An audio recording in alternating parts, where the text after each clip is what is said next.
Hey everyone, SpeedyHawk here. Welcome to the Super Ultimate Mega Tier List. That sounds very unenthusiastic to me. Might want to try another take. No, on I that thought one. it was good. I thought it was serious, and it's like this is the only legitimate tier list. It's more like, this is Channel 5 News with SpeedyHawk. Yeah. Okay. Let me try again. Hey guys, what's up? SpeedyHawk here, and today I am joined with 5 other extremely prominent Fire Emblem YouTubers. We're going to be making the Super Ultimate Fire Emblem tier list. So if you guys saw our last tier list 3 years ago, we're making a new one because Fire Emblem Engage just released this year. And I think, at least my opinions have changed in the last 3 years about the series. I don't know about some of the guests that were on the last episode, but we have 2 new guests this time as well. Mekkah. Hey, what's up? I like FE5, FE10, FE15, so I'm really looking forward to FE20. And welcome, Bopper. Welcome to the show. Yeah, Speedy said he was paying me an opportunity to be here. That's right. That's why you're on my streams. It's Yes. exposure. From last episode, we have JaeAIK. I don't know about prominent Fire Emblem YouTuber, but thank you for titling me that anyways. You're the #1 shorts guy, I'm just saying. Oh, true. You got true. YouTube shorts on lock. Yeah, I do. Linking7 is here, unfortunately. Yeah, nothing's changed. Arvis still did nothing wrong. FE4 still S tier. I don't know why I'm still here, but I'm here. And then Choops is here. Wow. How is up, everybody? I agree with Link. For the most part. All right, so on the right of the tier list here, I have all the games. I think this time we're going to be ranking Gaiden as well. Yes. As always, we're going to be separating Fates into 3 games to make Conquest look better than the rest. And I don't think there's much else that's going to be that different. Again, this is going to be like pretty unscripted. We've pre-designated games for people to make an opening argument for. So it should have a little bit more structure than last time. But again, this is unscripted, so just go nuts, guys, okay? The only person who wrote down anything was Jay. But no, I wrote like pages and pages of stuff. Pages? No, I'm pretty sure Mekkah prepared. Yeah. I made like bullet points. Oh boy. This is the group presentation where This is when Chaz finds out he was actually the only kid in the class who didn't do his homework. Yeah. No, I didn't write notes either. Don't worry. I was didn't too do busy sleeping anything. the last That's what couple hours. homeroom was for. that's what the first half hour of this video is going to be for Yeah. me. So I'll see you all in a bit. Can we have a precursor to say that this is just for fun, and you shouldn't take this seriously? I was gonna put that before the video started, but yeah, I feel you. This shouldn't be taken too seriously. It's just our opinions. We're not like super experts. We're just super fans. No one's taking that advice. I know they Yeah, won't. no, literally every single one of us thinks their opinion is the correct one. So I don't know what you're trying to say, Speedy. None of this is for fun. We're all totally serious. I just want to say that it's easy to make your own Fire Emblem tier list, but it's hard to make a collaborative one. So combining 6 great minds, the meaning of the minds here, it's gonna be quite the challenge. It's not hard, it's just stupid. It's just a stupid idea, but it's fun to do. I love doing this. I don't think it's hard or stupid. I think it's impossible. Yeah, guys, what game do you want to start with? I thought we were going on order. Wait, I was thought not we were prepared for going this in order. question. Yeah, I thought No, we just talk about what we want to talk about. All right, Fire Emblem 1. It's 1990. Jurassic Park is in the box offices. Depeche Mode is the #1 selling single on the radio. Everyone is doing the Watusi, and Fire Emblem comes out and redefines everything that ever happened with RPGs. There's never been an RPG as good as Fire Emblem until that moment. 1990, 4 A game so good, they copied it 16 times. So good, they copied it. They copied the characters 16 times. They copied the combat system 16 times. They copied the tropes 16 times. But for real, it is actually like for what it did something that no other RPG could do. It made RPG mechanics predictable, and I think the maps also hold up really well even today, or at least like 50% of them. And that's my argument. Okay, I'm sure you'll have more to say when we start ripping this game apart. If you could see the smiley faces, guys, we have a smiley face system. Choops rated this game the highest. I asked everybody to rate the games. No, I didn't. Yeah, no, I gave it a rated 4. You did it out of everyone.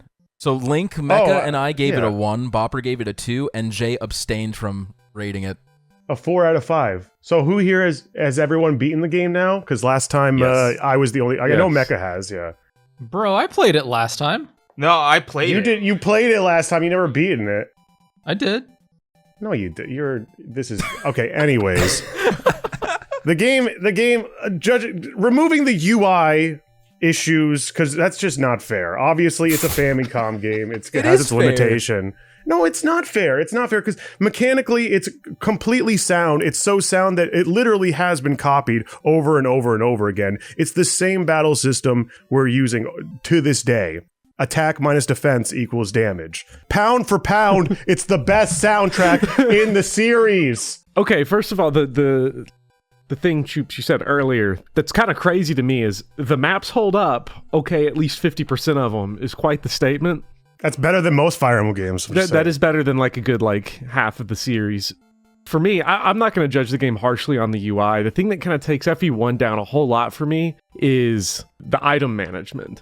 And I think this is something that we'll get to it when we get to Gaiden. I feel like they kind of knew, even at the time, because less than a year later when they released Gaiden, they're like, okay, yeah, just have everybody's inventory be like one spot. Because we can't do this anymore. And also it released a year after Sweet Home. And any RPG released on the Famicom after Sweet Home should be ashamed of itself. These are all things I agree with. The item management is really bad. It's basically half of the game is lining up in front of the item shop or the convoy shop and organizing people. There's a strategy in itself, but not a good strategy.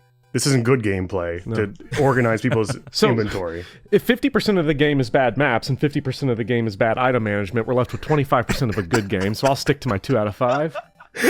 How does that math work? I'm no longer just asking for this game to at least. This game has to be at least in C. I hear what you guys are saying from like a technical standpoint, UI standpoint, item management standpoint. All of that I really don't care about. And I'm generally someone who's not huge on a graphical fidelity thing for rating games either. I don't believe that should ever be a factor for something. I think if it's fun, if it's easy to play, if it's good to play, then it should be well rated. The problem with Shadow Dragon and the Blade of Light is that it has a remake. And to me, Oh boy, here we go. and maybe some people might agree with me or disagree with me on this, and I'm not going where you think I am, Bopper. It's too early in the video for that. I feel like Shadow Dragon on the DS is just a much smoother, more friendly experience for the modern gamer, let's say. Like, this game is 33 years old. It is a relic of time, and it is a fantastic piece of Fire Emblem history. It started it all off. It kicked it all off. In 1990, this game was revolutionary. It is 2023.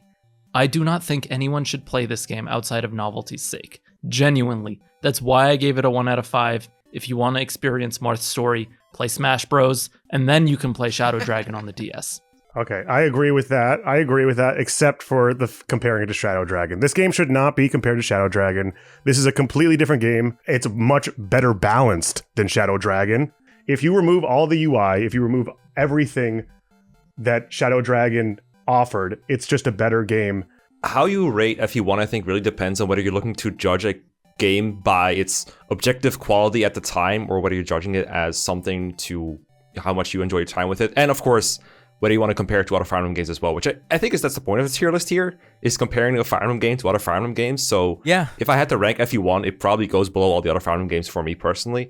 And I respect the hell out of FE1 for all the things that it did and innovated at the time, but like Link said, it's like 30 years later now, and we have a lot of other better games to play. So I don't know why we should give FE1 a pass for everything that it has accomplished if the purpose of the whole video is to compare it to other Fire Emblem games. And if we're doing that, I think it should go pretty low. Because comparatively to all the other Fire Emblem games, it has good map objectives. It has map objectives that have time-based map objectives.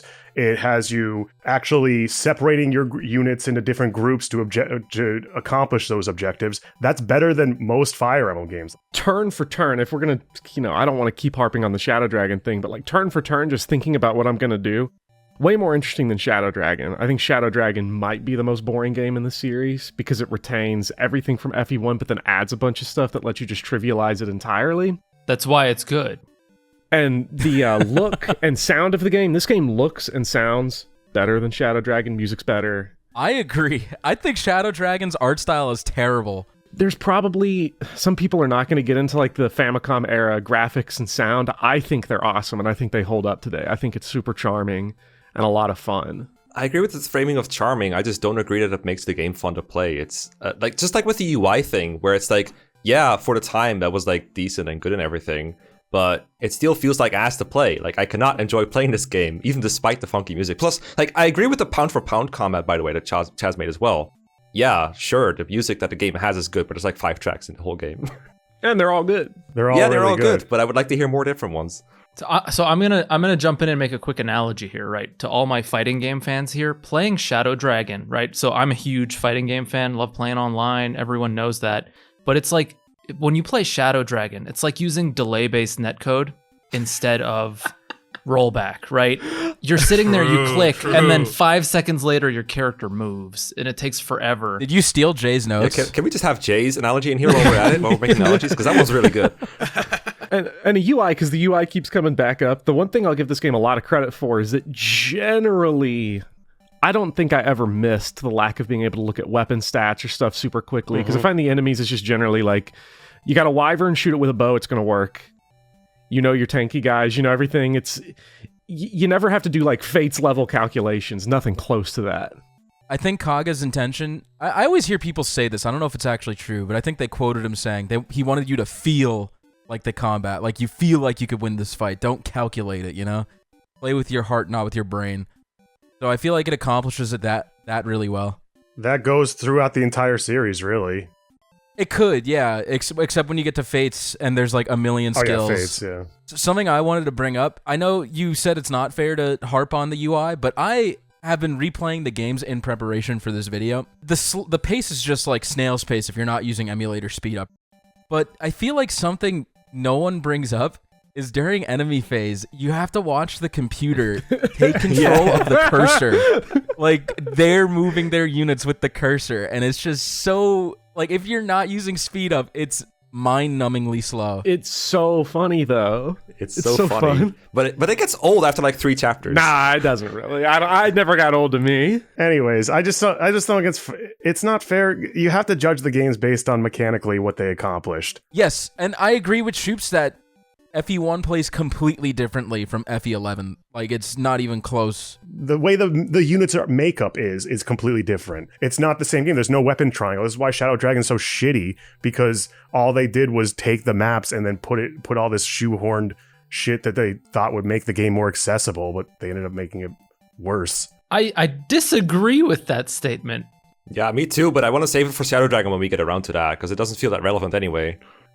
It lives or dies by its UI, sadly, but I just think conceptually it's brilliant. I completely agree with you, and I think I will make one more statement before I shut up about this game forever. I think everyone, and this goes for every game on this tier list, so I'm not repeating myself, but everyone should experience every single one of these games once, at least once.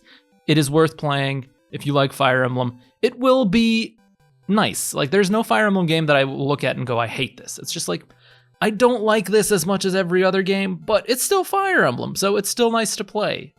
I just don't think it's very good. What the fuck was that? What? It was terrible. Terrible statement. Power friendship. I don't think it's very good. Just disregard every... Okay, anyways. So you guys are going to put it in D. I think it belongs at least in C, but I'll accept... I want it in C. I want it in C. Yeah. Can we vote?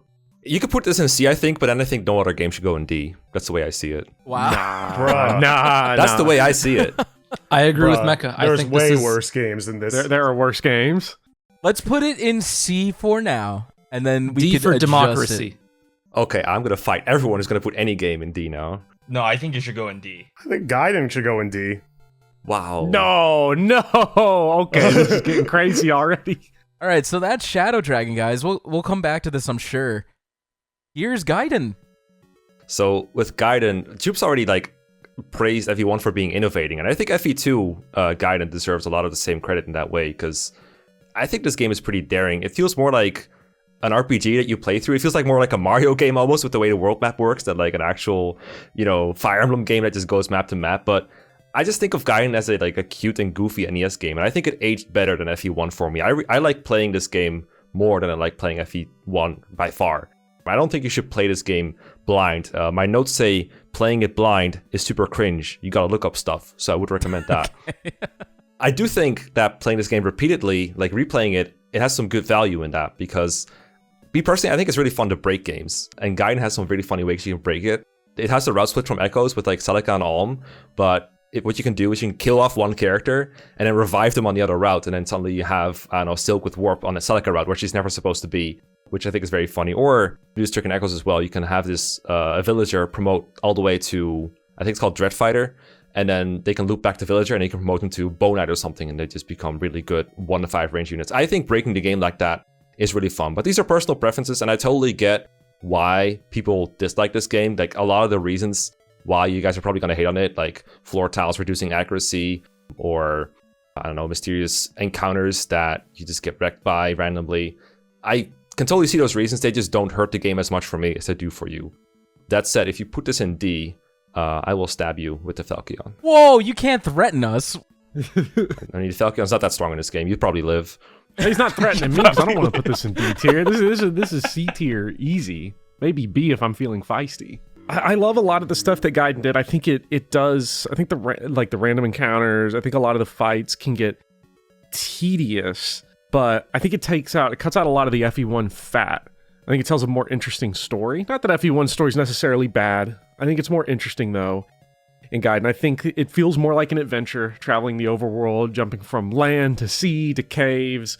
Got good variety, great music, and the item management just being gone outside of juggling around the one weapon in everyone's inventory, I think just reduces a lot of the frustration, and it helps each character, I think, feel more distinct than in FE1, where you get a lot of just sameness across the cast.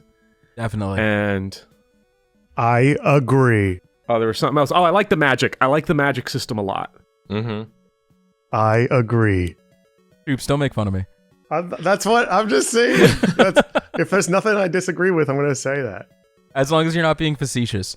But yeah, No, what about the magic system do you like? The 1 HP cost or whatever? Yeah, I like that it costs HP. I like, because we were talking about like FE1's like interesting stat. Like a lot of the stuff that people don't like about Gaiden or Echoes can be bypassed with magic, and it feels like a more involved system, because instead of tomes, you're using HP, so you have to juggle healing, spell casting, and it's more of like an ammo system. I like it a lot. And more variety on the spells. Wider ranges, more support stuff. So the one thing I think is in favor of Gaiden is that Gaiden is different. It's like, I don't want to say the ugly stepchild, right, of Fire Emblem, but in the first trilogy, it's like the prettier stepchild of the trilogy. I don't quite like the Marth games, but Gaiden, it's different. Right? It tried a lot of different things. It had a lot of, I mean, it looks like and plays like Dragon Warrior at sometimes, if anyone played those old games, when you're like walking around the map. So it's quirky. It has all the different weapons. Like, it's like relearning how to play Fire Emblem. And I played this prior to Echoes coming out. So Gaiden for me was just kind of like, this is an adventure that is unlike anything I've ever played. It's interesting. The gameplay is all right. It's not terrible. I mean, I know Gaiden is just like, you see that river map that's a square and a bunch of enemies all the way across the map, and that's kind of just the image that Gaiden gets given online. And the story isn't great, and I don't think Shadows of Valentia really improves that much. That's just kind of how early Fire Emblem was. I don't think it's worse than Shadow Dragon and the Blade of Light. I think it's a pleasant experience. I haven't played it in ages, so I don't really have anything technical to say about it, because I've mostly forgotten my experience with Gaiden. I would rather play Shadows of Valentia, to be honest. Would you rather play? You would rather play this or Shadow Dragon 1, I think is the fair. Yeah, no, I would rather play this. Really? Honestly. If I'm being honest, out of the first 3 games, I think none of them are worth playing if you're short on time. That's just going to be my spiel here. I think their remakes are much better experiences. They're way easier to play. They're much more accessible. Just do that if you want to. But Gaiden is one of those games where I will say Echoes is drastically different to Gaiden in the same way that Gaiden is drastically different to the first 3 NES Fire Emblem games. And so if you were to go back and choose one of those 3, I think Gaiden is the more valuable, and I would rate it higher than Shadow Dragon and Blade of Light.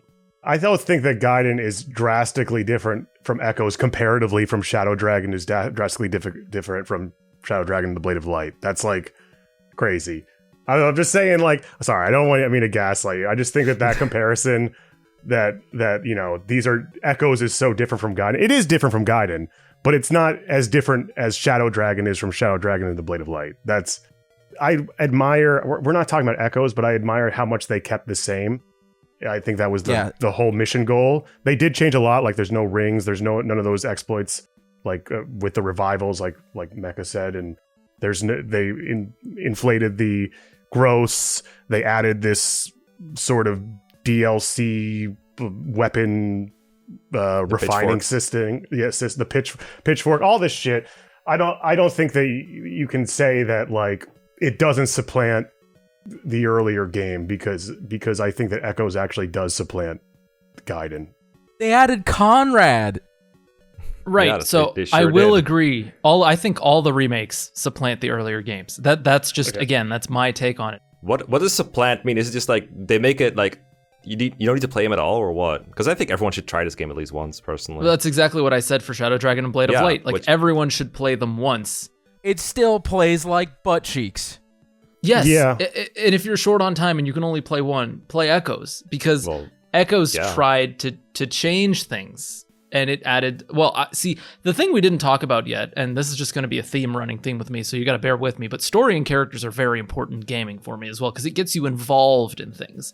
And Echoes, for better or for worse, I mean, we'll get there when we get there, but they added, I mean, Berkut and Renea, huge favorites, right? They didn't exist in the original. I love them. So they enhanced the story a lot. They tried to enhance the story. They Again, changed it. we'll Let's get put it that way. They changed it. Exactly. They modified it.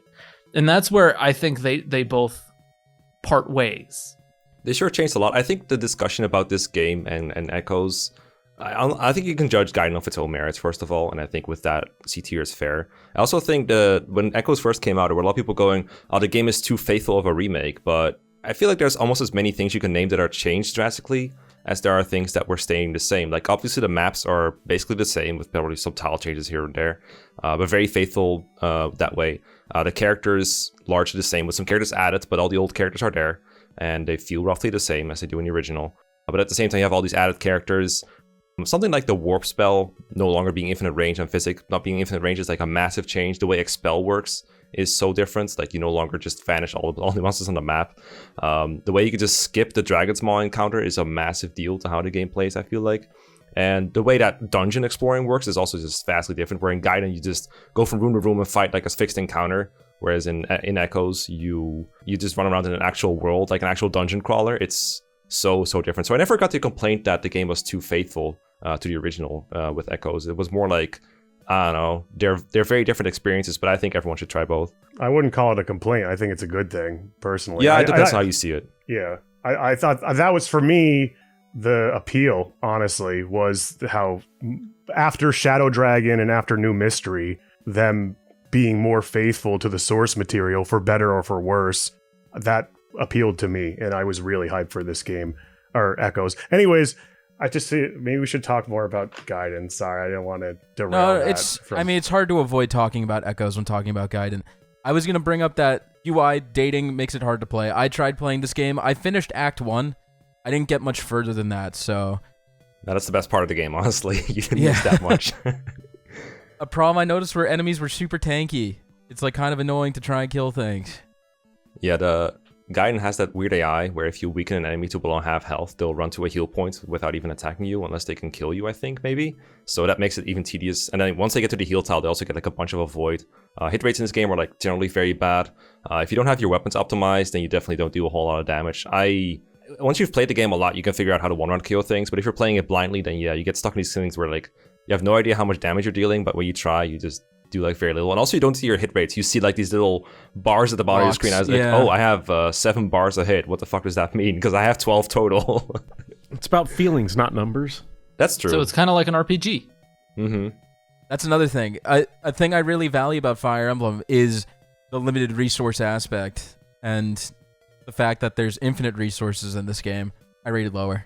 That's just Is there anything that's limited in Gaiden? I forgot. I guess the transferring items over is limited sometimes. Experience is limited, I guess. Yeah, a it's just different like you game. could grind forever. That's just my opinion. That's why I rated it so low. I think it shouldn't be above Fire Emblem 1 because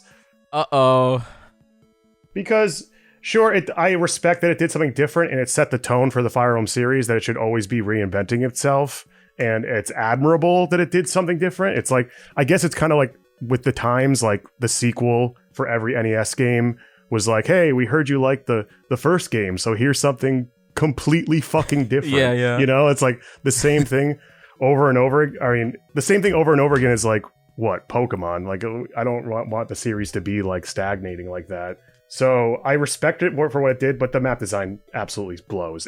Whereas Oh yeah, totally. Shadow Dragon and the Blade of Light, the map design stands up. There's, like I said, there's time-based objectives. There's moments where you want to split up your party.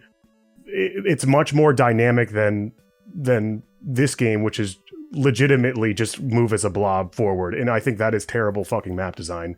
Oh, you should not say that. That's not going to be, you know what? It's true, though. It's gonna hurt. It's not gonna be good for later. Fire. Yeah, but that's different.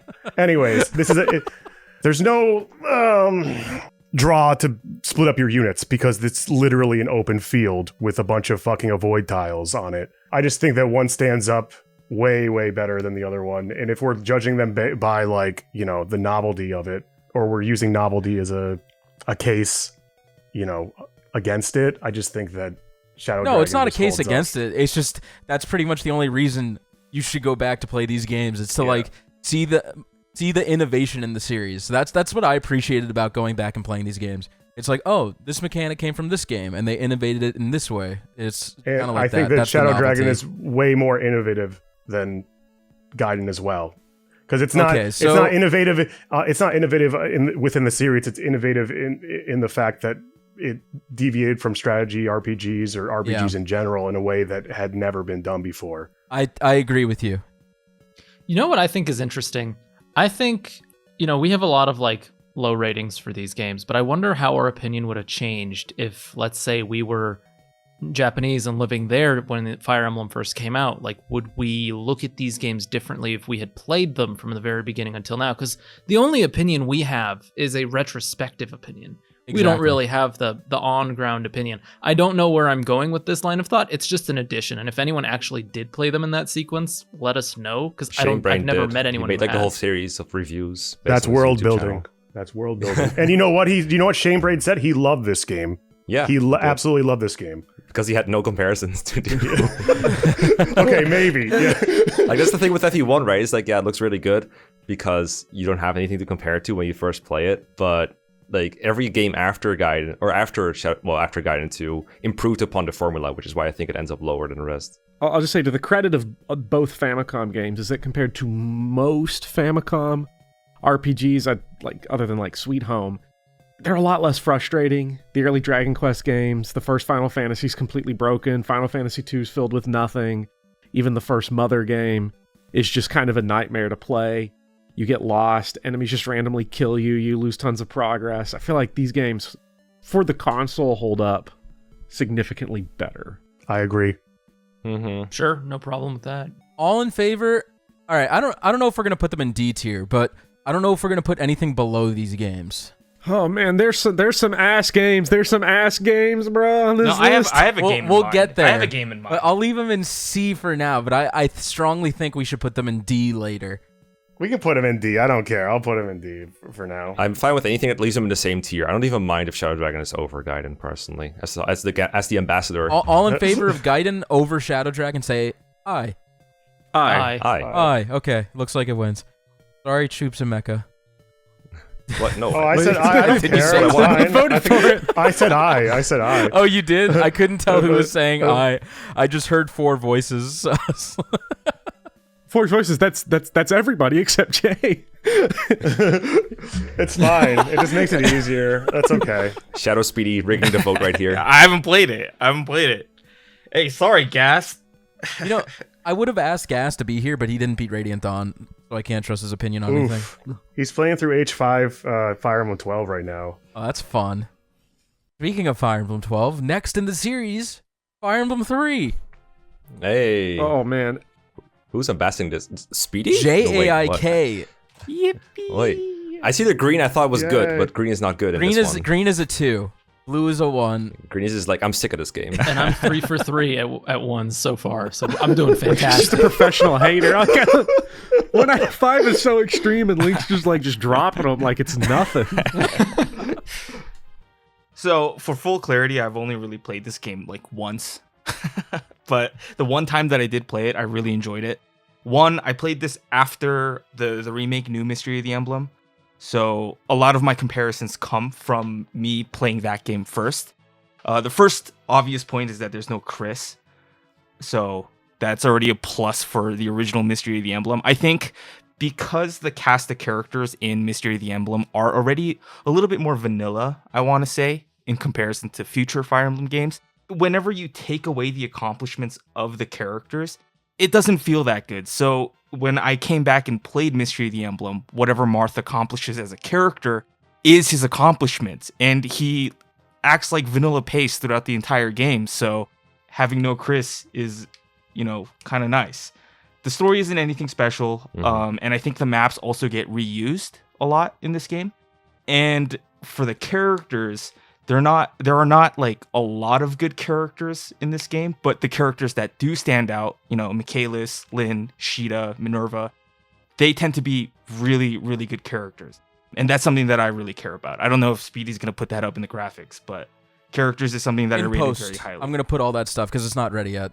In post, I'm going to put that. It's going to be such a nightmare to edit. Holy shit. What about Harden, Jay? You like him? Oh yeah, and Harden. I just think for the handful of characters that do get development, because at this point in time there are no support conversations, right? Mm-hmm. Characters aren't really interacting with each other, bar the important ones. But the important ones, they get a ton of development. I think they all have interesting arcs, characters, and yeah. I don't know where I was going with that. I don't know how to conclude that statement. I agree. Makes sense. So why'd you give it a 4? Like, why do you like this game so much? I just had a really good time playing the game. I just think both this and the remake hold up really well to this day. I think the biggest turnoff for most people will be that the maps kind of get reused. That's probably due to hardware limitations, I want to say. Or that's what I've been reading online while doing research for this video.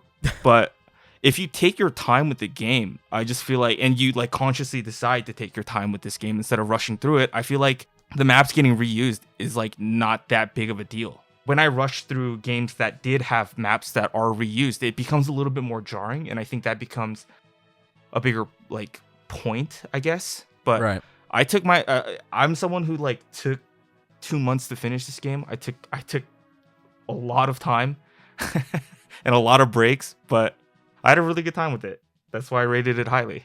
Okay. I agree. And it's just a solid game overall. I just feel like it's the standard. It's one that not many people play nowadays for a lot of reasons. I haven't played it in a long time myself, but like Jay, I only played it once and I had a great time playing it. Maybe because I didn't replay it, it's not that good. I don't know, but I had a good time playing it. No strikes against it. I think you're probably right, because I did replay this game, I think, at least once, maybe twice. And if I rated it based on just the one playthrough, the first one I did, where I found out, there's a sequel to Shadow Dragon, because I played Book 2 after I played Shadow Dragon for the DS. And so I was super hyped to see there was like a sequel to Marth's story. I thought it was super great. And the music in this game is really good, especially for a first playthrough. So I was like really enjoying that. But it does get very repetitive, especially if you play FE1, FE3, FE11 and FE12, if you play all those, then it really feels like there's way too much Arcaneia, and this, to me, is the game that stands out the least out of all of them. But I do still really respect it, and I don't really mind where it ends up. The fact that it is basically just a copy of a couple other games kind of hurts, even though it was the original compared to the DS ones. I actually want to defend the reused maps a little bit, because I know that it is like a technical thing, but I think it actually helps the game, because the reuse happens between Book 1 and Book 2. Now, Book 1 is like unbelievably ass. I won't defend Book 1. Is it that bad? It's pretty bad because it's big. I think it's okay. I feel like they added it just to like give some sort of like extra context and play through. Yeah. My problem is it's a lot of big indoor maps not designed around dismount that they didn't change for a game with dismount, so you're just left with like weaker, shittier characters that can't move as far. Everything just takes longer. But I like that You have the entire story of book 1, then you have the story of book 3, and when you are going back to the same locations that you've been, and the war is like cycling back through the entire continent, almost mirroring book 1, except this time you're with a different army, and you're fighting probably one of your best characters that I'm sure a lot of people used a lot of, because Hardness, the game kind of pushes you to like, give Harden the silver sword, he's a beast, and they put a bunch of shitty units with him, they make you use him. So he becomes like one of your dogs, and then to go through the maps that you beat with him, trying to kill him, as everything is wrapping back around again, like 10 or 15 years later, I think it's something that the series has not explored enough. They kind of do it in Three Houses, they kind of do it in the Tellius games, but I do want to give this game credit for that, because even if it was a technical limitation, I do think they made the most of it. Gotcha. I agree. I really wish I could have made the same arguments, but I don't know if I fully agree. I think the maps that feel different are the good ones, like the map in, I think it's called Gra, where you have to avoid killing enemy soldiers in book 2, which is a reuse of a book 1 map that's just more normal Fire Emblem. I think that kind of reuse is kind of fun because you do something different in the map, but at the same time there's a lot of maps that just feel very samey. So as long as the map feels like sufficiently different, I don't have a problem with that. And the same goes for the story beats. I feel like for the last bit of book 2, it feels a lot like you're just playing book 1 again. Like the part where Garnet comes in and the part that Medius plays, they feel almost the exact same to me, to the point where I feel like it's just rehashing the same story. Yeah, I feel like that's a Fire Emblem problem that we're going to see a lot, which is good story for 80% of the game, and then it's, oh wait, big goo monster, big dragon, big supervillain behind the human characters that you care about. True and also not true. I mean, I will defend stories tooth and nail and how different they are and how much they are deep and sort of try and experiment with things, because I do think Fire Emblem at least attempts to create narratives that have variety. But the Marth games are just, Prince kills evil dragon, saves the world, which is like the most vanilla you can be. And again, he gets the short end of the stick because of the element of time, right? This is a game, again, 1994, 29 years ago, older than most of the people watching this video, older than, or as old as most of the people talking in this video, right? So, I mean, you put it in that context and it's like, gaming has come very far since then. And I think it's unfair to judge it on that basis. It's just the same thing I said for Shadow Dragon. Look, we still put it in D tier, right? So I guess that doesn't really matter. I actually like this game, despite giving it a 1 out of 5. I just like FE12 drastically more. I don't think you get how a rating system works. No, I do understand how rating systems work. Again, I will say what I said for FE1 and FE2. I don't think anyone should play this game except for novelty's sake, and that's why I give them 1. I just think it's completely obsolete. I think FE12 is just better. It has better map design. It has much more tight and solid and balanced gameplay. That's why I give this a 1. I don't think you should play it. I don't know. We'll address this with FE12. I think FE12 is like, it's the same shitty maps, but with even shittier Gaiden maps added. So I don't know about that. Yeah, I like the economy more. And that's another thing that I wanted to talk about. I think that economy in these games is really important. And I don't think the economy in 12 is as strong as this one. What? What do you mean by economy? Gold? I mean, the way it handles its resources to a point where the way you allocate them is meaningful and resonant to the actual gameplay. And I don't think that Fire Emblem 12 has that, and I think that Fire Emblem 3 does have that. And for me, that's... Wait, What? What resource management is there in FE3?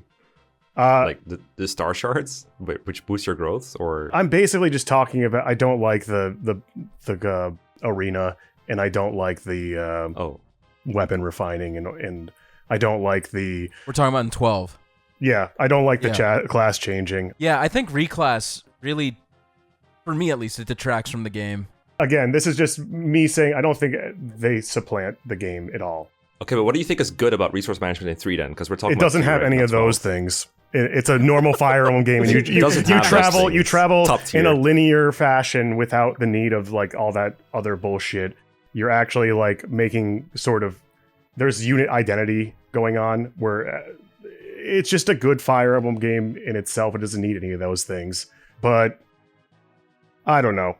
I definitely enjoy Shadow Dragon more than this one. I was gonna say, I think this game kind of just, it's more playable than Shadow Dragon. It's It feels the most similar to Shadow Dragon compared to FE11, like the system at least. But the item management is much better. The UI is much better. Yeah, it's nice that you get 4 slots for weapons and 4 slots for items, at least in this one. I just think this game is much more playable than FE1, so I would rate it higher personally.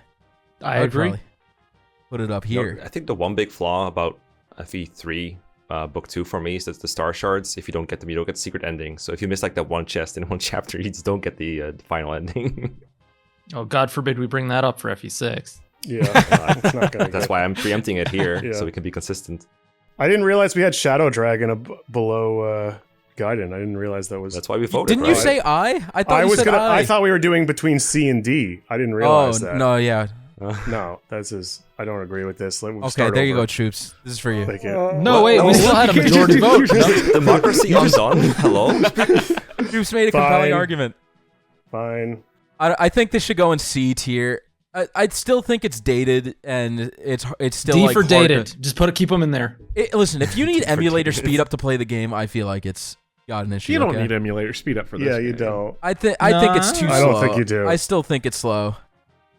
I don't think you do. It is slow. You should try playing it without it. I did, and I got bored. SMH, Gen Zers these Yeah, days. I don't Yeah, know. right.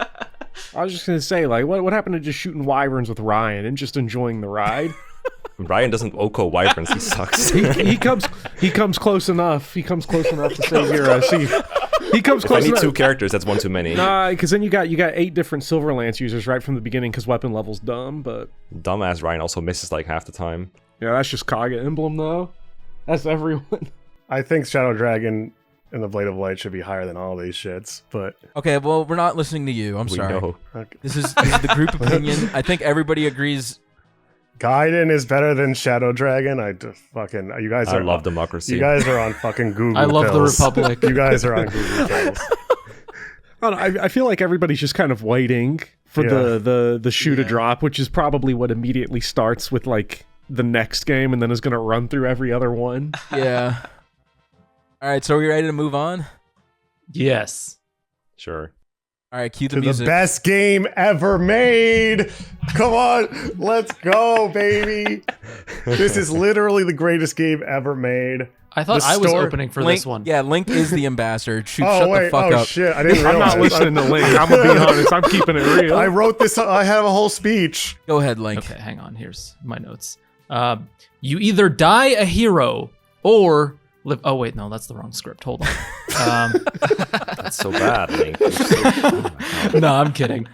Okay, so FE4 is the pinnacle of Fire Emblem in more than one way. And I know everyone wants to hate on the big maps and hate on the gameplay and say that it's horse emblem. And you know what? Valid to a certain extent. But FE4 is and still is the Fire Emblem with the greatest story gameplay integration, not only in the series, but probably in gaming as a whole. It is hard to find a comparison that, competes. There just isn't. The amount of world building and story and character development that is integrated in this game, where you basically live through 2 generations of war-torn conflict, is crazy. Like, you visit these random villages, and in a village in chapter 2 that sometimes is very difficult to get, you get a snippet of information about the game that is integral to Arvis's character development, who is probably the best, I don't want to say villain, because Arvis did nothing wrong, but it makes this thing so amazing where every single detail on this map is relevant. Now, are these details sprinkled in between extremely long turns of enemy movement where you're sitting there watching things? Yes. Do you want to use emulator speed up to get through that because a lot of it is irrelevant and they're just moving across the map? Yes. But I've said this before, and I can't remember if it was on the previous tier list or if it was just in a random video or a stream, but this is Genealogy of the Holy War. It's not Genealogy of the Holy Skirmish that you clear a map in one turn.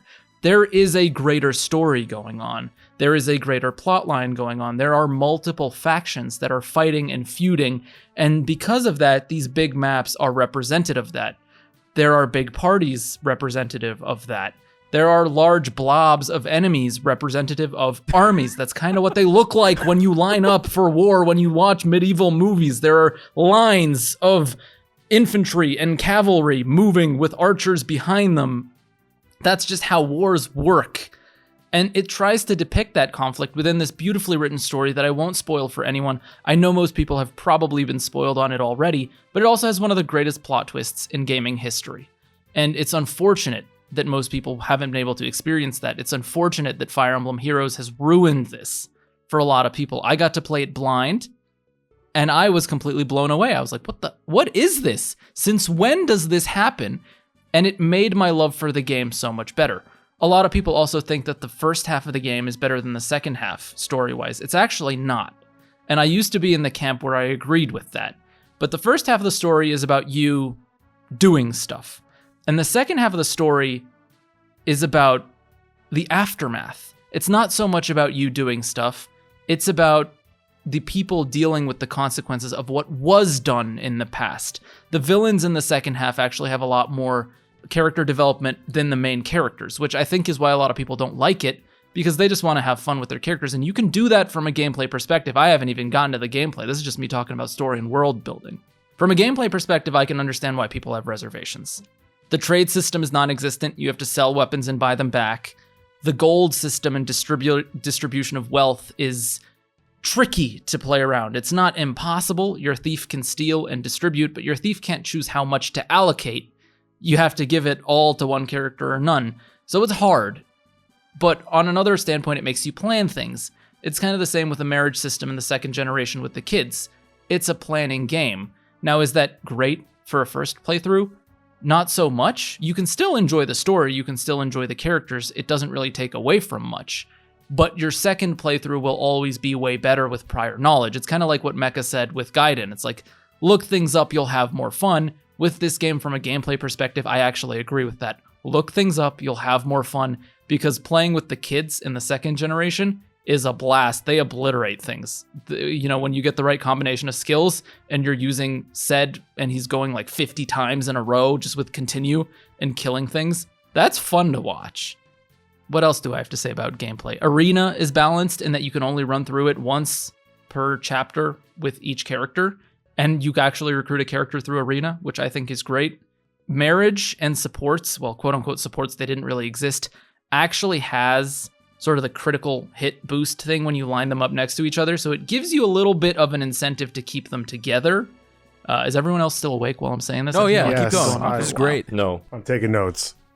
Yeah, take notes. Everyone should take notes. I think the last thing I want to say is that only real Fire Emblem games will acknowledge that this is the pinnacle of gaming, and so you can feel free to have whatever opinion you want, but I'm just letting you know that this is fact. Objectively, unironically, and effectively. All right, so why don't you guys all just like jerk off about FE4? So we'll let like Mekkah, then Choops, then Jay, and then Bopper. Me and Speedy are going to compare hate boners while you all are over here doing this.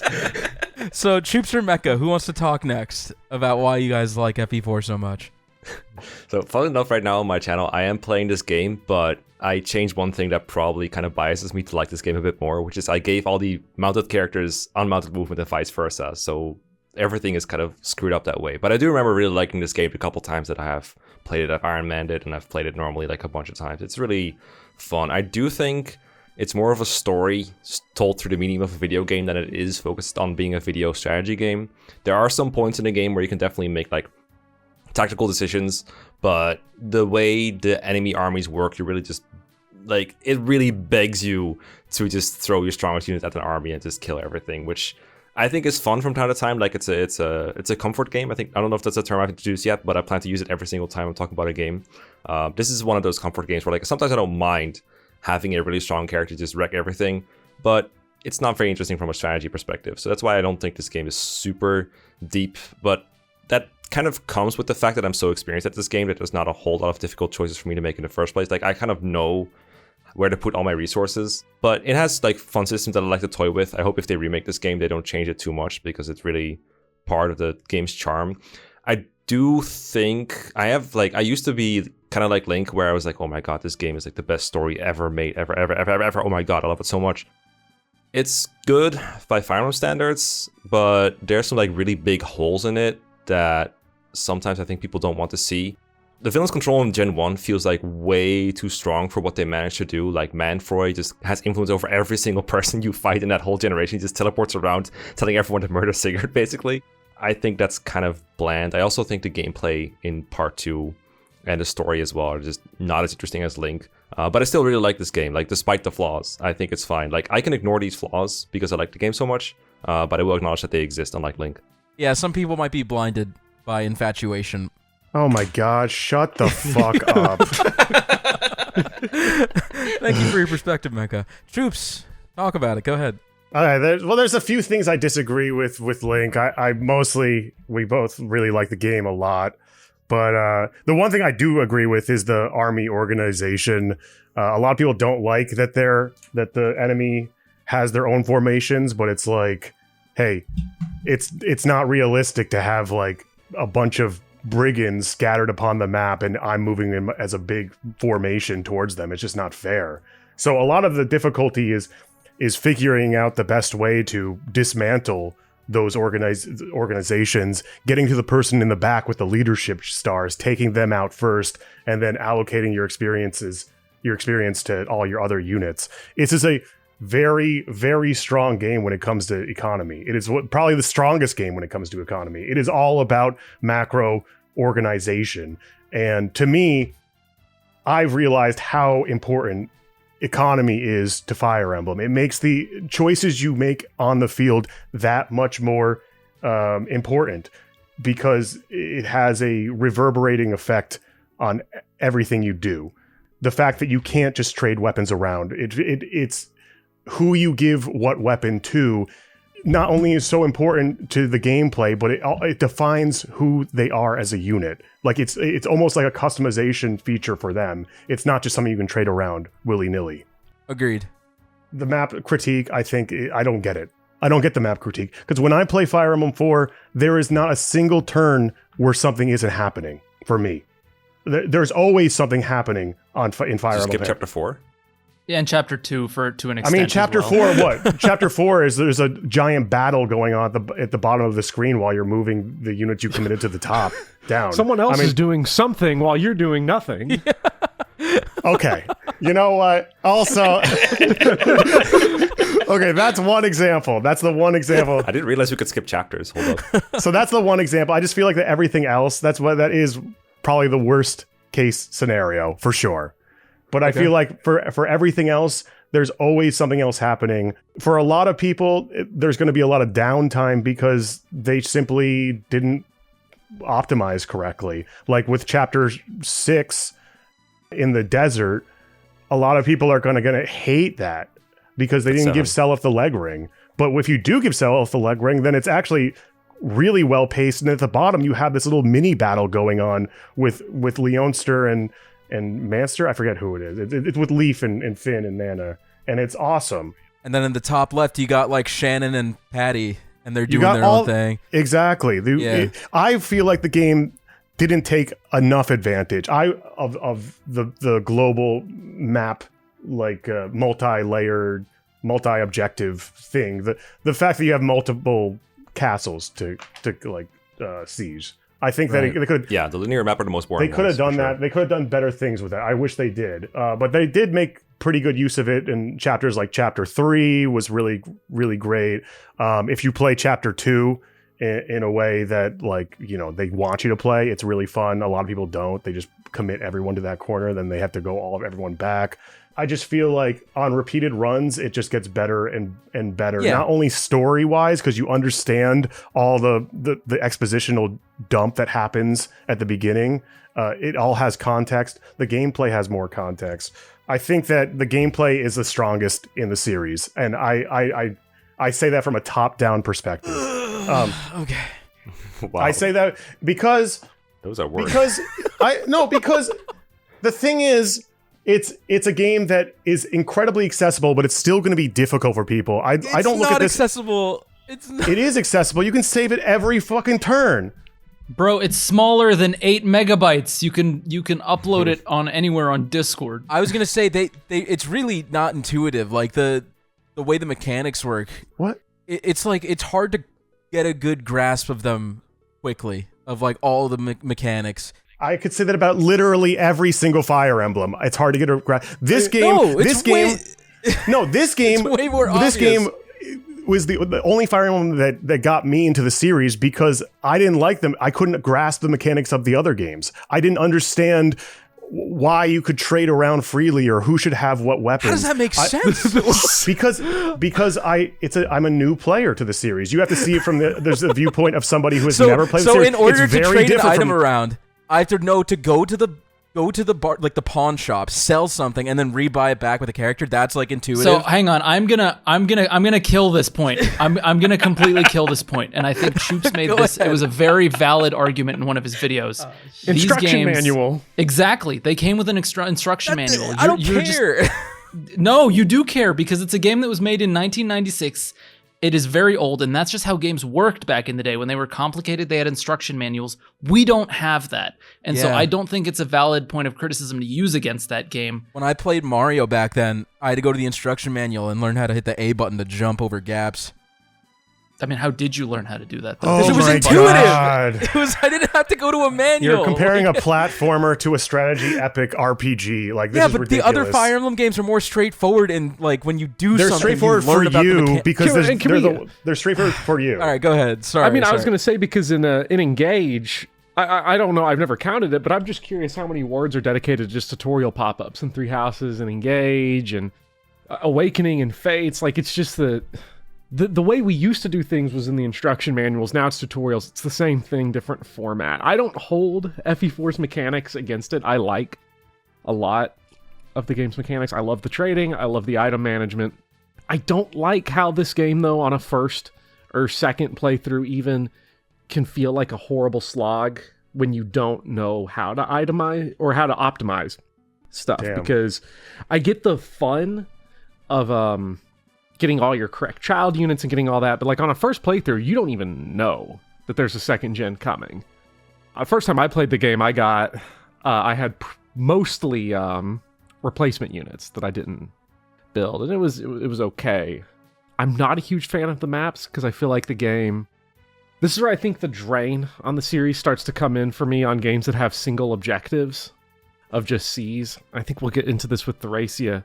I think this is a game and a story that has like so much turmoil in it that it would benefit from variable objectives, not just going castle to castle, not seizing everything. So I feel like by the time Gen 1 ends, I never felt like you'll see other parts of the map.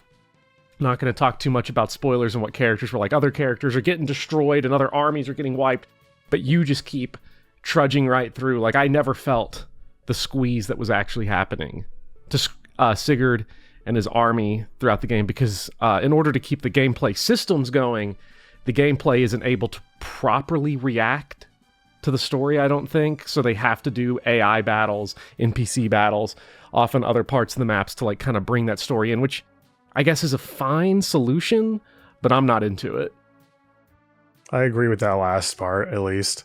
But can I finish my speech? Yeah, I'm sorry. I Please. cut you off. You triggered me okay. when you said accessibility. I'm sorry. Oh yeah, it's the most accessible of the old games. It's a game that everyone should play. You're gonna have a great time. Just be open to the fact that it's a different Fire Emblem game. It has different values. But I think from a top-down perspective, and I'm saying top-down as I mean it placates a bunch of different play styles. It placates new people because they can save at any time. They can make mistakes. They can redo their turns. There's not much of a penalty for it. I advise people use save states if they want to in the emulator.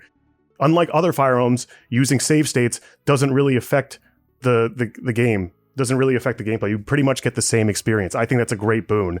Besides that, there's reasons to not exploit save states and save scumming because of the rank system. The rank system in this game, I think, is the best rank system that's ever been done. And if you play with the rank system, you'll appreciate the gameplay and the mechanics that much more because they become that much more important. It's the only ranking system that actually allows you to kill units. Look, real quick, I do agree with that this is best in the series, but the rank system in Fire Emblem is mostly trash, so it's kind of a low bar. Well, that is true. I mean, that is true. But I agree that the rank system, for the most part, it makes you play worse, especially if you're talking about the GBA games and even Thracia.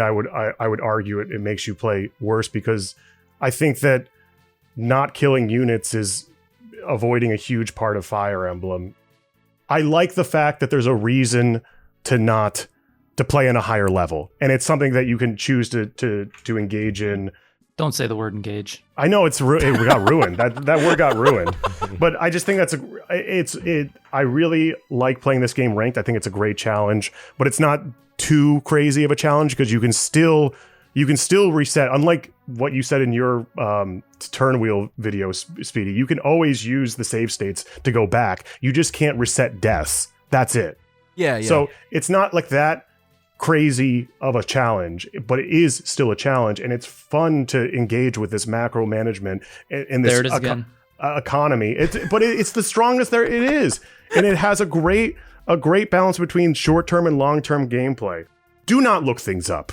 That is one thing I completely disagree with. Do not look anything up. The tools that are too good to miss the game is still so playable without them. Do not look things up.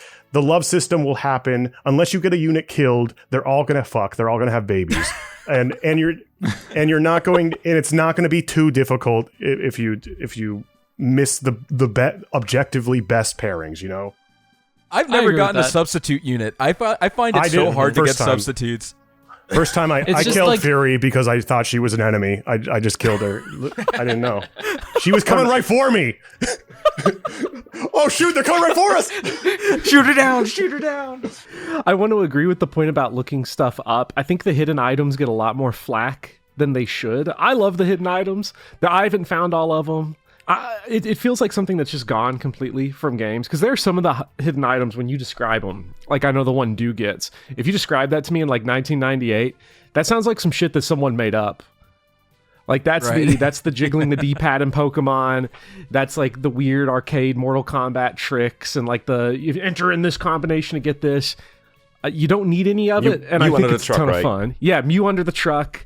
I love it. It's something that's completely gone from games, and I love that this game just has like insane secrets that are just buried in there. Yeah, like if you go to the beach with this unit that moves so slowly that he won't even get there, like you'll get a really good ring. It does sound fake. And I don't think those secrets take away from the gameplay. Like Choops said, the base game is balanced. You don't need those items. It's unlike Thracia, where I feel like some of the things that are archaic, you kind of want them. They're pretty important. Yeah, this game has some really good safety measures against getting like soft locked or whatever. Like the main lord, his secret is really, really good, and if you game over, you have to replay the chapter or replay from your save, so there's no way you can lose him. And there's also a revival staff as well, in case you lose your best units, and it gives you like a bunch of really strong units for free anyway. Yeah, I also think the music is really good in this game. Even the Verdane army is dancing along to their own theme song when you first see them. And I also kind of disagree with Generation 1 and Gen 2. I think Gen 2 is much weaker than Gen 1 because I think Generation 1 characters all had kind of their own goals while they were helping Sigurd, while Generation 2 characters had like kind of like a one-track mind of getting revenge for their parents. And I think in the first tier list video that we did, I mentioned that I wasn't a big fan of Generation 2. I think I've come around to it more on a gameplay perspective. Yeah, just trying to optimize Generation 2 is really fun, but I don't know. I still think Generation 1 is still a bit stronger, in my opinion. I can't believe I forgot to say this in my opening statement. Can we cue the graphic of the maps overlaid on top of the map? Yeah, it's over there. Look, guys, FE4? it's on the stream. Yeah, I mean, you got to appreciate this because no other Fire Emblem game really does this. Like, because it's not worth it and it adds nothing. Tile for tile, you're walking across the entire map. No, it's true. It's true. This is an interesting feature that is novel to FE4. No, I've yet to find a strategy game that does that specifically. And I think it's really cool. I mean, sure, there are like little bits and pieces that aren't overlaid, but you can't win every battle, right? Unless you're playing Fire Emblem, then you do. Well, maybe, I mean, FE4 you don't. But what else was I gonna say? Yeah, to touch on Jay's music thing, if we're gonna be on the maps for like 3 hours each, can we at least agree that the map themes slap? They are great. They're amazing. Fire Emblem 4 map theme, yeah, Fire Emblem 4 map themes are amazing. And then one last thing I want to say is that this is the first Fire Emblem game where the character you play as isn't the main character, right? The main character in this game is not someone you can play. Arvis is the main character. Here Cut we him off. go. Cut him off. Fucking- It is. All right, the who's story leading of Arvis. Thracia? Is Mekkah leading Thracia? Wait, Let's go I didn't ahead get and the I didn't get the shit on this game. All right, go ahead, Speedy. I'll be quiet now. I'm Wait, done. Bopper, do you have anything else before I unload? No, I'm good. I'm good. Okay. I mean, I've told everybody this point, so it's probably not going to be very interesting to listen to. Play the game to But- play the game. I play the game to play the game. The gameplay sucks butt cheeks. That's all. Everything you mentioned, I like most of the things you mentioned. I don't think the maps are that terrible. I do think that there's a lot of downtime. I disagree with Choops that like there's always something to do. If you're not an experienced player, I at least had multiple turns of just running characters like 10 turns in a row, running them from building to building, and it's like kind of mundane in that aspect. My least favorite part about FE4 is the saving system. My most important thing about Fire Emblem to me is permadeath, right? When the game gives you an option to save at the beginning of each turn, it kind of destroys that whole like, oh, I better be careful here, like I might lose my unit forever. That's what makes Fire Emblem fun for me.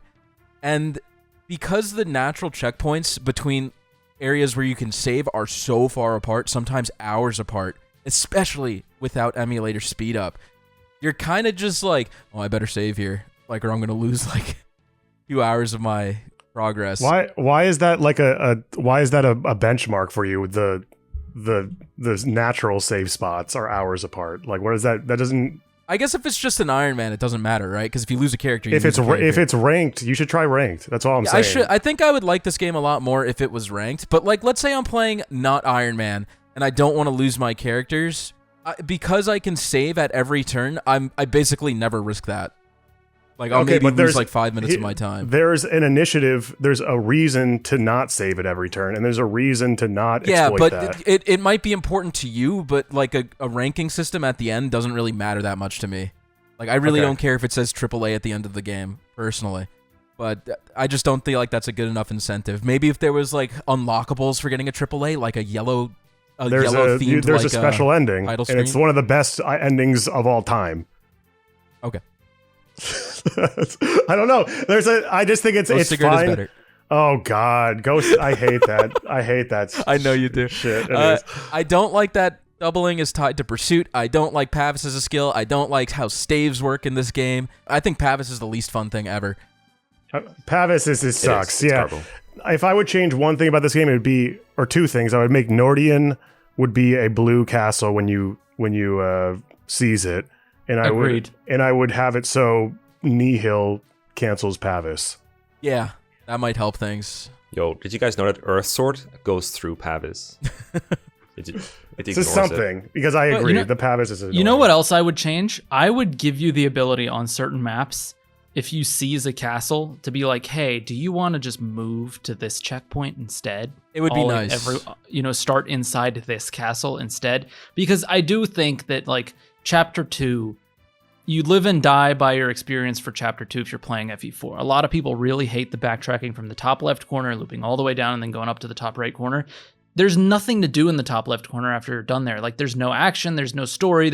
You can literally just, seize it and start from back towards the middle and then start working your way up to the top right corner. Because it's exactly like Speedy said, that is a killer downtime moment. And you have it somewhat in Chapter 4, although, like what Choops said, is like there's an entire war going on in the bottom right corner. I really don't care for that. You should just be able to like warp back to your start castle. I think that would smoothen out so many of people's problems with the maps having the downtime. I would concede that point. I will say it gets a lot better if you are conscious about distributing the warp staff, the return staff, and the return band. Mm-hmm. They help a lot. They don't solve all the problems, but they help a lot. And just one last thing before we move on to the next game. I was trying to move faster my points because we've been on FE4 for a long time. Mm-hmm. Chapter 4, if you don't have to do with that bridge, good luck crawling in the mountains. Next, Thracia 776. We didn't rank it. Oh, yeah. Yes. Oh, Jesus fucking Christ. Yes. No, we got to Oh, rank no. the game. Just put it in S tier and then we can move on. It's I fine. really don't think this is an S tier game, guys. But Damn. I know here we- That three of you sucks. gave it a 5. Last time we Three had of us an gave it A. a 5. One I of us it gave a it 5, a 4. expecting it not to end up in S tier. Yeah, one of us gave it a 4. Bopper gave it a 3. I thought Bopper's ranking would be lower, personally. I mean, you got to balance everything out. I'm going to ask Mekkah, Jay, and Bopper, because I know what Link and Choops think about this game. Yeah. Where would you honestly place it, you three? I think I'd put it at the bottom of S, personally. As a cumulative, I'd put it in B. Between all of us, either bottom of A or top of a B seems fair, probably. So if I Like, average... I know I gave it like a 5 out of 5. I really like this game personally, but that's, again, because it can ignore the flaws really easily. I think the average is A. I will accept an A. I'll put it at the top of A. Is so good with a story that's just so relevant even to this day. All right, Thracia. I'm sorry. Let's talk We're about going a to real Thracia. S tier video game. All right. Let's go. He says real S tier video game, and he gave it a 4. I was about to say, hold up. Bopper, Yes. you betrayed me. We made Come an on. alliance. It must have got lost in the mail because I don't remember Damn it. receiving anything. Damn it. Yeah. I knew I shouldn't have used a pigeon. No, all of my ratings squeezed towards 3. I don't think I gave a single 1, and I only gave like 2 5s. So Oh, damn. All right. Anyway, Thracia, I think people who watch me know that this is a longtime favorite of mine. Probably still favorite. There's like 2 other games that I'd like about as much, but it is basically my favorite still. I have to shift back and forth, I think, between a blind perspective and an unblind perspective because it changes a lot about how you experience the game. I think there's something to say for both. What I like the most about Thracia is that every map in this game is different and feels different. And most of them are challenging. Even if you know the game fairly well, there's still challenges to, overcome. And I think those challenges match well with what the story is trying to sell, what the game is trying to make you feel. I think just like FE4 does a great job of telling the story through gameplay. I think it does a better job because the smaller maps and the smaller portions make it easier to put a magnifying glass on those moments that it's trying to get across. And this game has a reputation for being really difficult. It also gives you a lot of room to improve your own gameplay and overcome those challenges. And the game is willing to try out funny, almost unfair things, and then also give you like some really powerful tools to work with. So it gives you Graph Caliber on Asbel, which is a wind tome that doubles everything. It's like 40 crit. On the second hit, it will almost always crit. It pierces a lot of the powerful terrain you face. It's just so strong. You get a Brave Lance in Chapter 1 that only Finn can use. You get a Brave Axe from a freaking house that anyone can use. You get a Brave Tome called Dire Thunder that just murders everything if it hits. The Warp that you get in Chapter 3 or something has infinite range. You have Sleep Staffs that can sleep any enemy on the map, reduce their stats to 0, and just make them instantly, capturable or killable or whatever you want. This game is kind of super nice to the player if you look at it from that way. But of course, to counteract that, it has a lot of tough enemy formations, enemies with leadership stars, stuff like that. There are some things that I want to go over real quick that this game has that a lot of people do not like. One of them is fatigue. Fatigue is a feature I've realized that I can only deal with because I know what's coming. And when I played another fan-made game that had it, I kind of didn't like fatigue as much anymore. It kind of changed the way I feel about fatigue now. Managing fatigue isn't really that interesting for me anymore, and I don't think it's that great for new players, because you're kind of just getting punished for using a unit, and that feels bad. It's like, if Fire Emblem makes me feel bad for using a unit at all, I think that's bad. The only big pro, I think, is that it stops you from snowballing with like 1 or 2 units. Like, if you're only using 1 unit for a whole map, they'll probably be fatigued, and you have to undeploy them next map, so you don't want that. Right. That is something that I think I can respect, but other than that, I don't really like fatigue as a feature anymore. But I don't hate it enough to not rank Thracia 5 out of 5. Thracia Fog, the part where you just can't see anything beyond your own vision range, it's just completely black. It looks super intimidating, and it is, but I think it's a little overrated in how much it impacts the player. You usually get a hint of where you're supposed to go as the final objective, like roughly, and you can scout the terrain with your own unit's movement. Like, you can see where units can move, so those 2 things can kind of help. And of course you have torches as well. But I can totally see how for people who are playing this game blind, they'll be literally blind in a chapter. I get how that can be really annoying. And lastly, from things that people do not like about this game, I mean, I'm sure there's more of them, but this is one of them.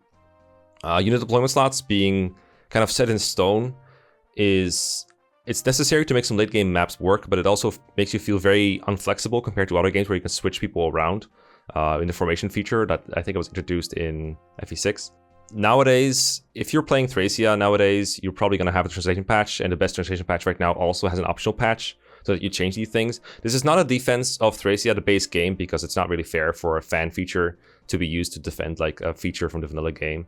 But I think if you're going to play this game and this is something that's stopping you from trying it, then just install the patch and use that as well. It's not exactly complicated to do, and it will help your enjoyment. So this is not me trying to give it a higher rating for having an optional patch like that, but it's more like if you want to try this game out, then this might be for you kind of thing. disagree with that last part, but everything else I agree with. I think you Yeah, shouldn't. I get that. Like, I wouldn't do it personally. I play without, and I think everyone should try playing without. Like, let me just be clear on that. But if it's really hindering your experience and you really don't want to have it anymore, and you would stop playing otherwise, then I think it's better if someone just like They should play a different I think game. it's totally fine without it. I think Thracia is completely okay without the patches. You're talking about story through gameplay. The story through gameplay is completely ruined if you can just put whoever you want on the field for multiple maps. For multiple maps. I agree, for me personally, but again, if someone otherwise is going to stop playing, would you want people to stop playing because the story gameplay is ruined? I think they should just play a different game, honestly. I just feel like It's not for you. Yeah, it's not for you. If that's like a killer that you can't fucking put your overpowered unit in a situation wherever you want them to be. I just think that is such a huge gameplay changer, and on the surface it doesn't seem like it, but I feel like that is part of the way it tells its story, and it's like just to bring it back real quick to the game as a whole, because the maps where this is really an issue is I think 5 maps out of the 25. So most maps this is not really something you have to be super concerned about. So for the most part, this is not a super relevant point for the game as a whole. The game as a whole is just, I think, it's super fun. Everyone should play it. That was kind of my whole thesis, so go ahead. Okay. Yeah. Why don't we start with a negative perspective? Hey, you have anything to counter with what Mekkah said? Yeah, this game fucking sucks. Okay, fair enough. All right, man. No, I'm kidding. I'm kidding. Next. It's my least favorite Fire Emblem game, but I understand this is a game that will probably get more enjoyable the more time I spend with it. I've only played it 3 times, twice when I was in middle school, and once when the new English patch first dropped. So, my perspective of Thracia is basically that of someone playing this game completely blind. I watched your video, Mekkah, didn't retain any of the information that you said because I have problems retaining information. That's what bookmarking's This for. sounds like a Dex issue to me. Yeah, it's a skill issue. So I really was going into this basically blind. But honestly, you said Fog of War isn't that bad. Fog of War is really frustrating in this game. Especially that one chapter where you're stuck between 2 hills. That one's probably one of my least favorite Fire Emblem maps that I've ever played. That one has RNG-based reinforcements. I will not blame you for disliking that one. That one single-handedly was just killed all my motivation to play Thracia. Did you know that map has 3 starting enemies? Oh, But you can't I see haven't any of played that map in so long. I somehow went down that path, and I wanted to punch a hole in my wall. You generally skip that one from now on whenever I play the game.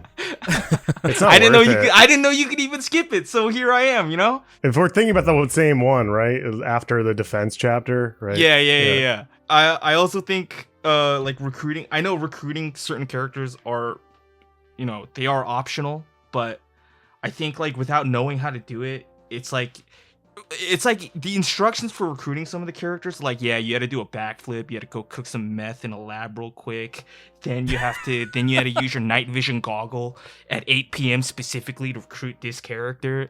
It's just some of these Is this about more people than just Xavier, or Are we talking about Fire Emblem 6 or Fire Emblem 5? there's that one character, and then there's that one boss character that I think you can recruit. The thief, Pawn, I think his name is. Yeah, where you had to capture him, but there's no one tells you this.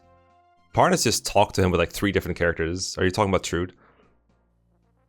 See, I disagree with that point. I actually like the different recruitment objectives because on a first playthrough, you shouldn't really get everything that you want to get. It should have that element of replayability. I think that's completely fair. But as someone, for me, I want to get I want to get all the characters. I want to know what they're about, right? Even if most of these Thracia characters have 2 lines of dialogue, right?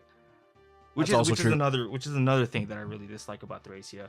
But I guess that's just due to the lack of supports. But for someone who really enjoys the character aspect of Fire Emblem, I want to at least get all the characters. I could care less if I get the Golden Axe in Fire Emblem 4, even though it's for my Jesus Christ Lex, right? But for someone who wants to know about the characters, it's like kind of frustrating. The solution for like the one you're referring to is right there. Like Trude has 2 lines of dialogue before the chapter starts, and he talks to Parn, and then you can recruit Parn with like 5 different people who all have dialogue at the start of the chapter again, and then Parn can talk to Trude, and that's it. That's how you recruit him. So again, I get Xavier. Like sure, that one's complicated on purpose, but like who else is hard to recruit in that game? Misha. It's pretty hard. Okay, yeah, Misha is complete garbage. Hey, yeah. I miss Lithis. I miss Lithis on my first playthrough. This is pretty funny. This sounds like an A root problem. I actually like supremacy.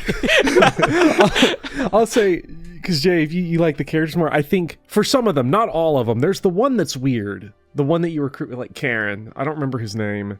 Ilios. Ilios. Recruiting Ilios always felt like super random, but like Xavier's the one everyone complains about.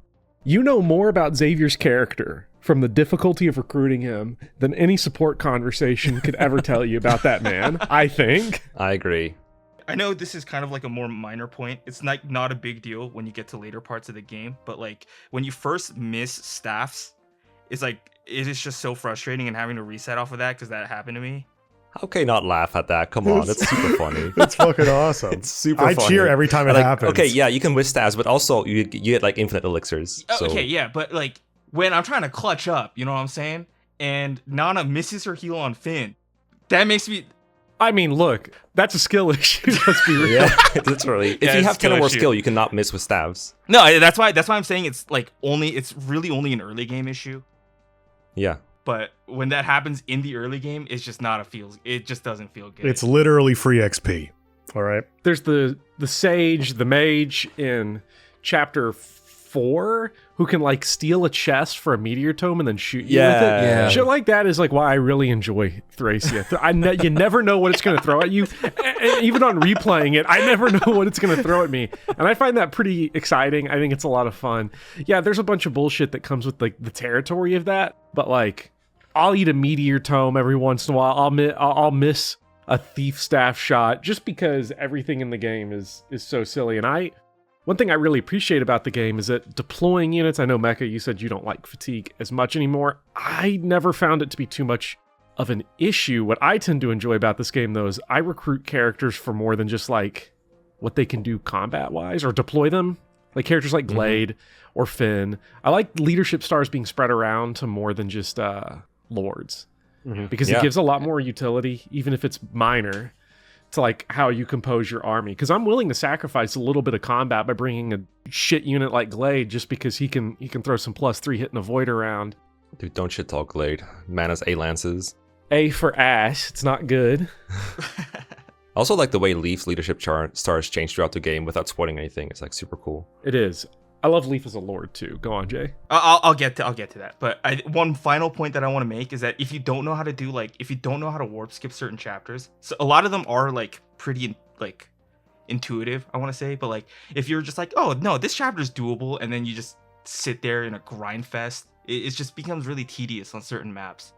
But with that being said, Leaf is a really compelling lord, and he's probably one of the best in the series. I think Thracia does really do well in making you feel like the underdog in this war. Like it is a huge uphill battle, and the capture mechanic is also really fun. Or at least I had fun with it. I think capturing is like it's a really fun feature. I like it. It's fun to get enemies, just grab them, take their stuff, and then let them go with like a little bit of a take drop chain. I think it's both tactically interesting and also just like the idea of it is just very funny. And you get a lot of good tools to capture with, like the brave weapons I mentioned earlier. So I think that's good.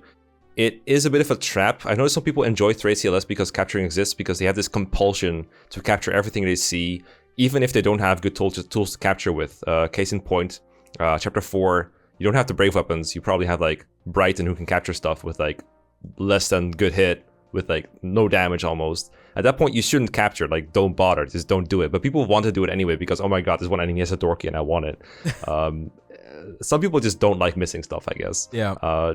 Once you let go of that, I think it's a really fun feature, but it can be a bit of a pitfall, if you will, to try and He get said it. He everything said the together. thing. So I think don't do He that. said the thing. This game is definitely a hoarder's nightmare. If you have I might need this later brain rot, you're not going to enjoy Thracia nearly as much. Well, I kind of like that with the inventory. But if you learn to let go, then damn, it's good. It actually encourages you to not like overload your characters with inventory. I always like that a lot. I go in with 1-2 weapons max and a vol, and if you go any more than that, then you're gonna run into inventory problems. I very much enjoyed that, and I agree with the fatigue. I think it's conceptually I liked it a lot, but there are better ways to encourage you to use different units than fatigue. It has been done better. I think the system accomplishes what it needs to do, and it does narratively work to represent like, okay, you're overusing this unit, it needs time to chill. But there are better ways to incentivize using different units. It's also kind of odd that the fatigue system is based off your HP instead of a different metric, because like units with high HP never get fatigued as much as units with low HP, and it's kind of like, how am I supposed to train up this unit with low HP if I'm going to get fatigued every other chapter? And that makes sense because all the staff I units agree. have low Dawson HP. is good. Yeah, a little bit, yeah. It's just I just thought it was weird. I mean, it's not necessarily me giving it like a negative score or anything. I actually don't really mind the fatigue system because I figured out the whole S strength thing pretty early. I played Thracia completely blind, and I will stand by the fact that I think this is the hardest Fire Emblem game to play blind. I won't say it is the hardest Fire Emblem game difficulty-wise, but blind on a first playthrough, I struggled with Thracia the most out of every single Fire Emblem game. I just did. If you fail a map, you replay it the second time expecting to get a different outcome because you've planned out something differently. The enemy's going to do something completely different. You're like, well, shit, okay. I mean, I guess I'm just going to get crit by a ballista, you know? It's randomly generated, the enemies as well. Or there's stat variation. That makes them Which do is different good. things. I actually encourage that. I like that about Thracia. The reason I gave it a 3 is because it just didn't make me feel strongly about anything in either direction. Like when people complain about Thracia, I just kind of go, yeah, I understand. And then when people praise Thracia, I also kind of go, yeah, I understand. You know, it's like... Yeah, I'm like in that boat too. I'm hearing a 4 out of 5 here, and the way his tone shifts. The one thing that I'm surprised no one brought up was PCC, sort of the Pursuit Critical Counter, or whatever it is called. The name changes so many... Yeah, buck people system. I don't like the name change. I feel like they did that just to meme, and I don't appreciate that.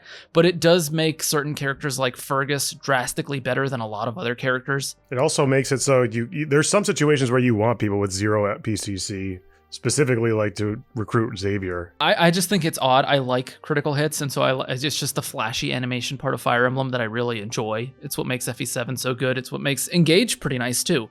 And so the PCC thing was a little bit of a hindrance to me. Like, I don't want to use this character because they're not critting often enough and they're not obliterating things often enough. Wait, but it also gives you characters that are like guaranteed to crit. Shouldn't it be a point in its favor? True. Exactly. Which is why I love Fergus so much. Like, he's one of my favorite units to ever use in Fire Emblem, just because, like, you're murdering things mounted and unmounted with this man. He also comes with swords.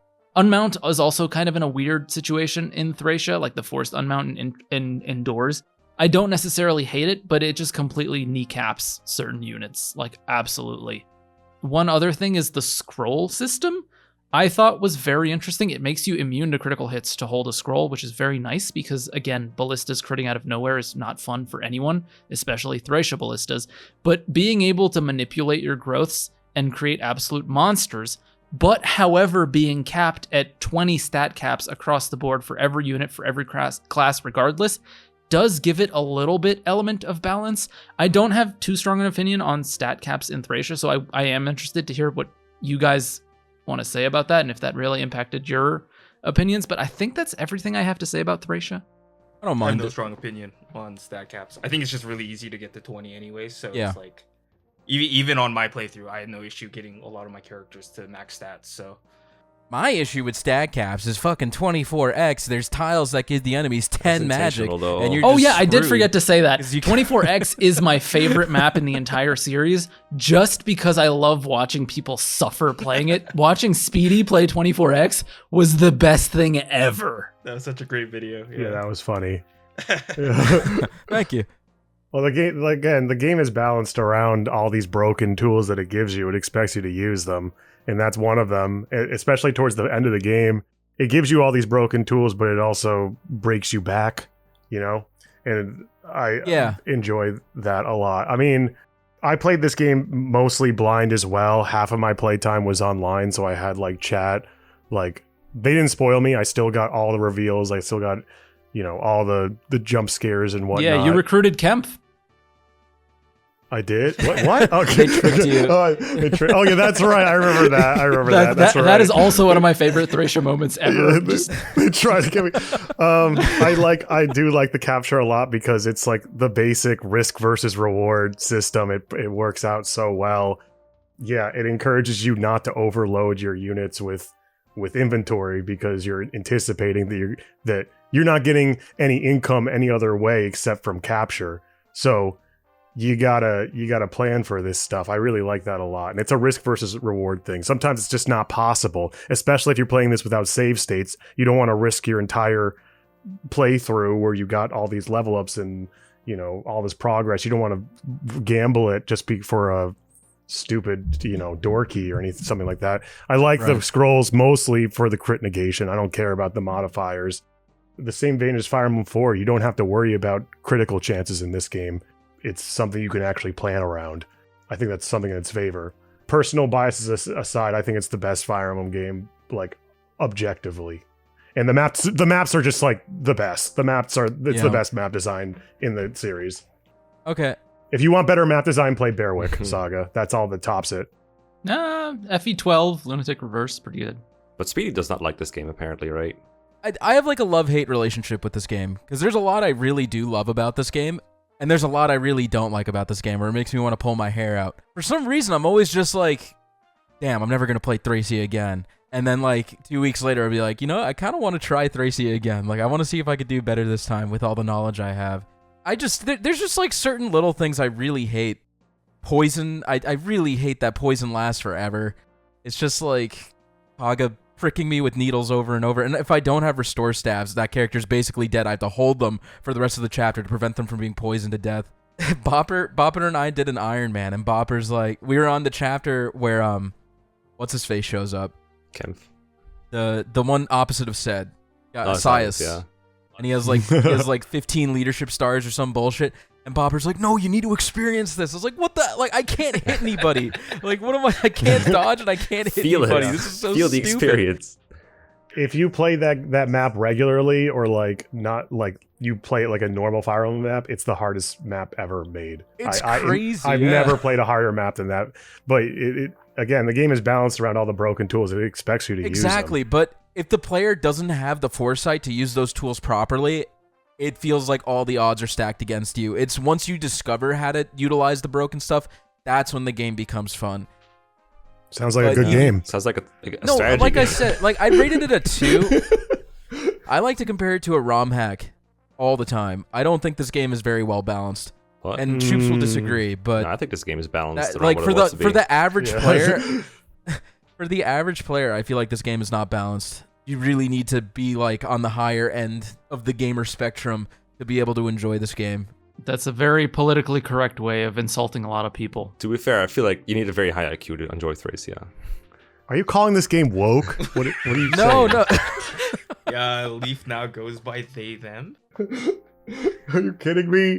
I think it's interesting that this is the first game, and I don't know if we haven't seen the rankings that each of us have individually given, but this is the first game where we have one of every single score. I fully understand that Thracia is a game that I'll probably enjoy if I just played it more often. But yeah, it's just I have a lot of games to play, and I just can't afford that time. So Yeah, this is why I brought up earlier that I'm often ranking games based on how I experienced them personally, which for me, replayability is a huge factor for these. Yeah. I agree. All you can do, though. I mean, we're not fronting and we're making objective opinions here. We're fucking saying what's important to us. I would put it in B. There's very few Super Nintendo games that look and sound and are presented as well as amazing as this game. This game is like a master class in pixel art. And it's snappy. It's snappy too.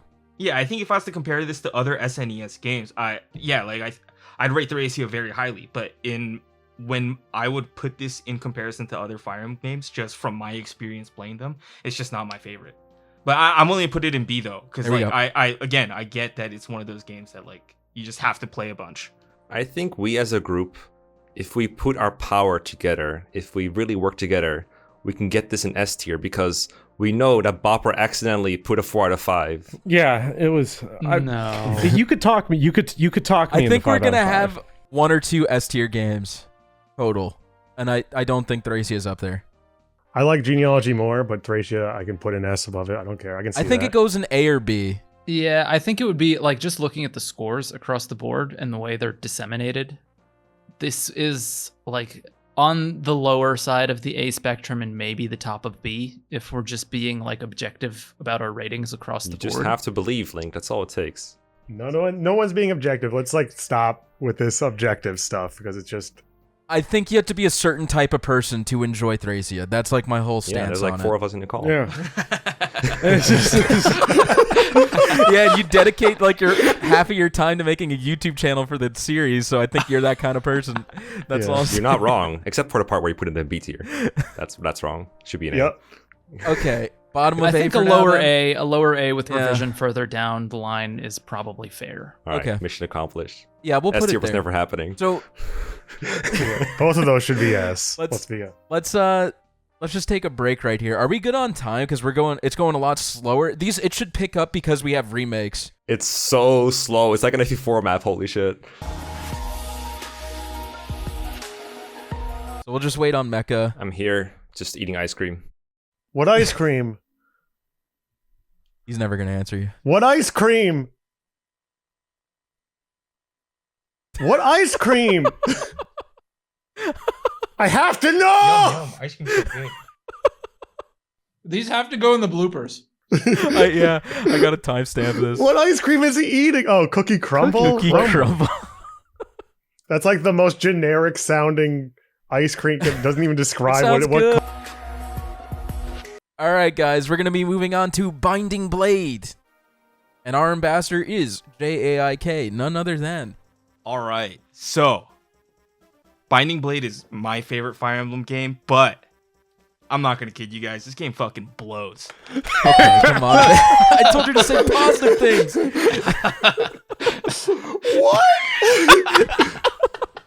No, I can't, dude. Even if it's my personal favorite Fire Emblem game, I can't gaslight the people. You know, it's my personal favorite Fire Emblem game because 1, I hate myself, and 2, I'm a whore for nostalgia. So, Okay. as someone, you know, I love Fire Emblem 7. So when I figured out there was a sequel to the game, or I guess like a prequel sequel, I don't really know what the situation is, but when I heard that there was a game that like is a sequel to Fire Emblem 7, I was like, that's my jam. I'm gonna get right on it, right? And, you know, obviously being someone who also, you know, played some Melee as a kid, seeing Roy being on the screen was really cool. And on top of that, I really just liked the land of Alib, I guess, and going around to the different areas of Alib and collecting the legendary weapons is just something that like really stuck with me as a kid, and I played this game a lot. I think Fire Emblem 6 is kind of in the same boat in a way like Thracia, where it's just one of those games that I think will get enjoyable the more you play it. But it's still, you know, it's still really buggy, abusable, but still really buggy. The game was also trying to find a foothold of what it wanted to do after Kaga left, right? So I've seen criticism for this game being kind of like Shadow Dragon Light, which I can kind of see. And some units in this game, there are a lot of units in this game, but a lot of them are just straight up unusable. Like, yeah, I guess you can baby them, and there's nothing wrong with babying certain units, but I think if we were to talk about unit efficiency and unit feel, as Bopper would put it, Wendy is neither efficient or feels good to use. But that's fun. There's a challenge in using characters like that. I Yeah. like Yeah, I games mean, with if bad I guess if characters. you like tears streaking down your face while you play video games, then I can see it.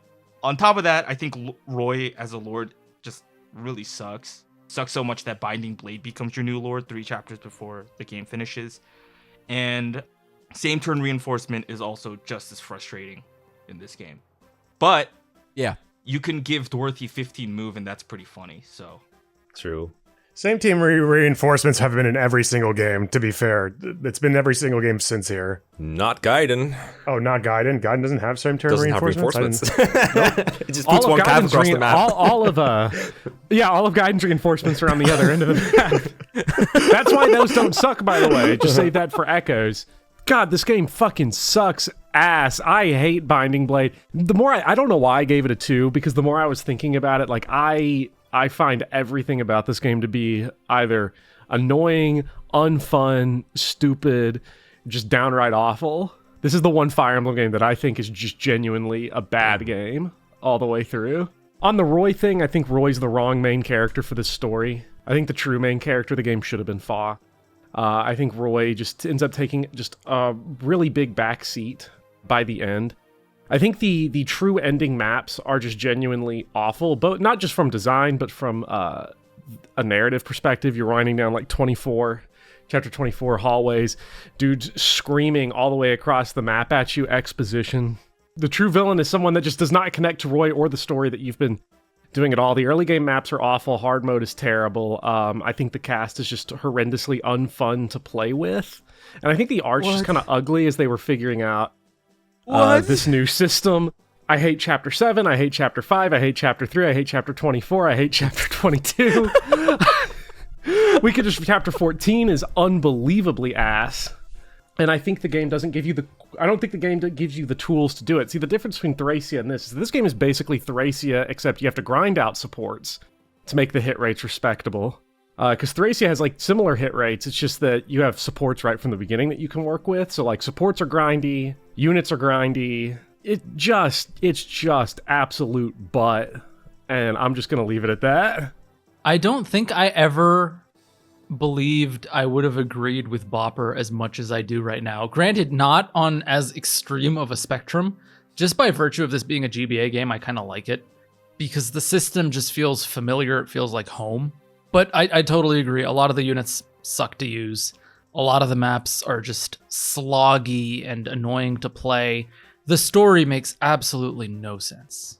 Just like, you know what? The normal ending, barring the true ending, is a more valid story than the true ending because, like, it's so much better. It's like, why? Why did you do this? You know, the Dark Dragon, Idun's theme, one of the best boss themes in the series, attached to the worst boss in the series story-wise. It's just like, it makes no sense. It makes no sense. It's like, I don't know. FE6 and, like, the desert, please. You know, it's terrible chapter. It's not that bad, guys. It isn't that bad, which is why I gave it a 3. Like, it's not terrible, you know? It's not a 1 out of 5 game. It is a 3 out of 5 game. It is solid. It is playable. It is experienceable. I think a remake would do wonders for Speedy, this do you want game. to tell these guys why they're wrong? You want me to do it? I mean, if you don't do it, I'll do it. I liked it. Jay gave it a 5 and called it ass. I don't know what the defense is going to look like. No, Jay's just being nice. I agree with the maps being lackluster, but I don't think they're terrible. They do end up being kind of sloggy, but it's nothing too offensive in my opinion. The Gaiden maps in this are the worst maps I've ever seen in my entire life, and I'm a Fire Emblem 4 fan. You know, like they are This is so like bad. the only. The whole game. Sorry, go ahead. The whole game is like a 6 out of 10 in terms of map design. There's some really good maps, but for the most part, they're kind of like fucking. There's like Heroes of the Western Isles. You know, there's like shit like that that's really really well done. But for the most part, it's just kind of blasé. And then you have the Gaiden maps, which bring the average down to like a 3 out of 10. They're that bad. The Gaiden maps are terrible. Man, I can't even. They're pretty rough. Play a map like 21. Play 21 without knowing the reinforcement zones. Just do it. I did that when I played the game blind. I was like, damn, this is epic. I don't like same turn reinforcements. It's the map design and the same turn reinforcements that made me give it a 4. This is the only game in the series, I think, off the top of my head, that's like actually fun to warp skip for me. I think Infinite Warp kind of breaks the game in the older ones. Like, warp skipping in this game feels awesome because the Gaidens are such bullshit. I love not playing this game.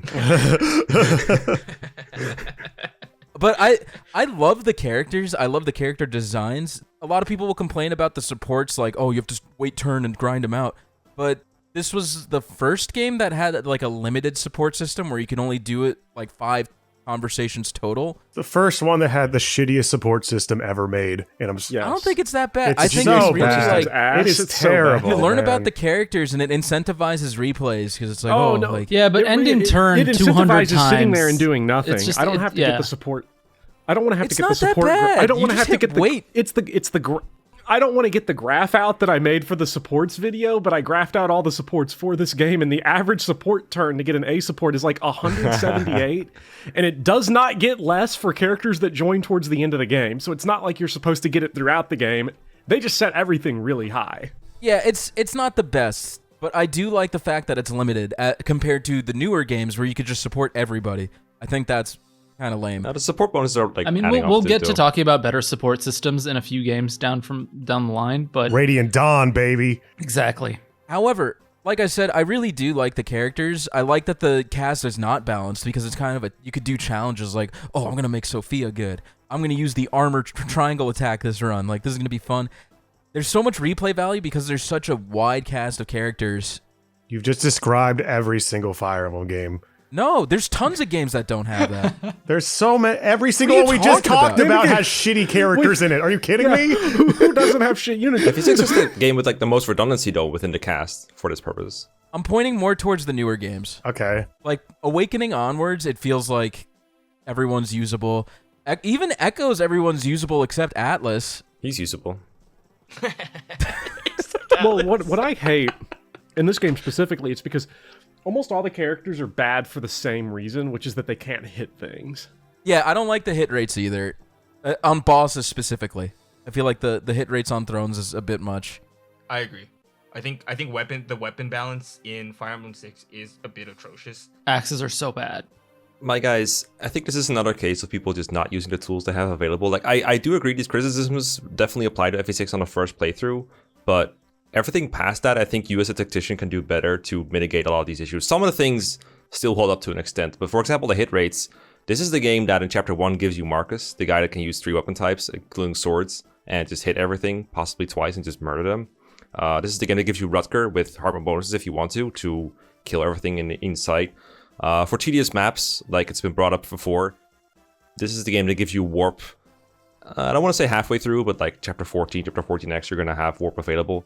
A lot of the maps that were mentioned as like bad maps by Bopper and others, the Gaiden maps, you do have a lot to work with to mitigate the issues that these maps bring to you if you play smartly with your resources. Like, you have your own sleep staff to put enemy staff users to sleep.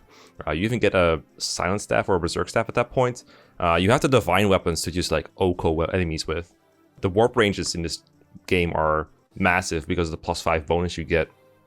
You get Nime, which is like free plus a bazillion magic to like do stuff with. This game doesn't give you as many ridiculous tools as Thracia, but it comes kind of close to the point where when I replayed it somewhat recently, I really felt like I was in control of like getting past the badness of a lot of the maps just through clever use of like rescue dropping and warp staffing and stuff like that.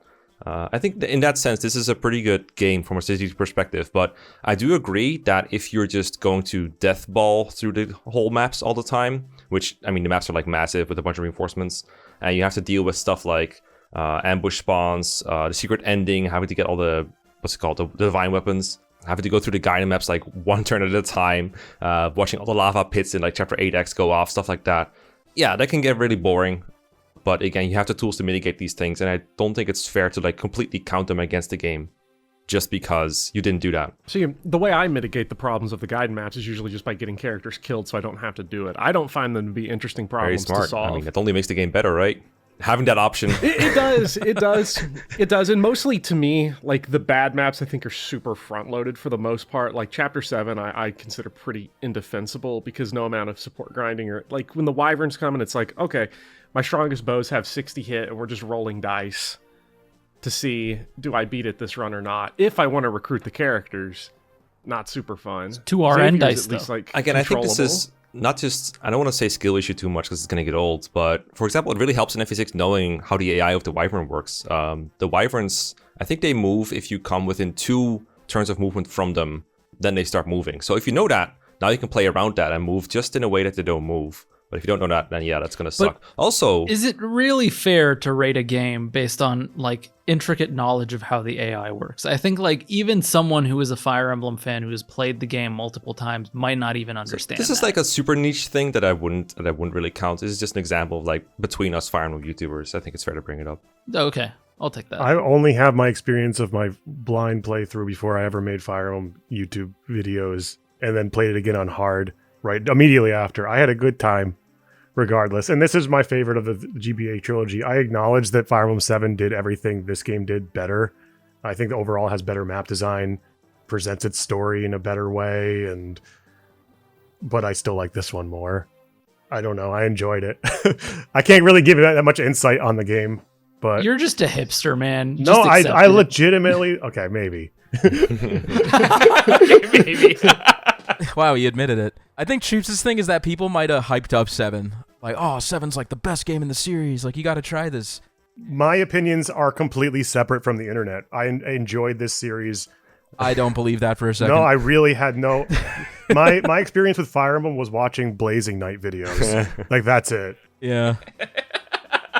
I love him. Anything else we want to say about the Binding Blade? Anything else? I think we could place it. I think we pretty much said what we want It's to. a no? very solid middle of the pack game, I think. Bottom of D. I think it's B tier. Bottom of D. Yeah, I agree. I could go anywhere. I could go Oh, it's not anyway that except bad. for above. Above. No, those two. I don't think it's an A tier. No, I game. wouldn't I go think higher there's too than many B. flaws. Games, yeah. Definitely not I think higher it's than B. B. Yeah. I'm okay with B. Okay, I'm gonna put it in B then. I think we're all okay with that. Great. Let's move on to number Not really. 7. Ooh, this is me. Sorry, Bopper. Yeah. Blazing Blade. Blazing Sword, please. No, the wiki says Blade. Sorry. I don't care what the wiki says. Take it away, Link. All right, so I really like this game a lot. And a lot of this is nostalgia because let's be real, like when you are being pushed through the birth canal of your Fire Emblem life cycle, What the fuck? this is the first game the you fuck see. up, Yeah, to put that in somewhere. I had to. This is the only thing I wrote down as a note because I thought of the analogy like half an hour before we started. And I'm like, Speedy's gonna hate this, and this is very clever, but it's true. Like this is the first experience for like our generation of Western Fire Emblem gamers, right? We came out of Smash Bros, and then I mean Smash Bros was like the conception in the womb, and then birth is Fire Emblem 7, right? So I never I'm thought I'd sorry, be this I uncomfortable. I can't help myself. Oh my god! Just call it a career, like a Fire Emblem Anyways, Fire Emblem 7 is this game that, as an introductory game, and this is important in context to what I'm going to say, as an introductory game to the series, does everything right. Now, does it completely nail Fire Emblem with like down the line after you've played all the games and had an experience? Of course not, but it's still an extremely fun game. And I'm going to start from top to bottom. Let's go with Lin mode, right? Lin mode is a heavily disagreed upon topic in the community because a lot of people hate it. They're like, it forces too many tutorials. I'm trudging through this mode that's not story relevant, and I completely disagree. Because as a person playing Fire Emblem for the first time, Lin mode is the number one thing you want. It is 10 chapters of a decent warm-up story that isn't too complex, yet has relatively lovable characters. It is basically the casual mode of FE7, where if you lose any character in Lin mode, they come back in the next part when you move on to Hector or Eliwood's story, which is extremely helpful because by the end of Lin mode, and I don't know about you guys, but I had exactly Lin, Sarah, Matthew, and Wallace left. That's all I had left on my first playthrough. It was just the first game. I didn't know about resetting. I just took the permadeath thing and ran with it, right?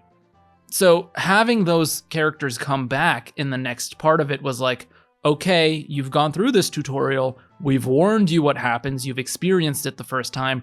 Don't screw it up again. And it teaches you the mechanics, stealing, how thieves work, how movement works, how trading works, like all of the ins and outs. Now, does this get tired the next time you go through? Absolutely. Which is why hard mode exists where there's no tutorials. You can just play Lin hard mode if you want to enjoy the story. You want to take that progress from Lin mode further onwards for you. It lets you do that. And so, again, these games were designed with, playing on cartridge involved. Like, you're playing it for the first time, it has the normal mode. You get rid of that, you have the hard mode, you've got access. Nowadays, people don't like Lin mode because it feels like you're being forced to play the tutorials, which I completely understand. They're coming from more current games, so they already know how to play the game, so it feels like insulting to their intelligence. I get it. I just still think you have to take it, like we said with FE4, there was an instruction manual.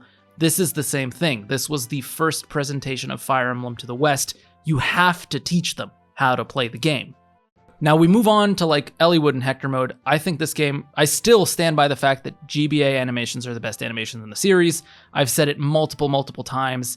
The Mercenary crit is my favorite critical hit ever because it's so cheeky. He like waves his sword like the little thing and then tosses it and just annihilates you. Animations are amazing. The music is fantastic. The vibrant colors of the game are just very attractive. It makes it nice to play. And I think we'll talk about this with Echoes down the line as well, just from a visual perspective. This game is nice to play. It's colorful, it's snazzy. The story, I know Mekkah's going to go on and on about how it has a lot of problems, and I agree. But okay. You're not? No. Okay.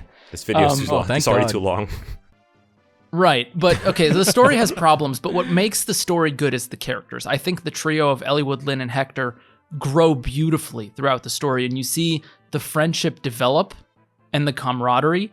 And I know supports are also a heavily contested thing in the GBA sphere, and I agree with it, but Fire Emblem 7 has some of the best supports, just from a world-building perspective. I'll throw out one example, which is Renault. You get him on the second to last map in the entire game. You almost have no time to get his supports unless you get the Gaiden chapter of the second to last map, which forces 3 maps to let you get his A supports. But he has so much story relevance that you otherwise wouldn't know about unless you read the supports. And so the character development that's in the support system is great as well. Poorly executed. I think a remake hopefully would fix that because they're great to do. But again, the character development in this game is fantastic. They have a lot of endearing moments and interactions between the main cast. Some of the supporting cast isn't as relevant, but you do get some sprinkles. It solves the sort of this character has 2 lines and never comes back problem where, you know, you'll get Legault reappearing in a certain chapter to talk about sort of his background with the Black Fang, for example, and, you know, the fortress and where to breach it. Can I interject like real quick just to like add my thoughts? Yeah, go ahead. Because that way you can catch your own as well. I've critiqued this story like a lot on my YouTube channel, so I don't know. I guess it is fair to expect me to bash it. I wasn't planning to. Yeah, it has a lot of problems, but on the first playthrough you don't notice any of them because it hides them pretty well with a bunch of mystery stuff. And I can't be like, I'd be lying if I said it didn't make the game more enjoyable. Like the game is very fun to experience the first time around, and yeah, upon examination it falls apart. But at that point, you're probably like already so deep into Fire Emblem you don't care. So it still works for me. Yeah. It's just so fun to replay. Yeah. Like all of the characters are usable. I think I've played with every single character. I've unlocked every single support. It is a fun game to play with a great, solid story. And as a starting game, there is no other game I would recommend over FE7. Just for anyone, regardless of what age they are, when they've started playing Fire Emblem, what other game they've started with. My second game, if they go like, what should I play next? FE7, always. Go ahead, guys. Agree. That's right. That's right. S tier. No. Perfect Definitely. game. Oh, okay. Yeah, I agree with Link on pretty much everything. I don't think I have much to add, except I think the more I played the series, I miss skills. I think I enjoy skills in games, and sadly, the GBA trilogy is lacking in that department, unless you're counting like Pearson 8 or whatever. I also think the endgame maps in this game kind of drag on. Yeah, a little bit. Perfect. I'll agree with that. This game's got some good maps, from what I remember. This game's got some really good maps. It's got great maps, for sure. Battle Before Dawn. Dragon's Gate is like one of the best maps in like the series, I think. That one's really good. I like one that stuck out to me was the one where you recruit the pirate guy, Darts? and you have like you have the two lanes to get to him. One that's like a lot more out of the way with a lot of forests. Well, you like do his stupid game like Fargus, yeah. Yeah, exactly. I thought that one was really You're talking about 16X. that one was really stuck out to That's me. a fun little one. It also has like the dumbest story justification ever. It's like, dude, if you want to get on my boat, you have to kill all my men. It's so great. You get a ship with no crew. Fantastic. Yeah, I will add on to the map design. I think this game has a couple really interesting things about it. One of them is that in Hector Hard mode, which is only unlocked by playing the game twice, it changes some maps completely around, the most famous one being Cog of Destiny, where it turns, like, almost the entire map is all physical enemies, and it turns it to all magical enemies. It just changes everything. Arguably for the worst, but it was a fun challenge the first time around, and it's really fun to strategize around, I feel like. But it's also like, damn, Valkyries with status abs are super annoying. Oh, they're so great. And the other thing about Hector hard mode is, the late game maps feel like they're dragging on for a little while. The game is a little bit more about quantity over quality with enemies. A lot of them suck, and a lot of your own units are just really, really strong against them, even at base. So it can feel a little easy sometimes. And it doesn't help that this game has like a range of 4 maps in a row where you aren't really pushed to go anywhere, and so it just kind of feels like you're waiting for something to happen. There's like chapter 25, you have to wait for Farna to show up. Then chapter 26, you have to wait for Vida to fuck off. Chapter 27, you have to wait for Harkin or Corel to show up. And chapter 28, you have to wait for, I don't know, the stuff that this Battle Before Dawn. You have to wait until the turn limits is up. So that's like a series of maps is kind of boring in most playthroughs. You just say Battle Before Dawn's boring. Okay, yeah, I knew that was coming, right? So that map is also like a big critique point of FE7 because it's one of the maps where it feels like a game over can happen out of your control. And I know most people really hate that map for a lot of reasons. I think the map can be solved in a way that is very unlikely for you to die, but I understand that like for someone who's not, spending like 10 hours a day playing Fire Emblem like me, feels like a bit too tricky to figure that out. So I think there's a valid critique of FE7 is like, just saying Battle Before Dawn is a critique. I will disagree. I will disagree with you on that. I think FE7 scales in a way that makes you a better Fire Emblem player. And Battle Before Dawn is like the puberty of Fire Emblem, right? It's what made my balls drop and my voice deepen and all that jazz. Here we go. Why is he doing this? No, Battle Before Dawn is awesome. It makes you grow up. It makes you grow up as a Fire Emblem player. It makes you a better player. It sucks. Like, I remember being 8 or 9 years old and suffering. I think I was stuck on Battle Before Dawn for a couple years until I was able to solve it. But the lessons I learned playing through Battle Before Dawn and the couple maps after that, I still take home today. Exactly, yeah. I understand that. I think the game can be a little bit better about teaching you what you did wrong in Battle Before Dawn. And also the RNG element is still there even if you play everything right. Which is why I'm not a big fan of it. Like, just don't give the guy next to Jafar a sword reverse and the problem is solved. I agree. Yeah. I think on Ellawood mode, this map is like way better. I think for me, Fire Emblem 7 is kind of that game where I think, it's everyone's first Fire Emblem game, at least here, I think. Yes. But, No. oh, okay. Well, besides Choops, because he's a hipster, but. And not me. And Bopper. Okay, well, for most of us here, I think it was our first Fire Emblem game because it was the first Fire Emblem game that came to the West. But when I look at it in retrospect, I think it is that Fire Emblem game that kind of was the shift in era for, I guess, the next couple of Fire Emblem games, because I think the developers started to realize the reason why people are staying is because they get invested into these characters. Therefore, you can kind of see a shift in how they do support conversations from Fire Emblem 6 to Fire Emblem 7, and then they also made them a little bit more easier to get. I agree. I love that from Choops. Disagree. I agree. I do agree. That's a What I do. very So why did you give it a 3 then, if you observation. agree? I don't feel anyway. I Yeah, don't. Choops, you rated it the I mean, lowest. we're comparing the games, right? This is like middle of the road. I enjoyed playing it. I played through it a few times. I'm hoping to play it through again with Hector hard mode, but I never wanted to play through the game 3 times to get there. I mean, you could have just asked. I got you. Well, I've been trying to get Goose to send me her. Anyways, she has I have something that can upload saves to the actual cartridge because I want to play it on original hardware, of course. I mean, Yeah, we all have a save. Yeah, literally. Yeah, we've all but got one. not on it has to be from another cartridge. Oh. I mean, I have a cartridge. Next time we hang out, I'll bring it. Okay, that and works. you could dump it or That's whatever you're going to do. Yep. Okay, but yeah, I think Fire Emblem 7 is kind of the first time that the series has started to find its footing after Kaga left, because I think Fire Emblem 6 was kind of the growing pains. Fire Emblem 7 refined those growing pains, kind of used its prequel status to have, I guess, a stronger basis to work off of. And I think they found an identity that they'll continue to use for the next couple Fire Emblem games up until I want to say, I guess, Radiant Dawn-ish. Yeah, it didn't do anything new. It just kind of like, I don't know. It refined it. Polished. It refined it, yeah. Yeah. But I'll get into that later when we talk about Engage and Three Houses. Okay. So I don't think, I mean, Bopper didn't say much, but I think we've pretty much said most of the stuff. You want to say anything, Bopper? I just think it's neat. It's a neat Yeah. game. I think it's an A game. That's good. I don't mind putting it there. Yeah, A is good. I I mean, think it goes everyone above has given Thracia. it above a 3. Wait, hold so. up. What are you doing with my boy Thracia there? No, that was Yeah, sneaky that's- of you, no. Speedy. I saw that. Sorry. Wait, come on.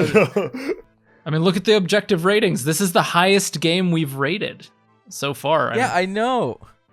It should be above Genealogy, technically, if it's a combined Yeah, if we're tier going list. by ratings, I mean, I think it'll be interesting to go and do the math on what the ratings are like average from across Yeah. the board. But I think so far this is the highest game we've rated as a collective Well, group. you guys gave the wrong ratings to Thracia. I think That was before we had this conversation. Do you think this conversation is going to change our opinions a little bit? That's a valid point. Yes. Yeah, maybe.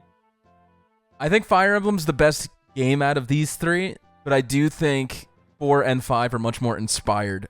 I think they're more ambitious. I think than that 7. Fire Emblem's strength is its ability to redefine itself while also being iterative. And I don't think I think the GBA games kind of fail in that aspect, but they kind of had to. They had to find their own identity, after Kaga left, like Jay said. You're right. What? Let's just do that.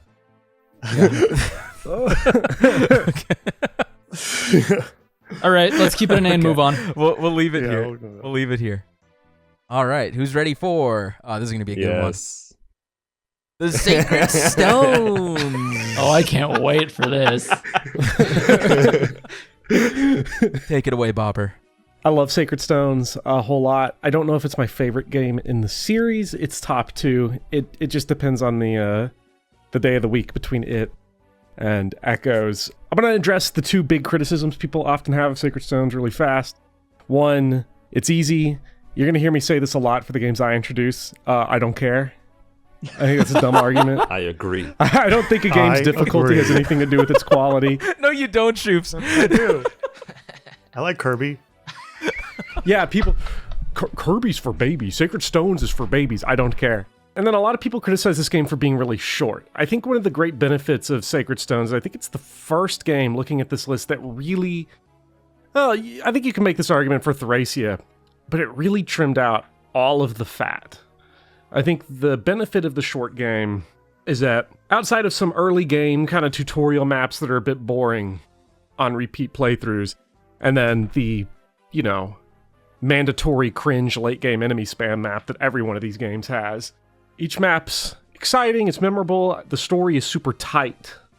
The smaller cast of characters, I think, gets more focused with better supports, a story that integrates them generally better art design, better portraits, I think, for everyone. The villains are elite in this game. Orson, Leon, I think in particular, are 2 of the strongest antagonists in the entire franchise.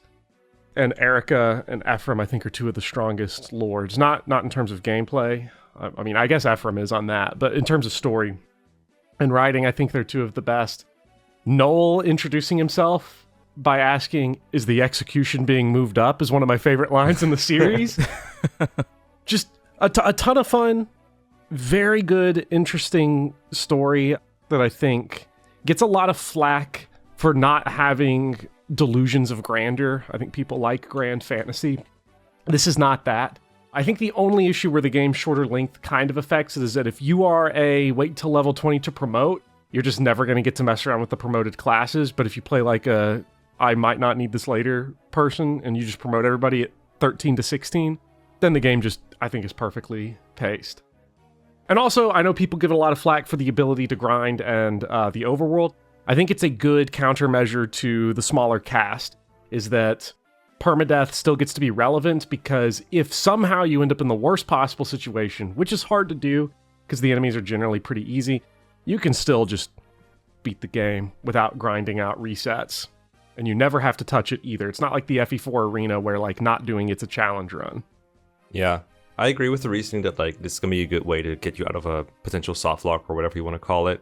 And it's also, I usually don't like the argument of well, it's optional, so just don't do it and don't pretend it's not there. But for Sacred Stones, they balance some of the characters, some of the cast around the grinding existing, like the trainees and Marissa. Clearly, they should probably not exist in a game where you can't grind them up. And honestly, even if some of the cast is too weak, whatever, you can just grind them up and play them out very slowly if you want to. There's a lot of games I enjoy for the challenge, like Thracia. There's also some games I just enjoy for comfort. That's this game for me. Sacred Stones is just a chill game to play. And if you just ignore the overworld and just go from chapter to chapter, it almost feels identical to FE7 in that regard, and it's completely fine. So yeah, that's what I think. Agreed. Yeah, I mean, I think Sacred Stones is a game that I have warmed up to over time. Like back in the day, you know, when I was like an edgy elitist wannabe, I would have said Sacred Stones is too easy, and that's just not in the spirit of a normal Fire Emblem game. But the more I sit and I think about it, Sacred Stones was when I really started to enjoy playing Fire Emblem. Like, Fire Emblem 7 was fantastic, and it made me want to buy Sacred Stones. And then Sacred Stones just sort of cemented my love for the series, and it never stopped after. Because it's like Bopper said, the characters and the cast is so compelling. I am not a big fan of Leon. I actually think he's not that great. I like the 6 generals more. I like Selena, because she's hot. I like Valter because he's just crazy. I think Valter is actually one of the greatest villains in the Fire Emblem series, and I do want to write a script about. He is. Yeah, absolutely. He's just batshit insane. Just wants to be evil for the sake of evil. Sadistic, very planning and methodical in his approach. Like his whole arc with like Cormag and Glenn is nuts, and he's there And from beginning to too. end. Oh yeah, totally. He's just fantastic. And Valter being that looming threat that you see in the very intro of the game until like the last 3/4 of it, where you finally get to sit there and be like, all right, now it's time to kill this asshole. It just makes it so much more powerful. Orson is fantastic too, because it's just so out of left field that you don't really see that level of darkness coming. Yeah, I just love the generals. Glenn, unfortunately, does not get enough screen time. Like, I would have loved to see more of him. Duisil is just your valiant teacher general who's solid and has his morals. Selena's whole debate of, like, you know, trying to serve her country for, you know, loyalty and all that, despite her disagreeing with things, is also fantastic. Like, it's really the antagonist role and the way they mesh with the protagonist in the story that makes me like this game so much. The gameplay is again, it's GBA Fire Emblem. It's much of the same. I don't think the maps are too offensive, but they're also nothing brilliant either. The one that does stand out to me is if you go the Ephraim route and then you play the Grotto Keep map. That one is like, I like that map because it's difficult and you really have to move to get Renak and, you know, the chests up there and that sort of stuff. And the enemies have berserk staves and silent staves and stuff like that. So it's a little bit more difficult than the rest of the maps, but the rest of them, I mean, yeah, it is an easy game. On hard mode, it's still an easy game, but it's fun to play. The supports are good and the characters are solid as well. Yeah, Tower of Volney is just like, whatever. I mean, grind if you want, don't grind if you want. It doesn't really make that big of a difference because the game is easy to start with and Seth just solos it anyway, regardless. One thing I will mention is the post-game. The fact that you can unlock some of the story characters in the post-game and then mess around with them is so much fun. I really love that, and that's all I'll say. Yeah. I want to mention the Seth thing real quick, because you mentioned Valter. I do think it's awesome that Seth's like one of the most broken characters in the series. And they specifically introduced Valter by having him just beat the living shit out of Seth. Yeah. So for the entire game, I was like, oh my god, I really don't want to fight that guy. I don't want to fight that guy. Absolutely. Valter's entire existence is just brilliant. I think one important thing that we should also kind of talk about is the branch promotions that this game gave. Mm-hmm. They still use it today because the developers realized that it's fun. They took it too far, though.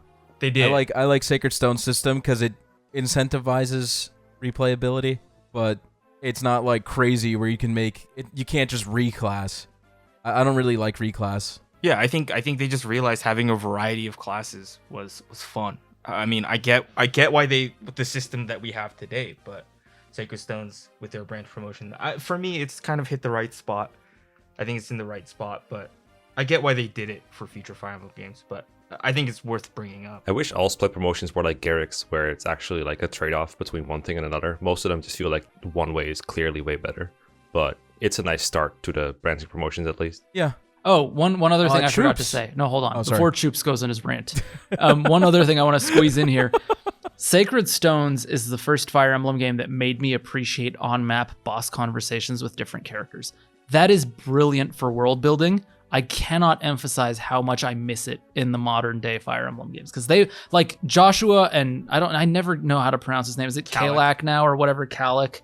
Joshua and Kalak's entire conversation is just amazing. Like, and then running around and like I would actively reset my game, like suspend and then reset and then go back in and just surround the boss with different characters who I think will have interactions just to hear what they will say, because it's just so fun. Yeah, Seth and Orson have a really good one too. Yeah. All right, Choops. Okay, Choops. You're up. The world building fucking sucks in this game. This is one of the worst.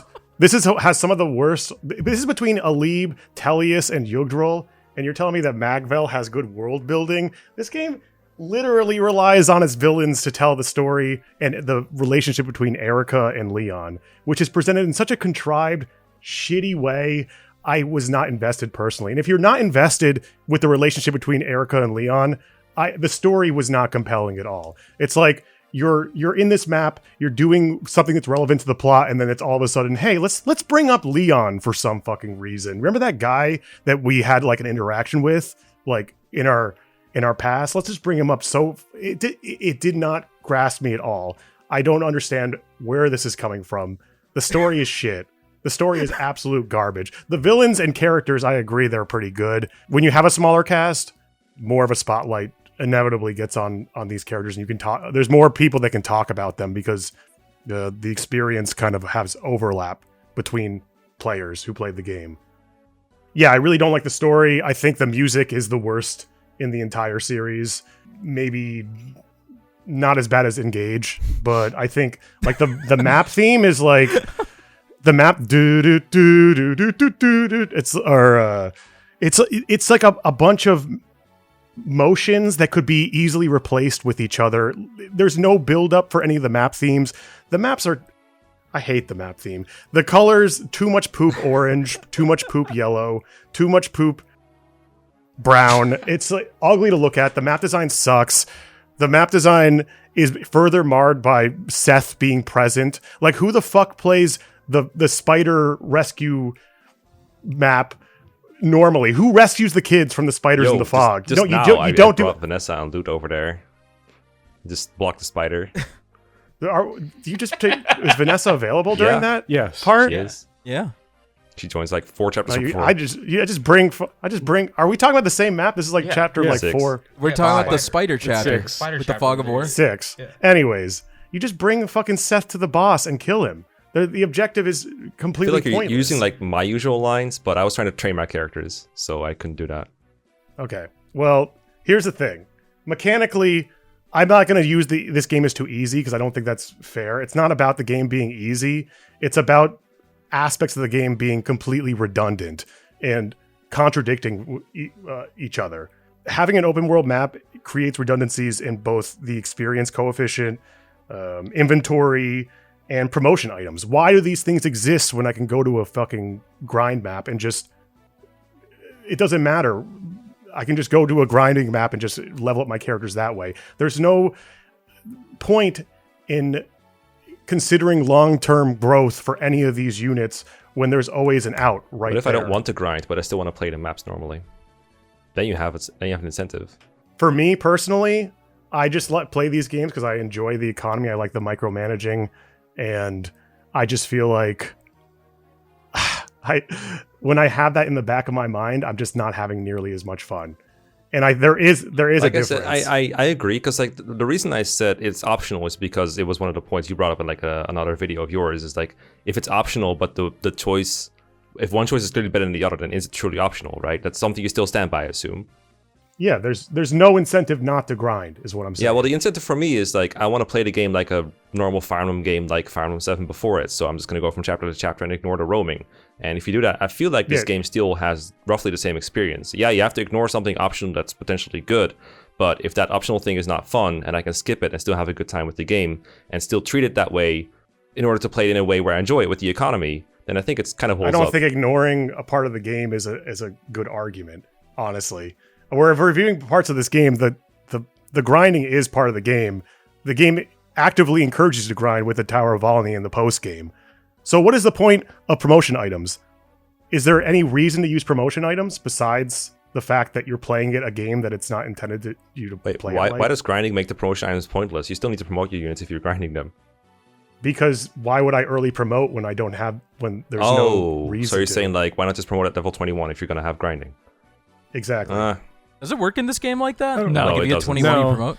I don't know. There's never been a single moment. This was the first game I ever played in the series. I don't think there's any moment in the game that compels you in any way to grind. I think it's the exact opposite of the FE4 arena, where the FE4 arena just demands your time for both money and experience. More so money. But like the Tower of Volney, all the grinding, the post-game, there's nothing that compels you towards it. Except for the ranking system. No, I'm pretty sure you would lose resources playing through Tower of Volney. Is there a ranking system in 8? Yeah, there No. is. Yeah, All the GBA there games is. have it. There's not. What? No, There isn't? there's not. Yeah, there No, is. there's not. Of Not in course the US there's a- version, not in the North American version. There's a ranking system. I had a ranking system when I played Fire Emblem 8 for the Tower of Volney. Your Excel sheets don't count. You know that, right? Okay. Well, I'm pretty sure there's not there is one. 100%. There is 100% a ranking system, and it's based on completing the Tower of Volney. Where if you didn't max out your units, you're actively hurting yourself. Oh, that So one. Yeah. just saying that there That's isn't post-game, anything that though. compels you to do that. Yeah, that's post game. That's like a whole separate game. Okay, there's also, as Mekkah just said, there's trainee units that wouldn't work without this mechanic.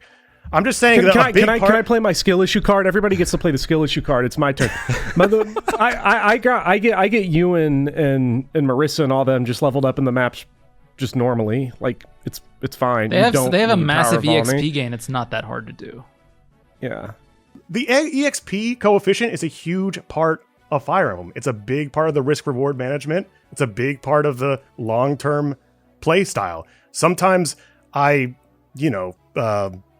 don't play things in the most efficient ways because I'm trying to get experience for my units I want to use. That whole aspect of Fire Emblem is out the window with this game because there is literally no reason not to use this grinding mechanic.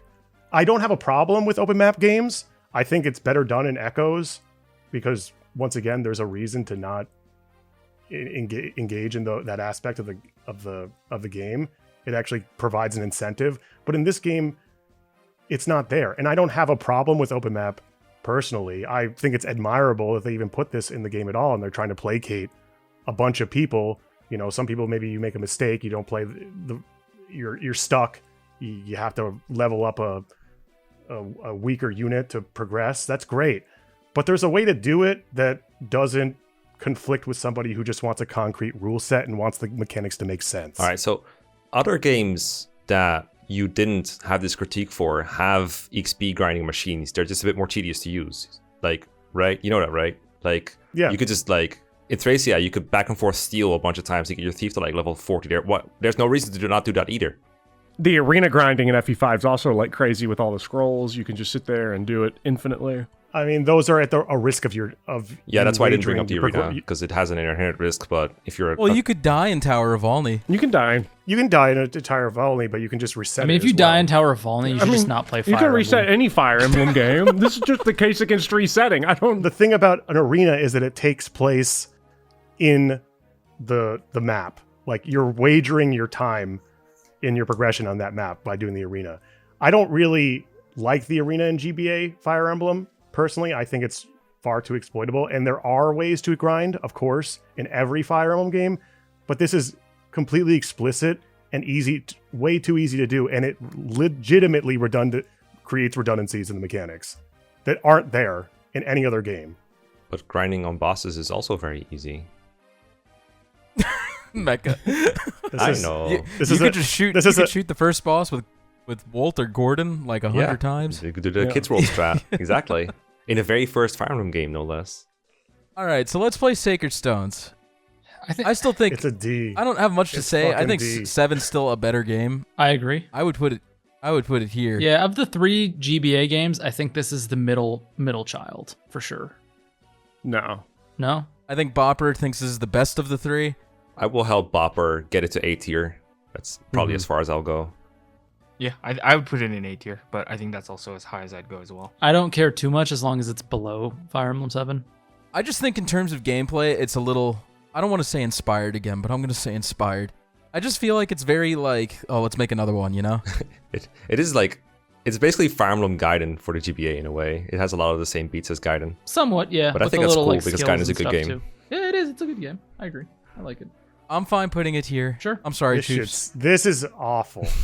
This is 9/11 for We're putting it in A for awful, Two Choops. fans. I mean, if you look at the ratings, right, you gave it a 1. Everyone else gave it a 4 or above. Like, Well, I don't really need to be validated in order to have an opinion on a game, and I feel like I can't understand how the redundancy in foundational aspects of Fire Emblem is a good thing. It doesn't make any sense to me, but You're just saying buzzwords. I'm not saying buzzwords. I'm kidding. I legitimately just don't understand. We got to move How- on, though. We got to move on. We I'm should sorry. do. All right, I just feel like you guys should just like think about how these mechanics like actually affect people's decision making. Oh, we were supposed to think And- about these. God damn it. And maybe I feel like you should. I don't know. I just feel like all you guys played this when you were 12, and like No, you I have played it late. nostalgia for it. I never played Sacred Stones until I was like 20. I think I was 10 or so. Dude, I turn 12 next year. I hate everything about this game. It sucks. The I'm death sorry, of Choops. Fire Emblem It's okay. strategy. I apologize that you couldn't figure out how to heal. It's okay. I wasn't gonna make that one. I didn't want to say anything either. I wanted to go the whole time without saying it, but I was thinking it the whole time, hearing Yes. like it makes you make bad decisions. It's literally in my notes. It's like just heal comb with Molder. All right, I'm just looking at the rating for Path of Radiance. Do we even need to talk about this one? Like, I think it's pretty obvious where this conversation. No, we need to talk about it because last time we didn't get to. Or you We didn't talk about it because we all agreed it was good. Yeah. Okay. But just let Bopper's going to open for It this is one. good. Okay, Path of Radiance. I'm going to keep it short. I think the ratings speak for themselves. I know you wanted to talk about it more, but really good story, really good lore, lots of fun. Enemy phases take forever. I don't care. It never feels that bad unless it's like one of those two like cringy late game maps like Clash. Great support system. Best support system in the series, I think, because it combines the benefits of the GBA system, which is limited, and it also removes the grinding by basing it strictly off of deployment. Agreed. So meaningful bonuses without all the grinding. Has my favorite line of dialogue in the whole series, which is Ike carrying a certain dead person, and the last line he says to him is "a little longer, stay a little longer." I read that and I'm Yeah, like, that's "Damn." powerful. Yeah, I think they hit their stride with the writing and the story. I thought for your favorite line you were gonna say maybe I should just tell Mist he's dead, and it has a completely different meaning now. Jeez. Good game. Just good game. Just all around elite GameCube gaming, and you can't get better than it. Yeah, I agree. S tier. I agree. I agree. I think I agree. this game is like easy, but whatever. We don't care about that, right? It's good, easy. It's comfort game. There's not many games where I reread the story when I replay playthrough because I kind of have it all memorized, it feels like. But Path of Radiance, every time I'm like just between chapters, like, okay, I'll just read the story. I'm like amazed at how great the writing is for this game, how different the characters Yes. feel, how fun they are, the way they talk to each other, the way they have base conversations that really help with the world building, and the way the characters fit into that world is just so good. The music beats with it. It's not my favorite Fire Emblem soundtrack, but still super good. And yeah, enemy phases are slow, but when I play Fire Emblem games on stream, that gives me time to talk to chat. So yay, best game. Path of Radiance is one of those games where you never really get bored replaying it because there's a decent amount of customization in the skill system too. It was one of those first games to, I mean, maybe it's the only one that introduced like the skill system with points, where you're like, this skill has this amount of points weight and this one so it felt kind of balanced. Like if you want a really strong skill, you got to allocate like, I think it's 20 or whatever for ether. Yeah, the capacities. Yeah, I thought that was very clever, and it was a nice way to balance skills, and it never really came back after Tellius, unless I'm wrong. Yeah, the only flaw with this game's skill system is that it's not FE10s. Yes, exactly, which I will agree. get to in the next part. The one critique and why it gets a 4 out of 5 for me, it's actually a bonus for the game, is I enjoyed it so much. I hyper analyzed this game the first time I played. I'd grown up a little bit, I'm in high school. I'm starting to like develop a little bit of a brain here, or middle school maybe, I don't know. But I was reading in between the lines for a lot of things, and I'm like, hang on, there are so many plot points here that are unresolved. And I feel like with Path of Radiance, if you're sharp enough, and if you're picking up on these things, the ending feels empty. And I don't like that, and I also love it at the same time, because Radiant Dawn has to complete it for you to really gain the full appreciation of Path of Radiance. That's my only knock against this game. Everything else I really agree. like about it. I like the bonus EXP system. I thought it was underutilized because, like, which one is the jail map? Is it like 9 or 11 or I can't remember what chapter it was. But that one having multiple solutions where you either fight and you give your characters EXP that way, or you get a shit ton of bonus EXP for just running away and being clever, is a really interesting way of playing the map. Which I've never been able to do. I don't know how Neither the hell have you're I. supposed to do it. Neither have I. I've never bothered to figure it out. I know how it's done. I've just never bothered to execute it myself. What else was I going to say about the characters? Oh, every single character is usable, except freaking Makalov. That guy sucks. Like, That's good. I like him. just the quiet, I like him. How do I use this mounted character that can use the night ward? Help. I just don't like Makalov. I've never bothered to train him. How does the bonus XP mechanic work? I had a really strong Astrid my first playthrough. I don't know about you guys, but that's just me getting off the objective critique thing. I think I'm done. I think that's a pretty good game. Bonus EXP might be my favorite mechanic in the whole series because it gives you the grinding option without giving you an actual grinding option that incentivizes you to still play more aggressively, more quickly, more resource heavy, and I like it. Oh yeah, agreed, Same. totally. It's an easy game, but it's not. That doesn't mean that it's a mechanically sound game. And I think on hard Japanese normal, it's a really fun game. It's like a really good diff. I like the difficulty Japanese normal, American hard, whatever. It's like not too hard, but it's like a brisk pace. Yeah, and it's it's great. like I can get through. There's still moments of like challenge and still moments where I'm like, oh, that was close, but I can get through it pretty quickly. My issue with maybe the unit balance is that the units you get at the start of the game are a little too good, I feel like, and have a little too good of scaling for the rest of the game. Are you just talking about Titania? I feel like everybody, honestly. I don't really feel the need to use anybody else. I feel like Titania and Oscar are like kind of busted. Yeah. But I like the game a lot, and I like the music and everything. Yep. I don't really have anything against it. I agree strongly with that left me feeling really empty, the ending, for sure. Well, good thing it has a sequel. Well, exactly, yeah. So I mean, last time we put it in S. I would like it to be able to stand on its own as like a complete thing without the sequel as well, though. Boom. Yeah, I'll agree with that. The ratings speak for themselves. I mean, you look at the bottom of the screen. This is the highest rated game we've had. We can't objectively put it anywhere else. I'm fine. They with didn't that. even say a word, but he agrees. Yeah, what do I add on? I Ashtard agree. is a great villain. He's great. He moves. That was shocking. That's it. All right, we good to move on to Radiant Dawn? Sure. Anything else Radiant you guys want Dawn's to bring up? even better. It's even better. Well, wait till you see the ratings. Uh-oh. What? Damn. Oh, crazy. What? What a The plot Tellius twist. bias strikes again. The Tellius haters are going to hate us. Go ahead, Link. All right. So, for anyone who's been listening to me talk, which I'm understanding can be insufferable as per Bopper, but Yes. yeah, I know it's. Got him.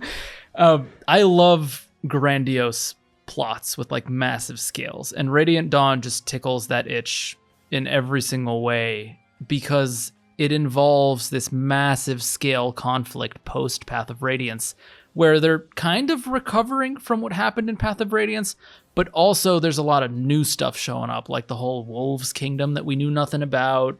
It's exploring all these new ideas, like Ashnard's background, all of that. They're thinking about like the god stuff with Ashira, and it's going a level higher than what Path of Radiance did. Path of Radiance's story was simple and it left a lot on the table. And then here, I don't really want to spoil the plot points, but I mean, we're talking about the Black Knight, we're talking about the person in charge of the Black Knight, like all the behind the scenes stuff, which is like the nitty gritty, dramatic, plot twisty stuff, was kind of removed from Path of Radiance and put into Radiant Dawn. It's like Path of Radiance is the bun and Radiant Dawn is the meat that is cooked like perfectly medium. You can sink your teeth into it, juicy. I hope you guys like this analogy more than the other ones. What is he doing? It's better. Yeah. I'm learning. I'm getting better as Path of Radiance is not bread. Okay.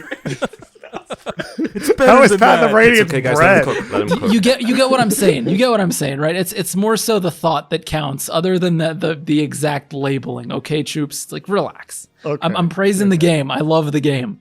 The problem it runs into is it's a very long game, and depending on whether or not you like the game, that will be your main critique. The other main critique that everyone loves to drive into the ground is Blood Contract. And I get it. I don't like it very much either. Blood Pact. Sorry. Blood Pact, whatever. It's the same thing.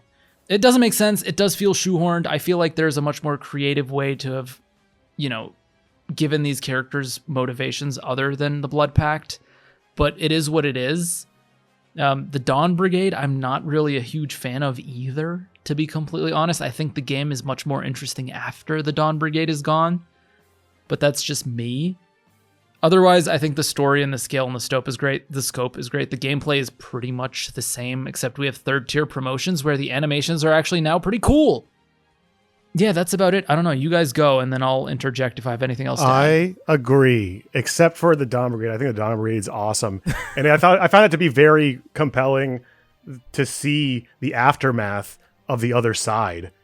Fire Emblem is a game that imparts moral gray in all of its scenarios and interactions, and war is a place where real people are dying, except in Sacred Stones where you're just fighting stupid monsters. But this is a game where it's so interesting to see the fallout and how these people who were the villain are suddenly being the people exploited. I love that, and that's even though I agree it gets more interesting once you get away from the Dawn Brigade. I thought that was really, really cool the way they set that up. I didn't even know this was a sequel to Path of Radiance until I got to like part 3 as a kid, because I didn't really pay attention. I was surprised to see, When you saw Ileana, were you just like, ooh, bonus cameo? Yeah, I realized it was in the same world, but I didn't really, I didn't put like 2 and 2 together, like how big of a difference is the time. I didn't really use Ileana in Path of Radiance for my first playthrough, so I think that was part of it too. But I was just kind of like, what's going on here? Like, Ooh, this guy's called Soth too. See, but Well, I get skipping Soth because he's really minor in Path of Radiance.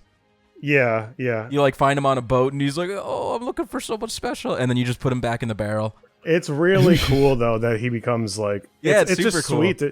I just think it's such a unique game and it does everything. I just love everything that it added. It's really iterative of Thracia more than anything in all these GBA games. It's just like the furthest they went with this system, and they took it to a place where I just think it's just awesome. The Blood Contract. I understand the critique with the Blood Contract. We spent 2 games worth of geopolitical conflicts forming these situations where everyone should have like motivations that have been firmly developed, and then it all gets thrown out the window for magic. I get that, but it is at the end of the day a high fantasy game. It didn't really bother me too much, to be honest with you, and it created a conflict where there was reasoning behind all these Micaiah and Ike fighting each other when they could have just talked it out. But this is also kind of my issue with the Blood Contract, because if I remember correctly, everyone around Micaiah was like, this is kind of a terrible idea, but she did it anyways. Well, because she loved Dan so much. Yeah, I was going to say, it was... Like, her motivation is that she doesn't want to see the destruction of Dan, and Yeah, that was, like, explicitly in the Blood Pact. I think that is my problem with just the Micaiah as a character, is that, like, there a lot of the characters around her are telling her, like, I don't think we should be doing this. I feel like, this is kind of a bad idea. Soth.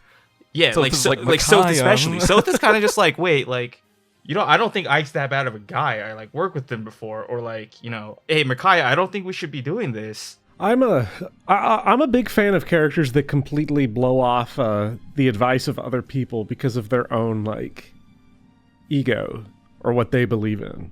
Bro, she was gonna pour oil. I she was gonna pour agree. oil on him. But then the issue, for me, the issue is that like the Dawn Brigade is clearly being set up as like these like huge like underdogs, right? They don't have as much experience as the Grail mercenaries, but they consistently make all these bad decisions. So my commitment to the Dawn Brigade just becomes much less. I don't know if I'm even explaining this correctly, but like I feel like if I was going into Radiant Dawn blind without ever playing Path of Radiance, if I saw the Grail Mercenaries, I'd be like, thank God I'm leaving the Dawn Brigade. Yeah. Everybody feels that way when they play. Yeah. Well, I think it's interesting because it is mapped that way throughout the game, because unless you hyper focus a couple Dawn Brigade units, like they really just like their inexperience and their inability to like go beyond like just kind of street fights, they fall behind. Like they just can't keep up. And it's lore With the accurate escalating because conflict. it's just a Yeah. mismatch of Dane kids that got together after the war. So it does make sense they're a from a militia, war perspective. like- Yeah. It's not fun to use. And even within their own army, there's a bunch of people that come in and just kind of replace them as better units. And then suddenly in part 3, they all leave. Like, you don't have, you know, the Burger King guy, you don't have Nyla, you don't have Raphael, you don't have Torneo. Suddenly you're just on your own with these Street Fighters and these super tough encounters. And it's like, well, shoot, this is going to be really difficult. But that's the point, because they're being set up. And I get Jay's point, though, because it feels like if you can't really relate to these characters in a way that like makes you feel like you're on the right side of stuff, as I'm trying to interpret what he's saying, right? Correct me if I'm wrong. But if you can't really relate to their reasons to fight, you think they're wrong, that I guess that kind of is a point against it as far as relating to it goes. Mm-hmm. I agree. Can I talk about the part system real quick before we move on? Yeah, go ahead. Go ahead. Yeah. So there's 4 parts to the game, and you shift your perspective sometimes within parts and between parts. And I personally like this a lot because it means you get to use most units at least once throughout the game, and it reduces the redundancy problem that other games have, where it's like, oh, I just got 2 more calves when I only have 2, whatever. Instead, it's like, oh, I got 2 calves within this part, now I can use them here. So it does kind of, it makes choices for you in that regard, and it does mean that when you're replaying the game, there's more of those maps where you don't really get to use different units. Like every time you play Radiant Dawn, you have to play that map where you only have Nephany and Braum, and pretty much no one else besides Heather at the end. Right. But then part 4 hits, and you have like 3 different routes to send characters on with a high demand for good units, because you have to route, was it like 5 massive maps with a bunch of enemies? And usually I find Fire Emblem endgames are pretty lacking in rewarding you for training your units, because you get like units that can replace your other units and just do it better than them. The maps are kind of boring, but I know I'm in the minority here, but I like part 4 of Radiant Dawn, because you get a reward for actually raising units throughout the game and being smart about who you're giving resources, bonus experience, and skills, etc. And like we mentioned earlier with Path of Radiance, this game also has a really good skill system that is very rewarding when used correctly to route these enemies faster, like making good use of Resolve or Celerity or Pass or Savior can really be really helpful to move units to the right places and route maps much faster. And again, it's kind of like harkens back to the FE6 point I made earlier, where the game feels very tedious if you're going about it slowly, but the more you learn to use the tools at your disposal to make it go faster, the more satisfying it feels to play a part format. But again, I know that if you don't try for that very hard, or you're new to the game, it can be a very grinding experience. So I get why not everyone likes it, but that's why I personally like that part of the game more than most people. I think the fun floor of Radiant Dawn is actually quite a bit higher if you're like completely ignorant of everything in the game. You know, because my first playthrough was challenging and I had a ton of fun, and the game does just kind of be like, okay, just here's Ike with the rag now. Like, you just have like really not done well. Just go ahead and destroy everything. So I find like it's fun no matter what, and it gets more fun the more you know, like the item management and trading skills around and training and bonus EXP. And I feel like it starts really good, and then it gets better the more you play it. I think having battle saves for the first run on normal. Normal is really hard for anyone playing blind. It's gonna be it's still very difficult. It's very difficult, and I think having battle saves for that was a really good idea. And not having it on harder difficulties is also really good. And we're gonna talk about the supports. Yeah, I was gonna bring them up. I think the support system is the best in the series. I mean, despite the fact that they're not real supports, and it's just generic, like, hey, how you doing? Doing great. How about you?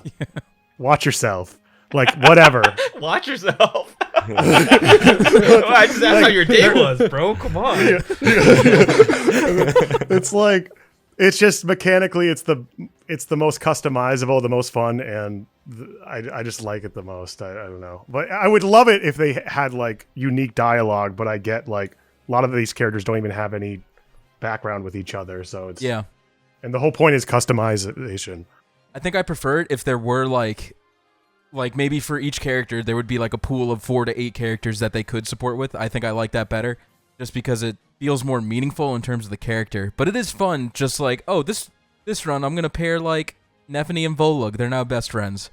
Like they're good friends now. Keep them together. Being impacted by their support like bonuses and their Virgo astral sign. Yeah, their whatever. affinities.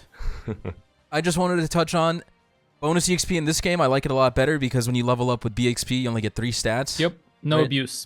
I think Path of Radiance, Yep. it's like whatever. Definitely. You can get whatever. Yeah. You could just keep Path of resetting. Radiance. Radiance. That's a great point. I love getting blank Boyd level ups on bonus EXP and Path of Radiance.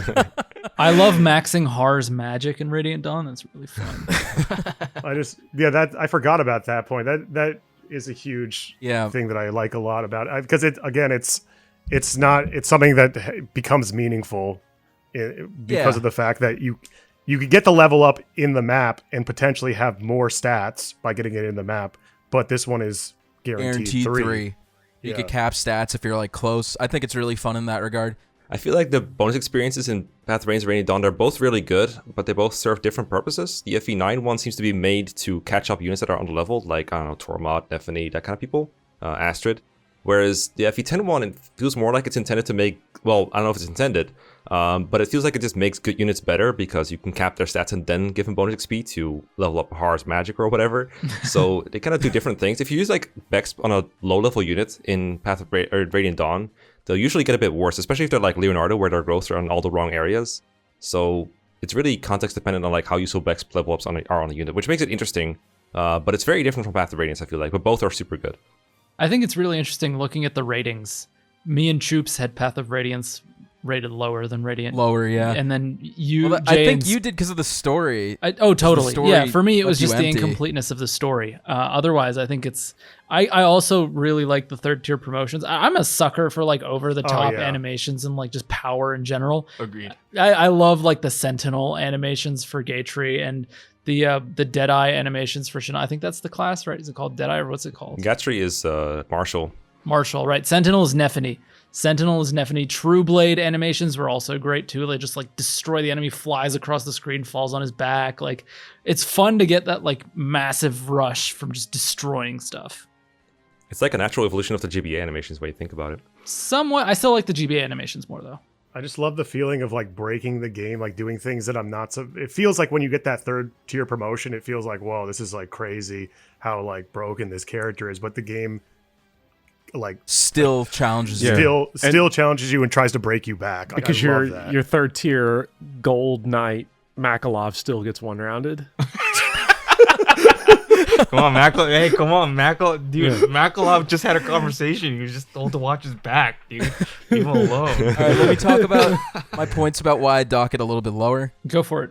Becca brought up that you're constantly changing perspectives with your army, which is nice, but it feels like you're kind of... In some chapters, it doesn't even matter because you don't have to necessarily fight against these units, but there's parts where, like, you're building up characters, and it's like, all right, like, I finally got these, like, strong stats on this character, and then the very next chapter, it's like, okay, now you're fighting against these characters. But that's funny, though. It just feels like you're shooting yourself in the foot So a lot of funny. the Yeah, time. but that's fun. That's fun though. I don't know. It just bothers me. It has 313 Archer. I mean, you can't really, He's overrated. I love that. for map. me, the only reason I dropped it points is because like the story I think does kind of dovetail a little bit towards the end, not catastrophically, but like kind of gently declines into just being not as interesting. I actually agree with you on that. And then part 2, I think on replays can be a little bit of like, I just got to get through it. Like some of those part 2 maps are just kind of boring. I'm thinking the Joffrey's Charge.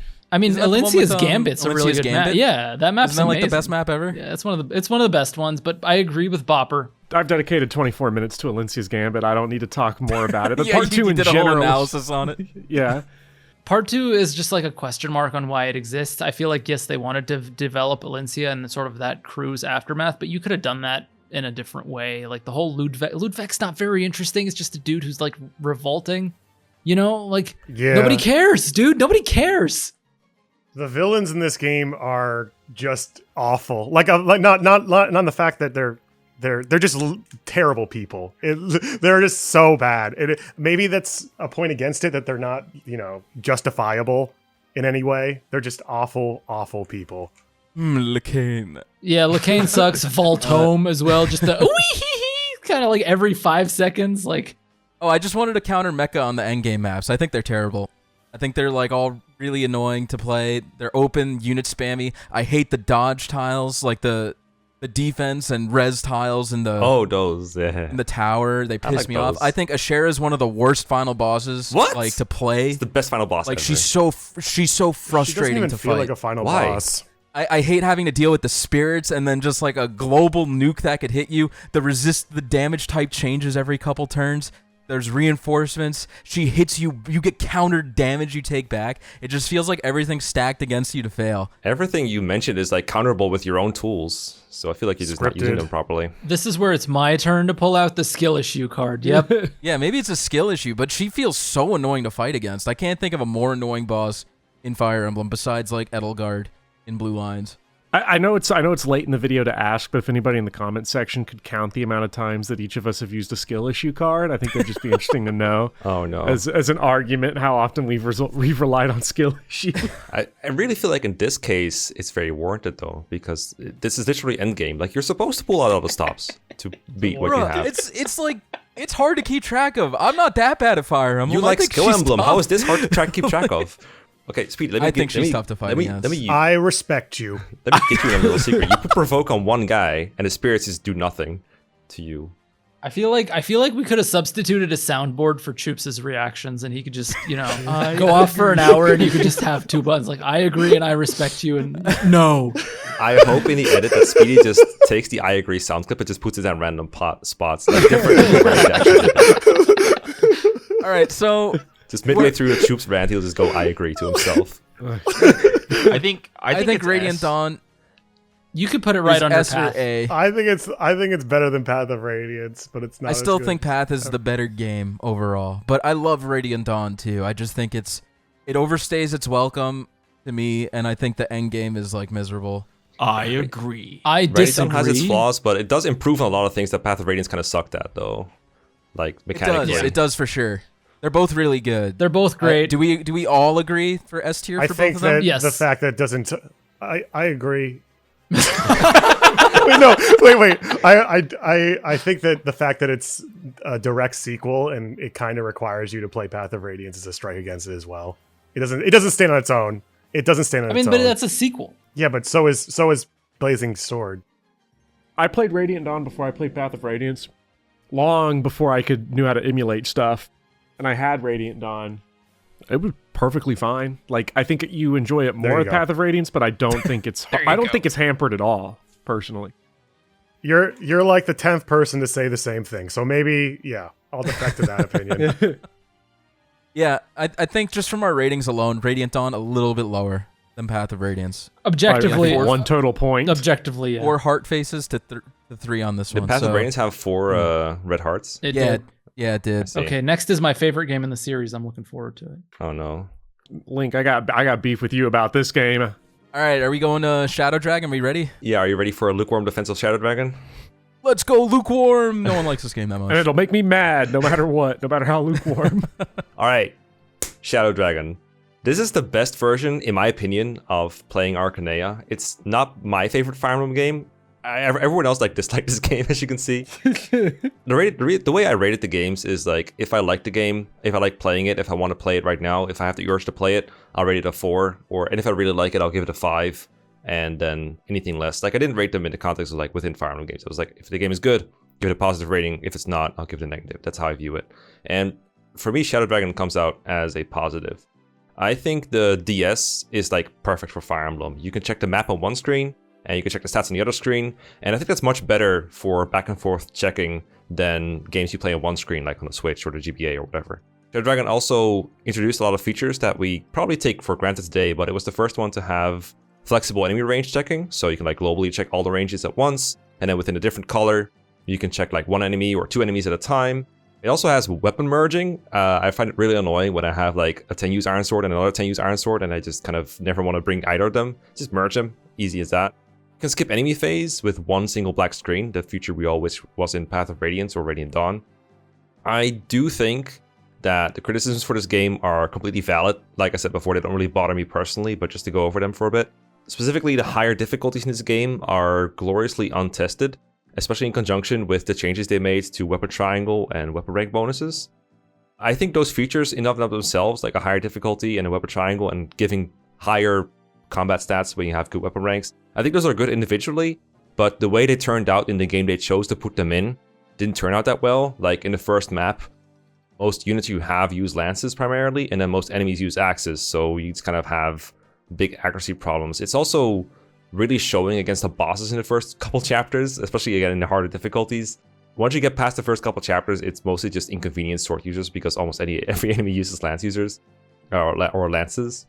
But I think those changes are generally good. I just think that New Mystery did a better job of using the system because of the more versatile enemies. But for Shadow Dragon, I don't know. I can't really fault the game for experimenting. I just think they could have tested it a lot more. But the game overall plays very smooth. It just feels very good to control. It's that, and I think those are important. So I think that's why I rate it above previous versions of it. I think this game is good. Also, something I've noticed I liked a lot about Fire Emblem games is that if a game gives a player really overpowered tools that are fun to mess around with, forging is super fun. Forging effective weapons especially is super fun. I know it breaks the game, and some people don't like that, but I personally enjoy seeing big green number on the screen with my combat forecast. In the same vein, I like that this game had the guts to give you actual ballistas with 3 to 10 range. I like how you have an item you could put on a unit and it'll just have infinite weapon uses as long as they hold that item, the Star Sphere. That's just super fun. In the same vein, infinite range warp, Lamau, it's so good. It's too busted. It's too busted? No such thing. I'm sorry. There's no such thing. The final boss, Medius, is overtuned at hardest difficulties. There's some classes that just straight up cannot avoid being doubled by him, and Marth being one of them is just super bad design. They shouldn't do that. Ambush spawns are back from being gone, which is awful. I think they're not in normal mode, but then they put them into higher difficulties again, which I think is another sign of not testing. It wasn't that bad in earlier games because the enemies weren't that strong, like at FE5 and FE1. It's like, oh no, this 5 Strength Cavalier appeared, what would I do? But here in this game where they have like a Horse Slayer Cavalier appear out of nowhere and kill you, I'm not a big fan of that part. So, and then also I think someone's going to bring it up, the art style of the game is just not as cool and vibrant as like the GBA games, or as flashy as like Path of Radiance, Radiant Dawn. All valid criticisms, but gameplay wise, I think if you're just looking for gameplay alone, I think Shadow Dragon is just a really good entry. So that's why I enjoy it a lot, and that's why I like it more than I dislike it. It's just All so right, vanilla. I'm ready. Let it come. Let it come. This was the first game to put your items back into your inventory if you let someone die. Oh yeah. And that's actually huge for me personally. Anything that makes permadeath feel like more of a relevant option is a good thing, because that makes it more Fire Emblem-y, in my opinion. And I also actually like the art style of this game. I've said this multiple times. I think I find it charming, and I find it harkening back to tabletop RPGs. It gives that tabletop RPG vibe that is the reason why I really was attracted to Fire Emblem initially. Do you also like the Gaiden chapters and the replacement units then, if you like the permadeath mechanics? I'm a good Fire Emblem player, so I don't let my units die. But I don't have a complaint against them. I feel like people don't like missing out on things. They have FOMO, and so that's like a thing that they can like, harp on, like, oh, to get these units I have to kill units. That's silly. Like, then I don't know. I think that's a bad complaint, yeah. I mean, it is a complaint. I guess it, but at the same time, it's like, just don't kill your units. I don't know. Just play. You're making the game harder. Just to. I mean, I guess if you want to see everything this game has to offer, sure. I like the save system as well. It's nice. Oh yeah, it's really good. Yes, I was going to mention the save points is probably the best save system in a Fire Emblem game. If it's like on the map, I like the way Shadow Dragon does it the best. It's a resource. It's another resource to consider, and it's relevant to the gameplay. I don't like how they fucking shoehorned all these mechanics that don't belong in the game. And as a result, it's less balanced. There's a reason why Marth is terrible, and it's because Marth shouldn't exist in a game with a weapon triangle. They didn't change any of the unit composition. They didn't change any of the maps. And so you have a different system with new refining mechanics, new weapon triangle, and it just feels like a worse game. I would rather play Shadow Dragon and the Blade of Light than this. And reclass. I haven't even touched reclass. Reclassing is. I hate reclassing. What? I think reclassing goes against everything that Fire Emblem should stand for. And I don't know who came up with the word unit feel. They should be Bopper. sent to the gallows. Whoever did that, because I'm sick of hearing it. But this game has no unit feel whatsoever, and thus everybody just reclasses to calves, and there's no limit on it. You have a capacity. There is a limit. There is a but limit. It doesn't matter. The limit doesn't matter. Kind of agree with you, to be honest, on the reclassing. I don't really like it that much. Yeah, I think it's handled a lot better in 12 because It's worse there. Sorry, go on. Okay. I guess we'll get into that fight because I like it there. I think my problem too with this game is that breaking it. All the Fire Emblem games can be broken, and you can do very silly and stupid things in them. My problem with it in this game is that it's like, on this playthrough, I'm going to train up Board and then just reclass him and get him C rank and forge an effective weapon and then warp skip all the late game maps anyway. It all comes down to the same solution to the same problem over and over and over again. Whereas like, I feel like in the other games, breaking the other game sometimes feels like, or making a unit super powerful that shouldn't be, feels like you're getting away with something. Whereas here it's like, it's just so free and obvious. And like, there's not really a reason to not do it either. I agree. I don't disagree. Okay, Link, go ahead. Or Okay. unless Jay wants to say something. No, I just want to talk about the art style because they got a really prominent artist to do the art for Fire Emblem. I'm just sad that the way they implemented it was Wait, that so way. is 12 Daisuke Izuka, but 11 is a different? Yeah, 11 is the Artist? guy that created Ghost in a Shell. Okay. I'm pretty sure. Yeah, I don't like the art style at all. I think it's ugly. So this is just like my Japanese anime. I'm not talking about the fucking art style of like the portraits. I think those are garbage. I'm talking about the general vibe, the UI, the presentation of the game. Yeah, the animation I like it and a the lot. maps are ugly. It's just like, it's very dull. It's dull. It's yeah, very dull. brown. Like, The way forests and stuff look, it's only like one step away from like Fate's Google Maps overworld. yeah. Yeah, just the portraits themselves, like they're so not expressive. Like you look at every character, they have the same sad grin on their face. Yeah.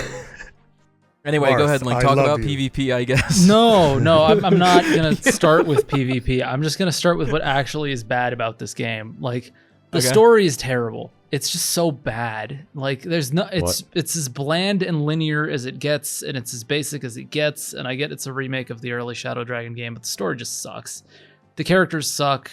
The gameplay is just basic Fire Emblem gameplay. I mean, there's no innovation here whatsoever. The reclass system was actually interesting because I can make Draug a sorcerer, and that's funny. But other than that, like, I can make Merrick a swordmaster and give him a Forged Levin sword, and that's interesting.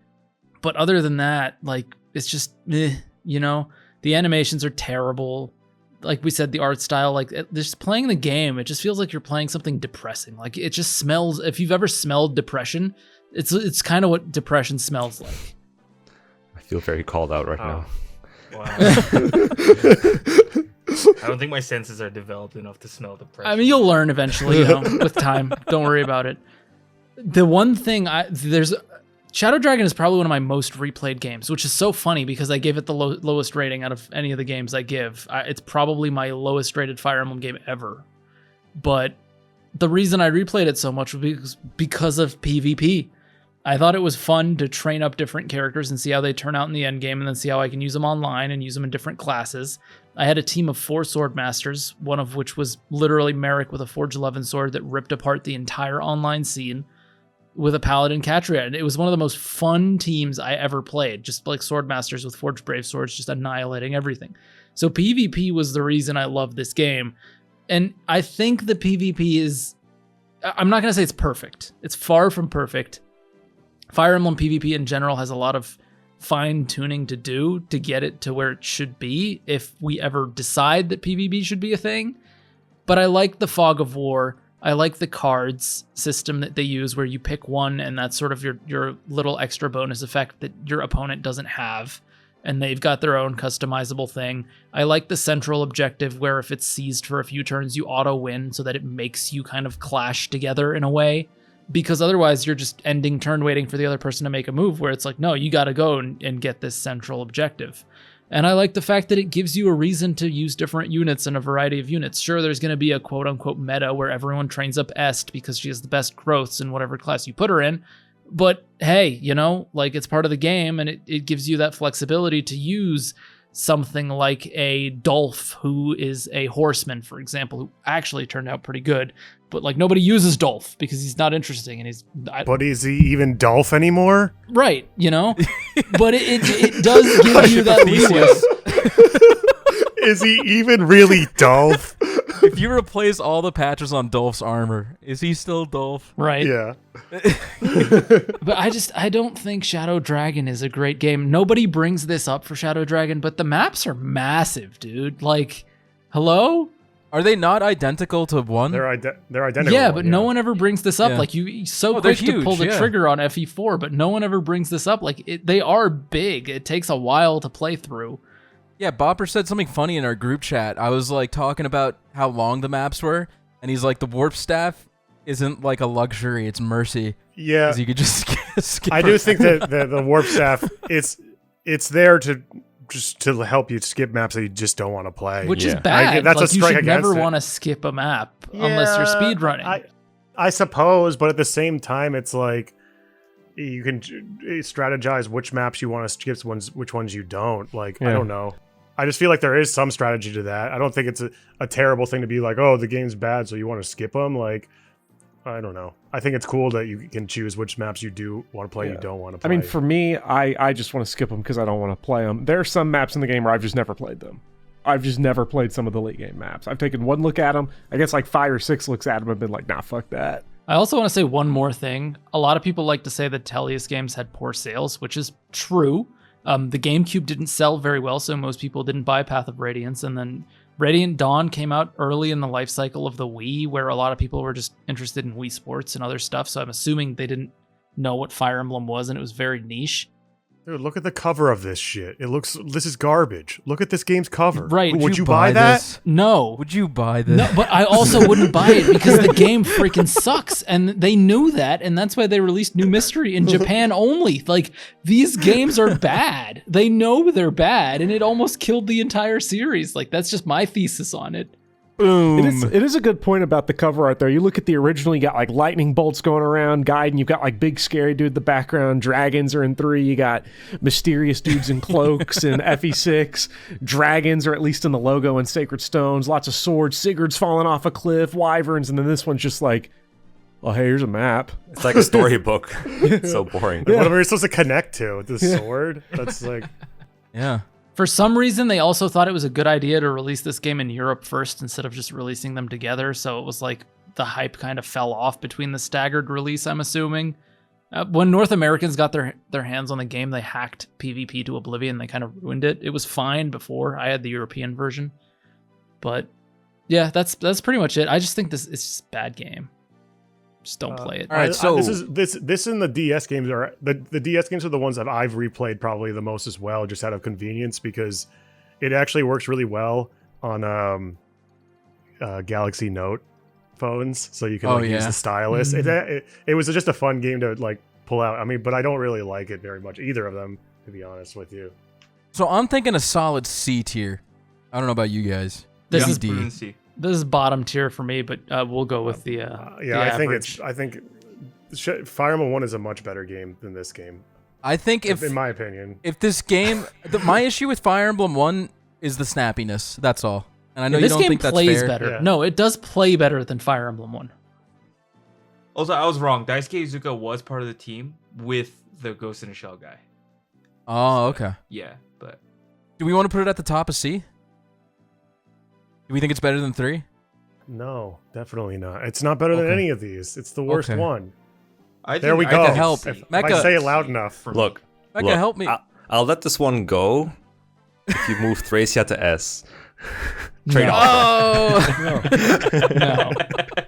I'll let it go if you move Shadow Dragon with Gaiden. This is like an affront fuck you Not have that against one. Gaiden, bro? The other one. Oh, this. You want me to do this? Yeah. What? No. That was people are democratically undecided upon. Nobody's That is gonna not an take option. this tier list seriously. Okay. I am taking it very don't- seriously. I usually do not bargain with my principles like this. Everyone loves Whatever, Gaiden. This is fine, I suppose. Is this so, fine? Do we think 3's Yeah, better than it's fine. Shadow Dragon? I think. Yeah, I Shadow think Dragon so. just plays Nobody better than ca- 3, yeah. honestly. Literally, I think no we one do cares this. anymore. I think we do this. Nobody cares. Fine. Shadow Dragon was our lowest ranked game, and people got mad. I mean, Shadow Yeah, Dragon but has they're these weird fucking hipster idiots. fans that are like, "Oh, I cleared it on hard 5, so I'm clearly good at Fire Emblem." It's like, no, you're not. Shut up. Clearing Hard this 5 game is on hard. hard 5 Wow. is so cool. Congrats. All right, Save so states just, are a hell of a drug. just in terms of the playability of the games, I'm just gonna put Shadow Dragon here. I still think these 3 games might have tighter design, but like this one you can actually play and not. Hate yourself. Maybe you do want to fall asleep, but yeah, It's okay. I don't know. I just don't like Arcanea that much. I'm not a big fan. Me neither. I don't think the placement really matters as much. It's the conversations we have and what we learn about each other that's important. I agree. The real Shadow Dragon was inside you along the way. All right, Jay, you're our new Mystery of the Emblem ambassador. I'm actually surprised that I am. I'll be honest. Well, no one else wanted it. Look at this enthusiasm in the Low room. bar. I thought this game was more well received, but I guess not. Yeah, in Japan, maybe. We Yeah. can get it. I want to know why Mekkah gave Shadow Dragon a 4, but this one a 2. I'll get into Oh, it. you I can think get to Jay's it. up first, You'll get though. to it. Yeah, but Jay, go ahead. For me, the reason why this isn't a 5 is honestly Chris. I think Chris, like as a character, he warps everyone around him. He does that avatar thing, but I think he does it the worst out of all the avatars. And then 2, I think he's just way too good of a unit. So he just kind of like trivializes certain points of the game. But with that being said, I do think there are a lot of difficulty options that this game presents that I think there's something for everyone. Story-wise, I mean, there's not really much to write home about again, but Michaelis now has a redemption arc, and it's one of my more favorite moments of this game. There's a whole new thing with Katarina because she's added into the game. I guess the purpose of them adding Katarina as a character was to highlight more of Chris, him being Marth's shadow, whatever, right? But I have no real strong opinion on Katarina. I cannot stress enough how much I dislike Chris as a character. I think if you are like genuinely a fan of Marth for whatever reason, I just think Chris just takes away so much of what Marth is able to accomplish as a lord, because it just doesn't sit well with me, because it's like whatever accomplishments that he gets in Fire Emblem 3 just gets thrown out the window because it's actually Chris that does all of it. And he's like, I don't want any of the credit, Marth, you can have it. It just feels so cheap. It's true though. If you replay FE3, like hints of Chris are there. Get out of here. He was in the background. Get He's outta here. underneath the truck near the St. Anne. If you look at the literal portrait, there's a shadow. If you put the Konami code in the title screen, you unlock Chris. No, it's just I just think like the progression of Chris's character is what really hinders this game for me. I gotcha. So, what about it do you like so much that you give it a 4? Do you just think it's a solid game? I just think it's a fun Fire Emblem game. But I mean, I played through it as a casual. I think if I was to do a deeper dive into this game, I can kind of see why people dislike it too. Okay. I just had Fair fun enough. with it.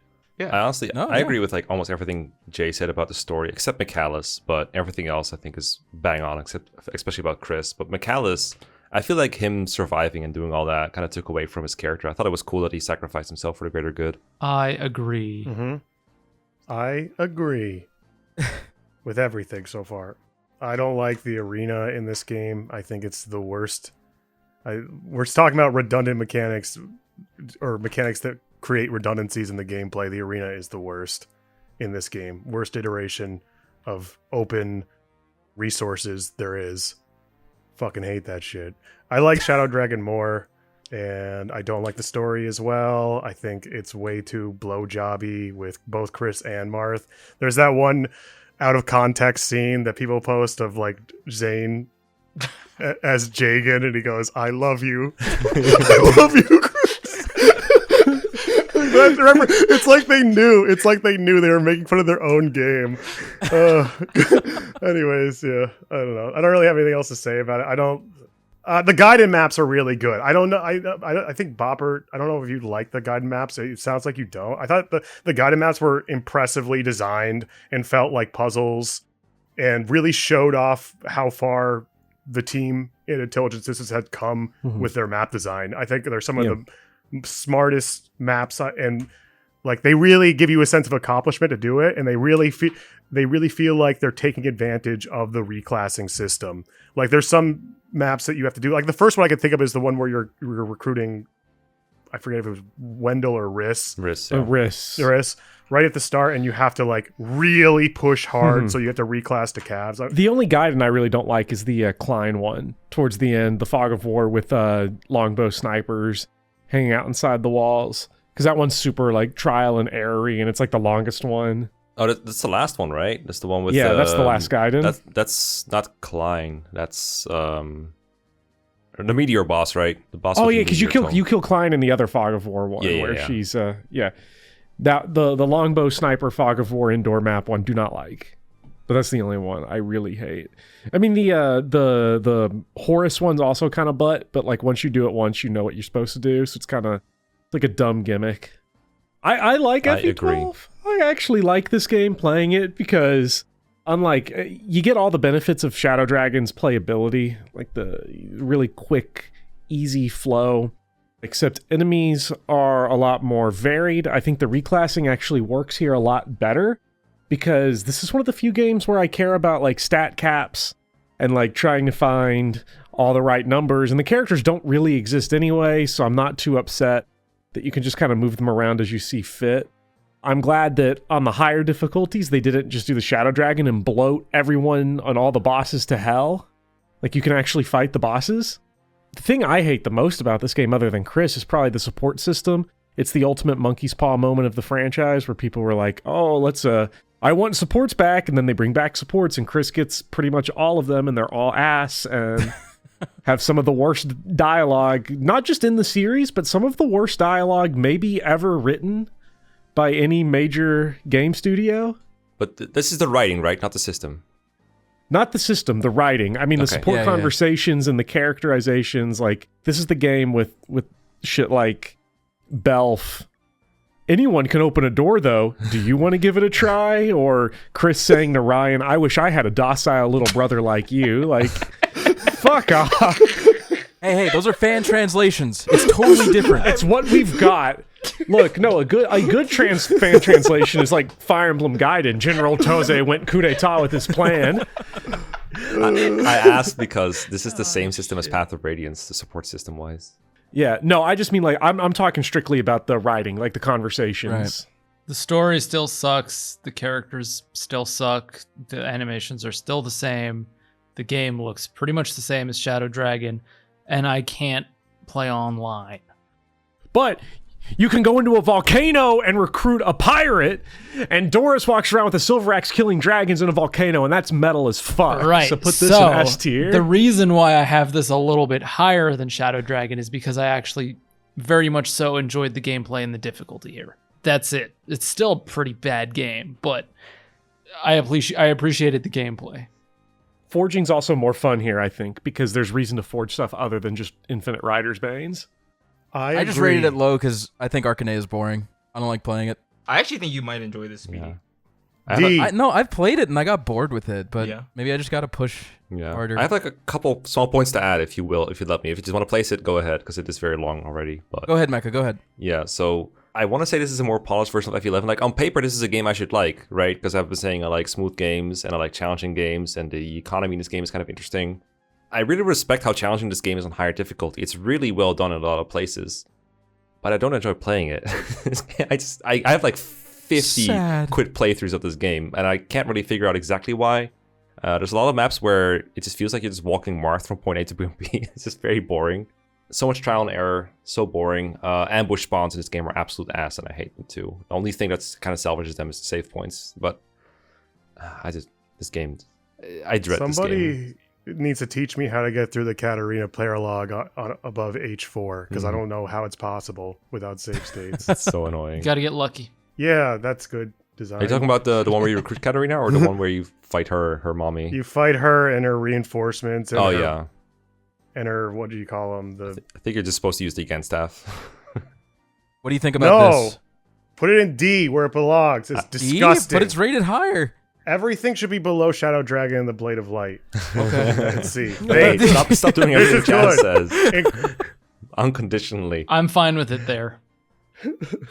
Like in Topacy? I mean, we think it's better than Shadow Dragon, right? Yeah, I No, think I it like is. Shadow. I like Shadow Dragon more than this game. Really? Personally, Same. yeah. I disagree, but I think we're disagree as in the well. minority though. What about this?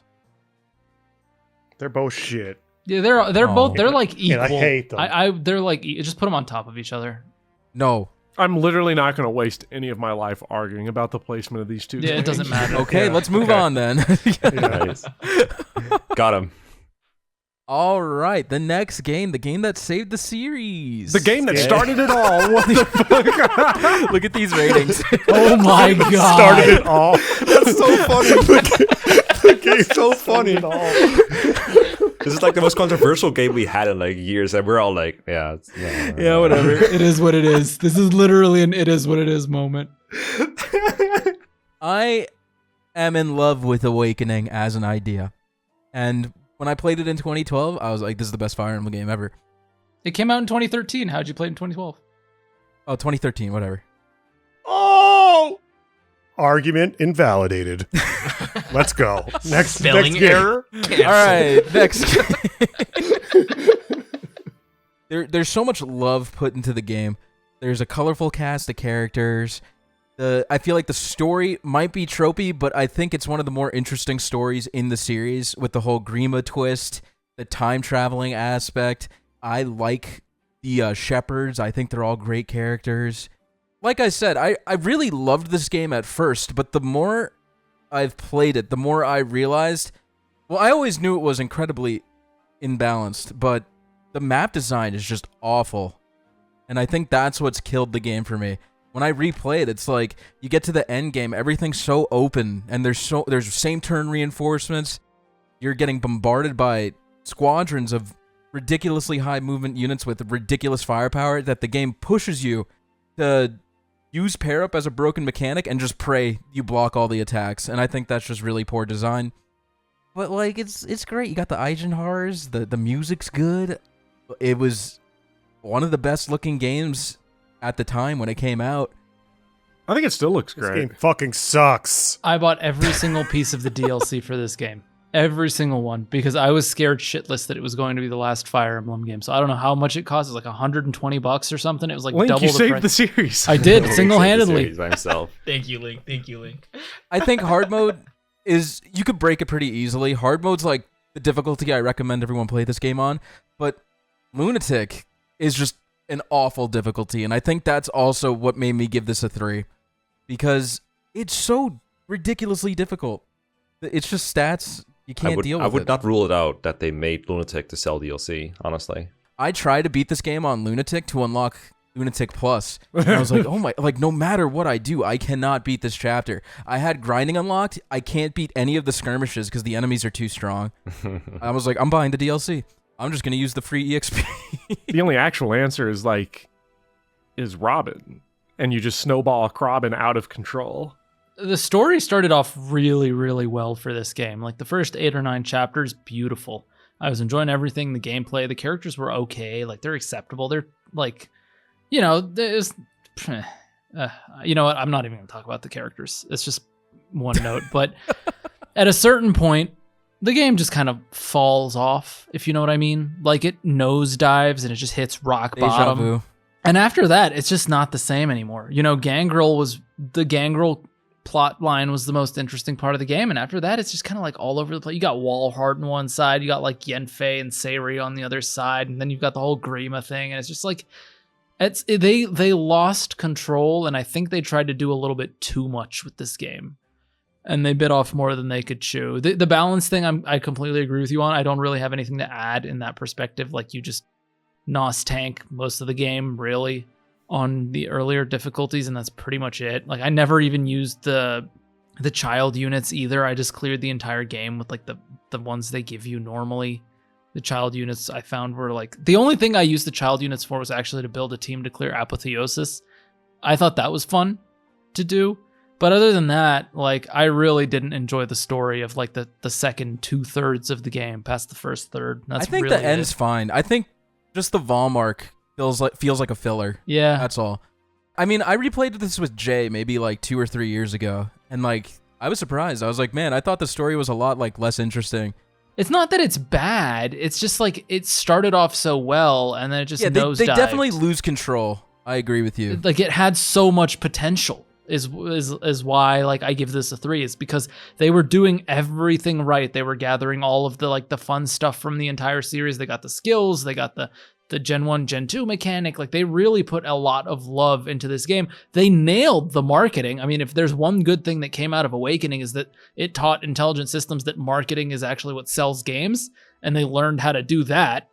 Really? I think they marketed this game poorly. No, were you online when they marketed that? They were like releasing characters dude, every. I think this game just came at a really good time in the 3DS's library.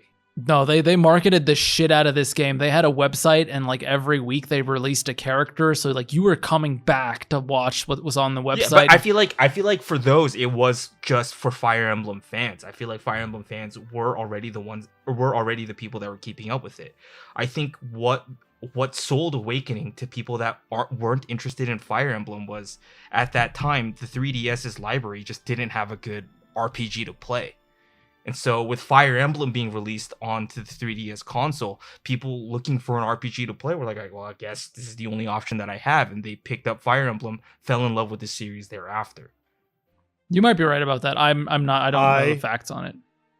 Agree. And I'm gonna maybe make the case that it's even more extreme. I might have the most extreme opinion on this game because not in regards to story, but like on map design, because we talk about how in-game sucks.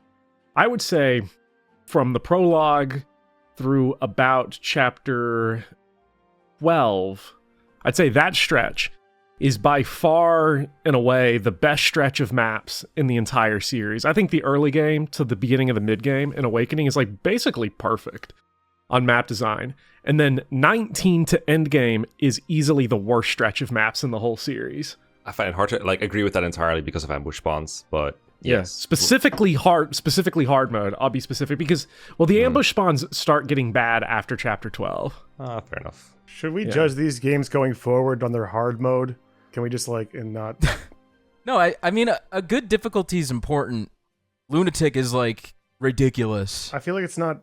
It's just inserted in there to give an extra options. Wait, are you trying to say like 3 houses and Engage are going to be like different? Because I just I don't What are you know. getting I just at? feel like you can't rate something based on a mode that was never play tested to begin with. You know? Well, I believe hard mode is what they tested it on. yeah, for exactly. sure. That's what I Hard believe mode too. feels play tested.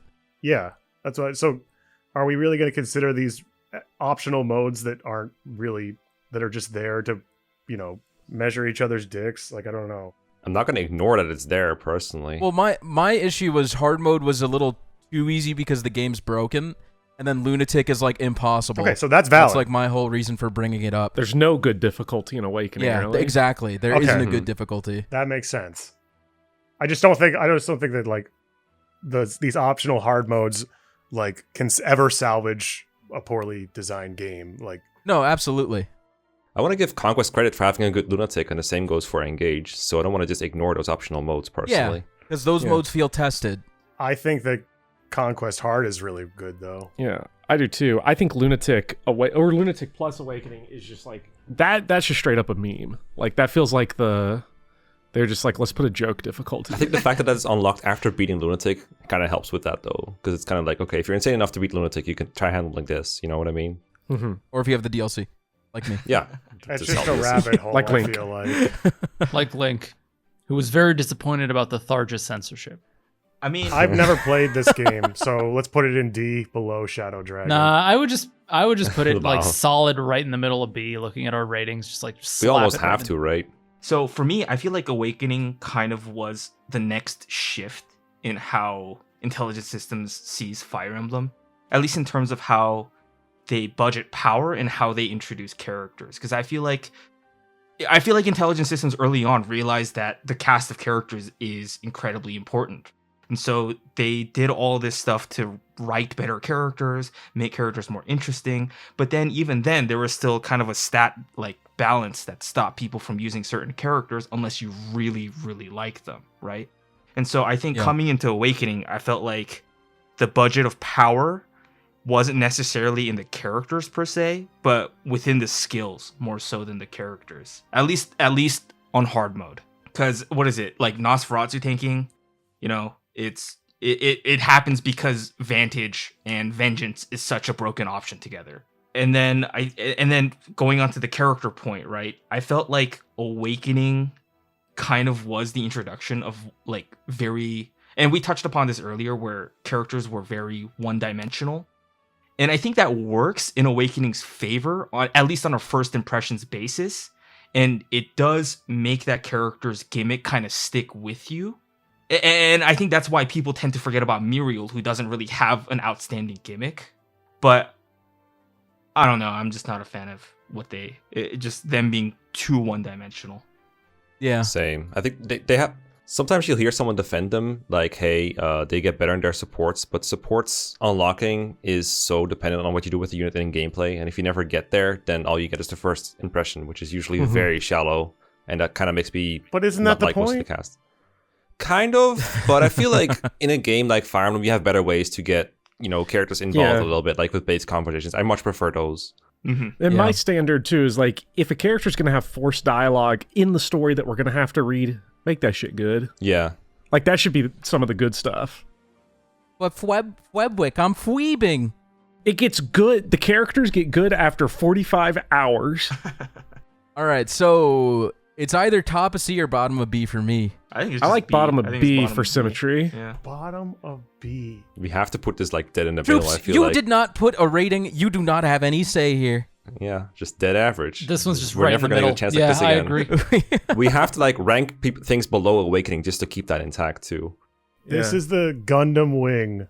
And we're about to get Emblem. plenty of games to put under Awakening. Oh right yeah, here. absolutely. What are you talking about? We're on a hot stretch now. It's time for speedy ambassadoring, I think, soon. Yes, I will ambassador this game too, because no one else wanted to. All right, let's just start off with the weakest entry of the three. Revelation. It's a good start for Fates. It's a good start. Hey, I'm currently doing an Iron Man with Bopper on the channel. Are you though? You can't... I can't what?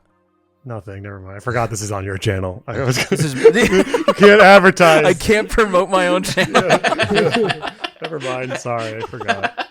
You can't. This game sucks, D. All right, moving on. No, I'm kidding. Let me talk about it. So replaying it with Bopper, I realized that I just love Fates' engine so much that it's not as egregious as I remember. I still think the map design is terrible. I think the balancing in this game with the cast of characters is terrible. But just the way it utilizes pair up is amazing. I love the skill system in this game. I still think the map design's like so much better than Awakening. You think Revelations is better than Awakening? In terms of map design, yes, I do. I do think Revelation specifically, right? I'm talking about Revelation here. Because I like it. I like some of Awakening's maps, but the end is so bad. Maybe when we get to the end of Revelation in our Iron Man, I'll come back to it being worse, but it definitely feels like more well thought out than Awakening's. I don't think anything in Rev gets as bad as the end game of Awakening. Nothing obviously touches the early game Awakening, but nothing is as bad as that late game Awakening. Yeah, I would agree. I feel like in Awakening, at least you could just have your Donald or whoever your Juggernaut is, Robin, just kind of wreck everything. But in Revelation, it still takes forever because of all the map gimmicks. That's my personal gripe with that yeah, that's statement, my but I problem. get where it's coming Gimmicks from. is a good word. Gimmicks is a good word because there's tons of them. I feel like the map becomes fucking Mario Party, dude. Like, it's just like I'm waiting for like elevators. That's I'm waiting for perfect. like rooms to change colors or whatever. Like, I don't know. Like, I want to say it's not as bad as you remember it because I felt the same way, but replaying it, there's a good stretch of maps that like don't feel that way. I just feel like it slows me down. The maps, and I feel like Dragon Vein implementation in Conquest and Birthright were all right for the most part, But then coming into Revelations, I feel like it becomes really, really gimmicky. See, I don't know if you agree with me on this, Speedy. I think the awful rev maps are, for the most part, front-loaded. They're front-loaded, and I think they're end-loaded, too. But I think in the middle, there's like a good stretch of maps that are not egregious. I feel like most of the Vala maps are pretty bad. Oh my god, you just reminded me of the shoveling snow map, dude. Holy fuck. That one's bad. That one But like, sucked, I'm dude. telling you, Jay, I'm telling you, if you replay it, you'll see things my way. I'm not wrong about this. There is a new effort, a counter revolution, I guess we could call it, trying to say the snow shoveling map is good. No, dude, that and I fucking will not stand sucks, for dude. it. Dude, if you've ever shoveled snow, oh my god, I'm triggered, bro. I'm triggered. Relax, If you've ever shoveled snow, you know that shit sucks. And they captured that moment perfectly. That map sucks, dude. That's actually ludonarrative, then. Put the shit in ST. Optional. I will say, I am open to the possibility of the comment section pointing out why me finding these maps very slow is a skill issue, because I had the same counter argument to FE6, for example. Are you using So- the skill issue card on yourself? Yes, I am Wait a self-skill issuing myself, because I know, for example, I'm playing this in a draft right now, and I have a couple flyers. Those really help to make the gimmicks more bearable, because the game is like, oh, use these dragon veins to cross across the gaps between the islands, or you could just be like, oh, pair up with a flyer and just get across somehow. Yeah, if you're talking about the teleporter map. Yeah. I think this exposes sort of the flaw of the skill issue argument, kind of as a general philosophy, is that, like, to get to the point where skill issue is no longer an issue, you have to at least like the game enough to where you're going to commit to both playing it multiple times and learning it outside of the game. So if we're talking about philosophy now, Bopper, I have a question for you. What came first? Was it the skill or the issue? Oh shit. Okay, moving on. Oh, for me, the skill. my Raw, unadulterated skill. All right. This guy. In terms of Revelation, a big thing I hate about it is how imbalanced the cast of characters is. Oh, I disagree with that, but we'll get into that if you want. We're playing on Lunatic, and there's so many characters you get that just feel so worthless out of the box, where they want you to grind them up in the skirmishes. And I don't particularly like that. But what's your counter argument for that? Okay, so I agree that they feel bad to use, but I don't think it's a balance issue as much as it just is a unit feel issue. Because I like it when you just have like a couple characters that are just like so bad. Like I enjoy characters like Sophia and Wendy from FE6, where they just feel so awful, but training them is like an accomplishment in itself. Like I do you too. enjoy it I agree because with it's you. so much suffering. But those are like under-leveled characters that feel good to train up, whereas in Rev, it's like units on par with the enemy level-wise, but then they just suck. Like, I don't know, Hana and Tsubaki doing like no damage in their joining chapter and shit like that. That just feels bad. But I don't think that's a balance issue, personally. I think what makes it feel worse is that we have the other two games to compare to, and we can see they just copy and pasted everything about the units to Rev, True. no matter where they joined. That was exactly what I was going to say. But that's like where I dock it the most. I think this is easily the worst of the three. So, No I way still think it's- you're fucking I still think it's- placing- I still Man, think it's better than all Revelations these is games. awful, Speedy. Oh my god. Speedy, Revelations is so bad. Like even the story. It's not worse This than is- these Don't games. stop Oh, the thinking story's about Oh my only gosh, the it is gameplay. way worse it is than those so games. bad. There has to be a worse game than Shadow Dragon. You cannot put Shadow Dragon. I've never played Dude, this there's game. Okay, no how about chance this? that Revelation We'll put- is worse than Shadow Dragon. Revelation We'll put is the Birthright worst game below in the because series. Birthright's even worse than Rev. This is unfortunate. Dude, you're crazy. You're crazy. Did you come from a time machine? Which one of Who, us? Me? Who? Choops. Yes. I've never played this game. I don't care. I Okay. know I don't play shitty Well, let me just- games. Let me bang these out then. Oh shit. Birthright. If a game has an open map design, I've learned from Sacred Stones that I will not enjoy it. So I just don't play that shit. Skip that shit. Okay, skipping Birthright. Yeah. Please, that's a good decision. Mostly the same with Revelation, but it feels like a more complete experience. The story's a little bit better. No, it's not. It's The worse. maps aren't nearly as tedious, but the end game maps are more like Awakening, where it's just really open and you get absolutely bodied on the highest difficulties. So, not my favorite game. I consider Birthright like Awakening Plus, where they tried to polish Awakening as much as they could. For sure. So technically, in a gameplay sense, I like Birthright better than Awakening, but it feels like soulless. Like they were just trying to capture the magic in the bottle that Awakening had, and that's what makes me put it lower. Mhm. there was one thing I want to say about both Birthright and Revelation, and it's that Yep. the enemy level scaling feels very awful for the skill system that it has. Someone mentioned earlier that the skill system is very beloved, and it is in a fandom wide. But my one critique is that it can be very hard to gather skills, because the way you usually do it is you have a unit promote, get like a couple skills in the class they're in, and then you swap to a different class with a heart seal or whatever, and then you get a skill somewhere else. But Birthright especially makes this very annoying to do, because once you're like late game, the enemies are like so many levels below you that you get like 1 XP per kill at a time. I'm not exaggerating. I have this problem in Rev right now. My enemies are like so far below me. I'm just having the worst time ever trying to get skills on my units. Conquest solves this problem kind of with enemy scaling level just being much better. But Birthright and Rev, it's a massive pain in the ass to actually get the fun builds. And I think especially for Rev, this is a huge problem, because the whole fun of Rev is it being a sandbox where you can just kind of do whatever you want. And Birthright kind of too, like, if you want to use the class system, you have to make it somewhat accessible, and I think this leveling issue really hurts that. Well, that's what the skirmishes are for. Yeah, but I try to ignore the skirmishes when I can, and I think this game you can mostly just do that, just like a Sacred Stones, and it feels fine that way. Yeah. And I'll give the game a little credit, because at least playing it on like the Moneyball run, where I like basically can't use Ryoma more or less ever, I'm appreciating the cast as from a gameplay perspective a lot more. I think a lot of people are like, oh, Ryoma kicks the shit out of the game and nobody else can do anything, which is like kind of true, but I think it's because Ryoma makes you a lazy player because he's that good. I can agree with that. If you like actually just go and look in the shop and just buy like some of the basic weapons, your pike rune clubs, your sword catchers and whatnot, like suddenly the game becomes, I think, a lot more fun in its late game, where you're not just getting insta-bodied on everyone that's not Ryoma. But I obviously can't use a stupid challenge run to defend a game. They still give you Ryoma, and it makes everyone play like a goddamn bum. Yeah, or you can have someone else like built really optimal to do what Ryoma does. Ryoma is like the easiest solution, of course, but there's a lot of other characters that can just juggernaut through this game. Which, I mean, the map doesn't really inspire anything more interesting than that. It's not like, for example, FE1 map design, where you have like multiple objectives. It's always just Lamau enemies that stand still waiting for you to come to them. You also get pyrotechnics in this game, and that's pretty cool. Pyrotechnics? Pyrotechnic uses on your stream is so funny. The story and the characters are still bad here. It's bad in Revelations. It's bad in Birthright. It's bad in Conquest. I think it's worse in Birthright. I think the writing's worse. I think the writing is...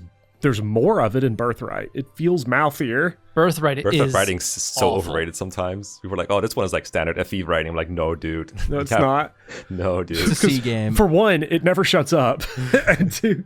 I love it when Fates tells me something is really dramatic when it's not. Yeah. It really makes me feel for Korn. Where's Scarlet? She's over here, Ryoma. Oh, no. Not Scarlet.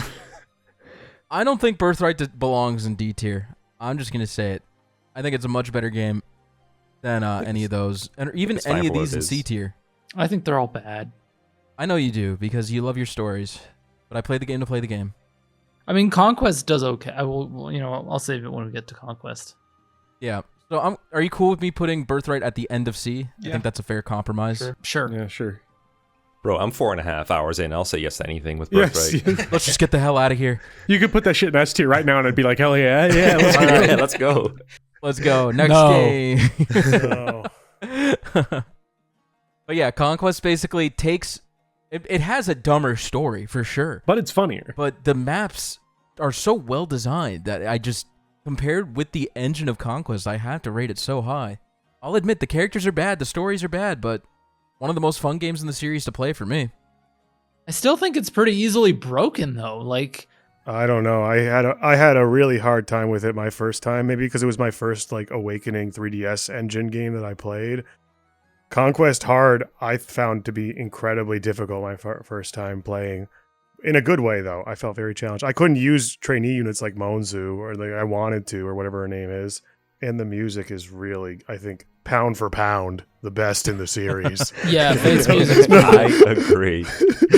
Look, no, my first for real, I was like, oh my god, Fire Emblem music is like noteworthy. Like all the music has always been pretty great, but I feel like this is on tier with like the Zeldas and Marios and Castlevanias.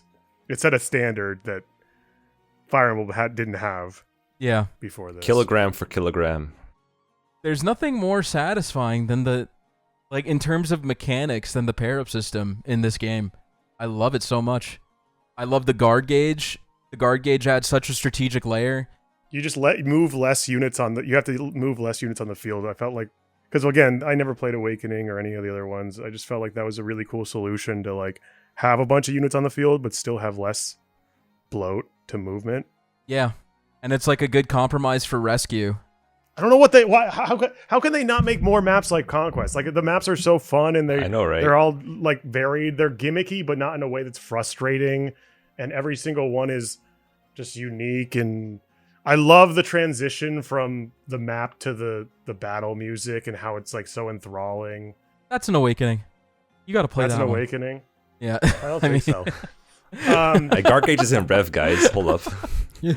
But I think Conquest, if I'm being fair, goes here. But go ahead.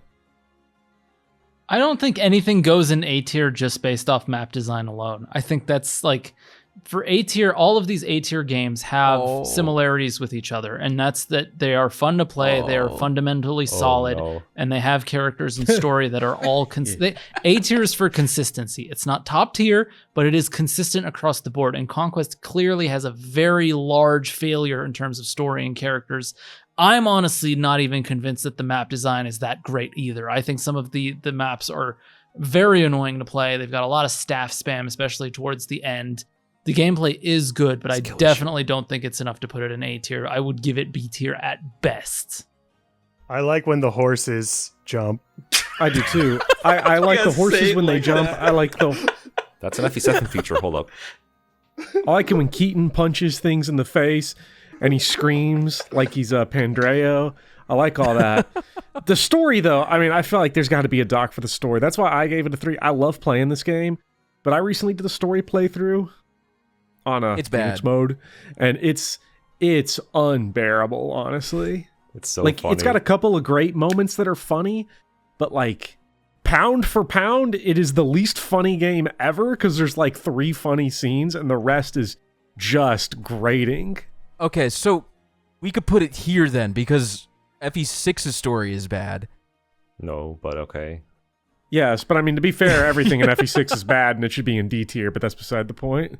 At least it's somewhat grounded. At least FD6 has some sort of world building as well. This is like the most boring black and white land where it's like, okay, well, welcome to the ice region of this. It's literally Mario. You're going from grass world to ice world to fire world. I think, Link says like you can't just wait on gameplay, but when something shines so brightly, like you can kind of make an exception. I agree. The story is dog shit. Look, if the game had no story and shined on gameplay, I would give you that. But the story pulls it down, and you have to actively skip it. Hey, just hit the start button, bro. I was about to say, this one simple trick. No. I'm sorry. On subsequent playthroughs, yes. On a first playthrough, this is just a big no. Yeah. I will let you put it in but B I'll put tier. it in B. I will let you keep it in what B Link tier, is but saying, I will not let you put it in the same tier as Genealogy, Thracia, FE7, and Sacred Stones. Like, I am sorry, absolutely not. That's fine. That's fine. Even though it's a better game, sorry, but we can do that. Okay. Are we all good here? Oh, dude, sorry, I thought I saw the FE4 fandom for a second. Just briefly in my room. Can I complain about FE4 fans? They're like the most obnoxious people online. Holy, if you have an FE4 profile picture, don't talk to me. Yeah. Link, you didn't mean that. Link, you didn't mean it. You can talk to me anytime you want. Echoes, Shadows of Valentia. Yes. So I'm covering up the screen with my forearm because I don't want to like look at what everybody else's rating is because I feel like this is a game where everyone's like made up their mind. So I just want to be I want to be totally deranged for just one moment and not feel like I'm the crazy person in the room. Echoes is my favorite game in the series today. Could change tomorrow, but today I'm feeling Echoes. I mean, I adore basically everything about this game. The story, I think, is pretty fantastic. and Celica both, I think, are really good main characters. I think the addition of Berkut is fantastic, not just because he screams things that, people find memorable. If you want a villain that just screams stuff to say, I think gets the job done just fine. But I love Berkut, both for his relationship with Renea and the fact that he adds a dramatic counterweight to Alm. I think his presence makes a certain Alm late game spoiler that a lot of people are against, and I was against at one point, a lot better because he's the same as Alm in like status in a certain sense, but he's the exact opposite because he views it as, I deserve this, I should be given this, and I don't have to do anything with it. I think it's a really good counterweight. I think the hate for the maps is Justified. Sorry. I think depending on the perspective, it's overblown. I don't think there's a ton of absolutely just awful maps. I think there's honestly just 2 unbelievably bad maps in the game. I think most of them are completely fine, and a handful are really fun. I don't think there's anything just awful in it. I know people like to say, well, you have to do Killer Bow and you have to do all this and that and whatever to make the game even bearable. I think, again, that only applies to one map. That's Nui Baba's Abode. It's trash. I think the rest of the maps are fine. I like the forging system a whole lot. And I know people will say, oh, well, you only like the game because of the presentation and the voice acting and the UI and all this. And it's like, yeah, that's a lot of shit that's just really, really excellent. I know some people have tried to like logic fail and pick apart the story, but I think that's just like, that's mid-tier story analysis. The shit rules. And the music's pretty good too. Wow. Music's great. Underrated the music there. This game sucks. I'm with you, Choops. This is a game where I could honestly reasonably trash parts of it, but I don't care because when I'm playing it, I just love it so much. It's my favorite comfort game by far. It's mostly a personal attachment, but I have seen one of those essays that Bopper talks about that like picks apart the story, and he calls it mid-tier analysis. I'm not a very good media critic. I'm not very good at critically analyzing a story like that. I think personally, it takes me more effort to do than most people would. But I've read that criticism. I can probably agree with most of it, but I don't feel any of it when I'm actually playing through the game itself because the presentation just carries it all the way home. It's so lovely, well done. There's so much love to put into it. It's such a massive upgrade from what is really a basic game, Gaiden. Like, it's such a massive upgrade in that regard. It's so beautiful. I can't praise it enough. It's so... I'm out of words. It's so nobody is going to disagree that this game has an incredible presentation. Yeah, no one ever will. Not only is it the best presentation of any Fire Emblem game, it's the best presentation of any game, period. I feel like it's like amazing.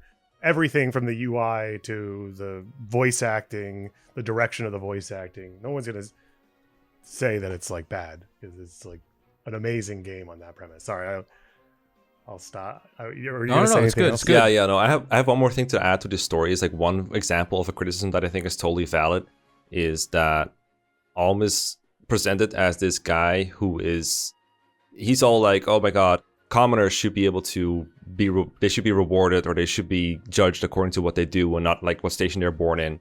But then by the end of the game, he's like the actual chosen one. And same goes for Celica. It's like it kind of flips the whole theme up on its head. And we can go back and forth on whether it's like, oh, that's the intention, that's the whole point or anything. But when I read that criticism, I was like, yeah, it kind of makes sense to me. But again, I don't feel that when I'm playing the actual game. And that kind of goes into the way the gameplay works for me too.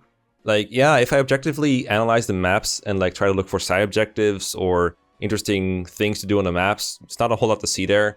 But this is a game where I can move my units forward and they all have like a lovely little quotes when you select them. They're like, I'm still hyper, let's go, all that stuff. That's just so lovely. I don't really care that the maps are bad because I'm enjoying using my character so much. And I'm just, even dungeon grinding is kind of fun in this game just because of how well everything is presented and how everything flows. It's just such a lovely game. I love Echoes to death. So good. I agree, but not the fact that it actually offsets the map design, because I just think the map design is so bad in this game. There's no time-based objectives or side objectives, and there's a few, but like when the highlight is getting to the leather shield man, I think there's a problem. I really think for real, like these, and it's not just that, it's the fact that the dungeons, when you get into a battle, you're just in the middle of a square in a blob. I just fundamentally feel that if a game doesn't encourage you to move outside from blobbing up and turtling, it's piss poor map design. Yeah, no, I agree. That's valid.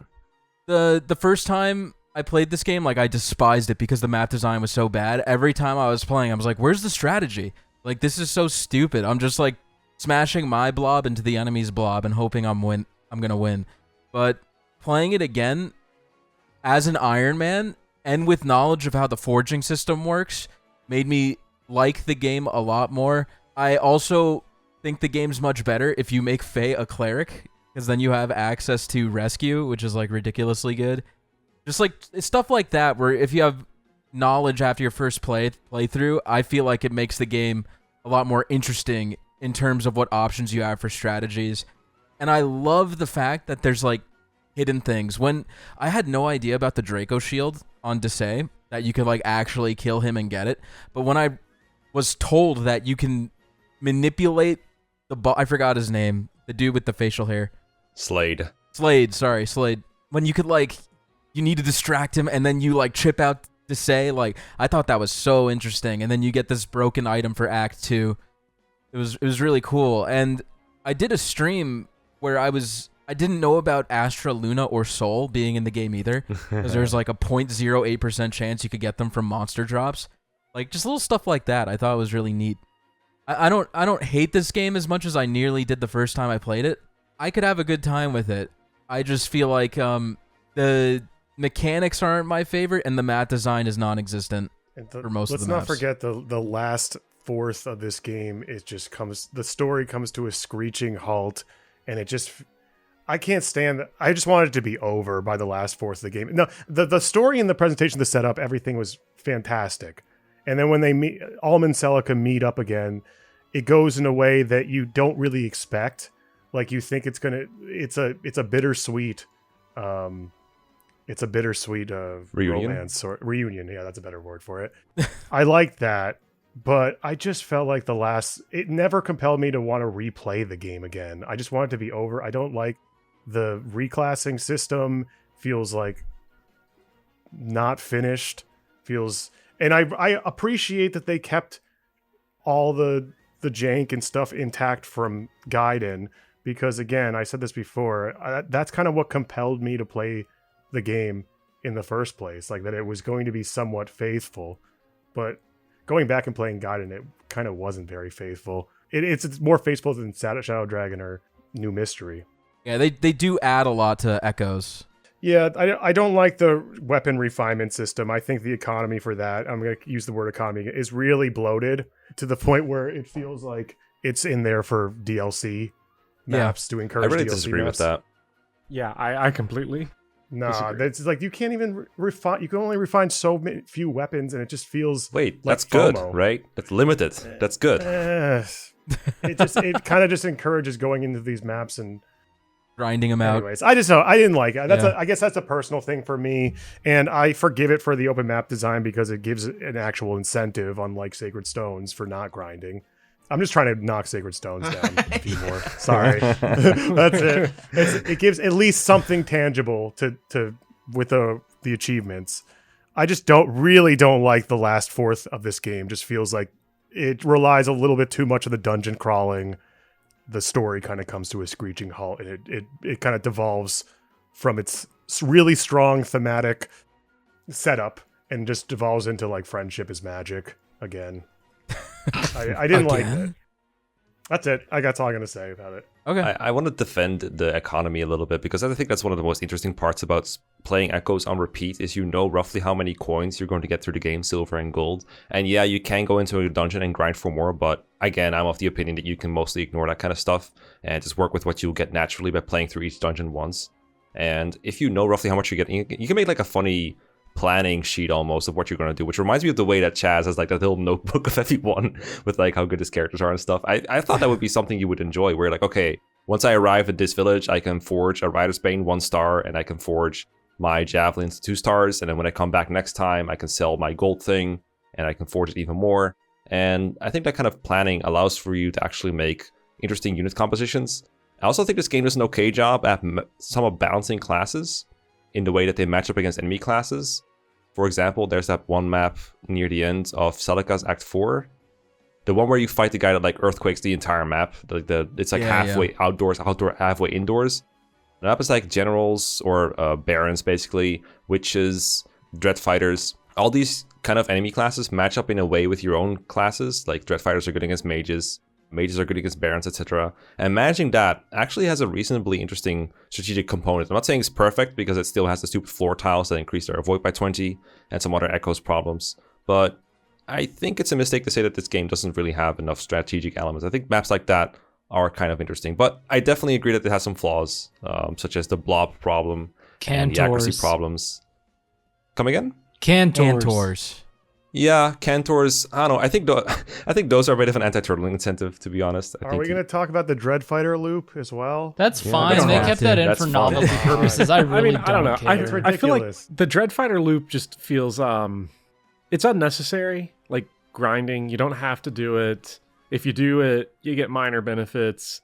It doesn't bother me. And honestly, I think the loop, like the overstuff your team with Dread Fighters, is balanced out by the fact that the game gives you like 4 swords that are worth anything. Yeah. So you're really hampering yourself by doing that. Bro, the loop is actually like a meta strategy for SOV.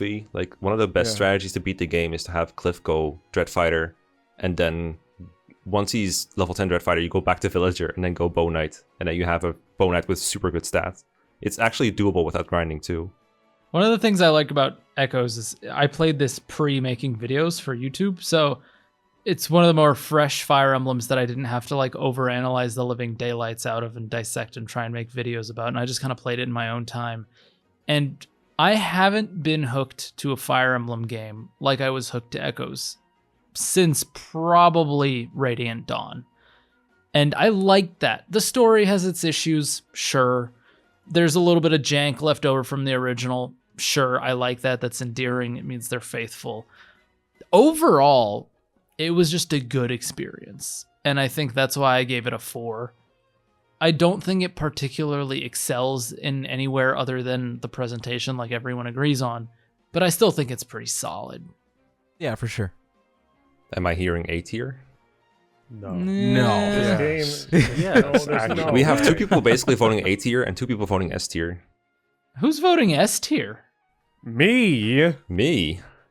Well, I'm putting it above Birthright because I've never played. I that mean, one, if we're but- going to put it in A, it's bottom of A, top of B. It's definitely better than Conquest.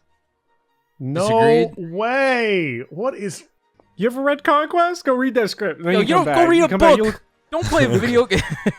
Bro, this game is better than Awakening. Speedy, Come on. you're stealing my line. I'm supposed to scold everybody about I've not never being played literate. Awakening. It's better than Awakening. I think it's top of B personally. I think it's Yeah, top of B I would- too. I I would don't go think it's closer to necessarily top up of B. here. I'll I defect to don't J. think It's I don't very think it bottom goes in of A, it. but It's- I I'll think put it might in be A. Top of B. All right, so top of B, we agree. No, Oh, man. please, Oh, bottom my of Yeah, there we go. Over Conquest. Okay, who wants to put it in A? Say your name. Mekkah. Bopper. Okay, so that's 2 people. I could swear there was more of us.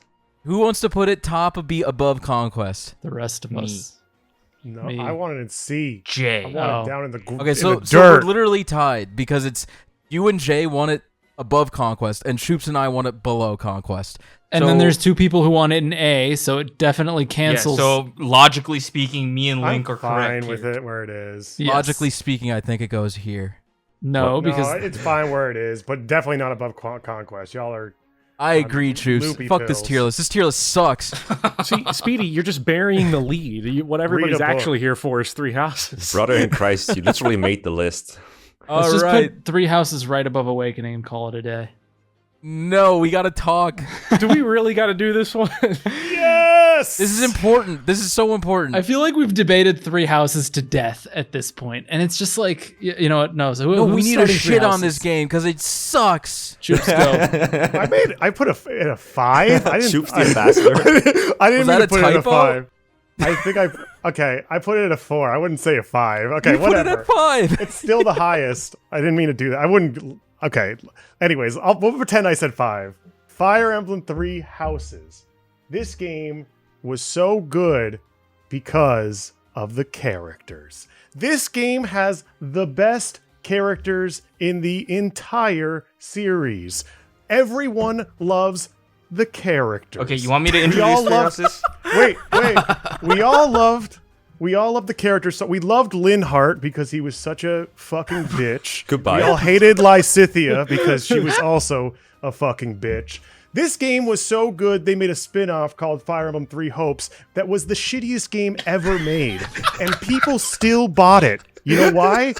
The characters. Yeah, dude. The 3 characters hopes, are everything. because people were hoping it'd be good. Don't interrupt him. Don't interrupt him.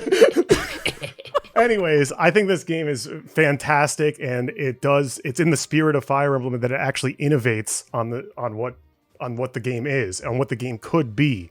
And it is a huge game with a great story, great characters. I agree. Do you think it's a great story? Because I feel like a lot of people critique the story. I do. I was so invested with... I played Blue Lions first. I was so invested with Dimitri's downfall and rise again. The music is just awesome, dude. Dude, this game is just fantastic. There's a reason why this is where it's all started for Fire Emblem.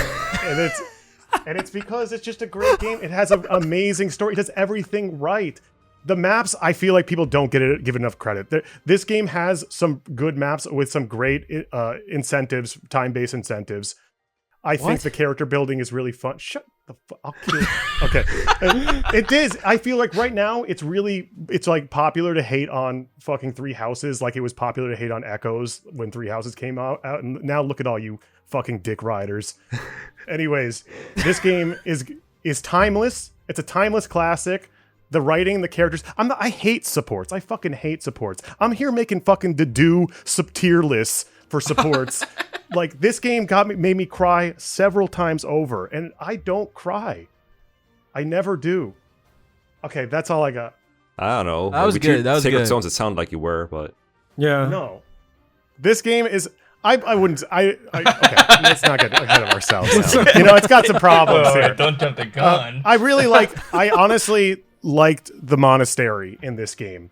I really like the loop of it because I really enjoy the professor points. I like that it was a strategic economy for you to partition with a long-term objective, like recruiting or building your bylith. So something to consider. It had a meaningful impact on the game. And besides that, you could see all the happenings, the evolution of Fodlin, of the monastery, as you progress through the story. I really like that a lot. And then as it progresses, it becomes less and less integral, but it still doesn't take very long. It's just going in, spending your professor points, training your kids, and you're out. I like the monastery loop a lot for what it was. Except for fishing. I think fishing is bullshit. Fishing is like, I really do think that fishing, like, but that again, that doesn't apply to the economy. There's a little bit too much money given to you, and the fishing can be farmed for more professor points. but I it's feel like that's an optional, Choopy. issue. I know.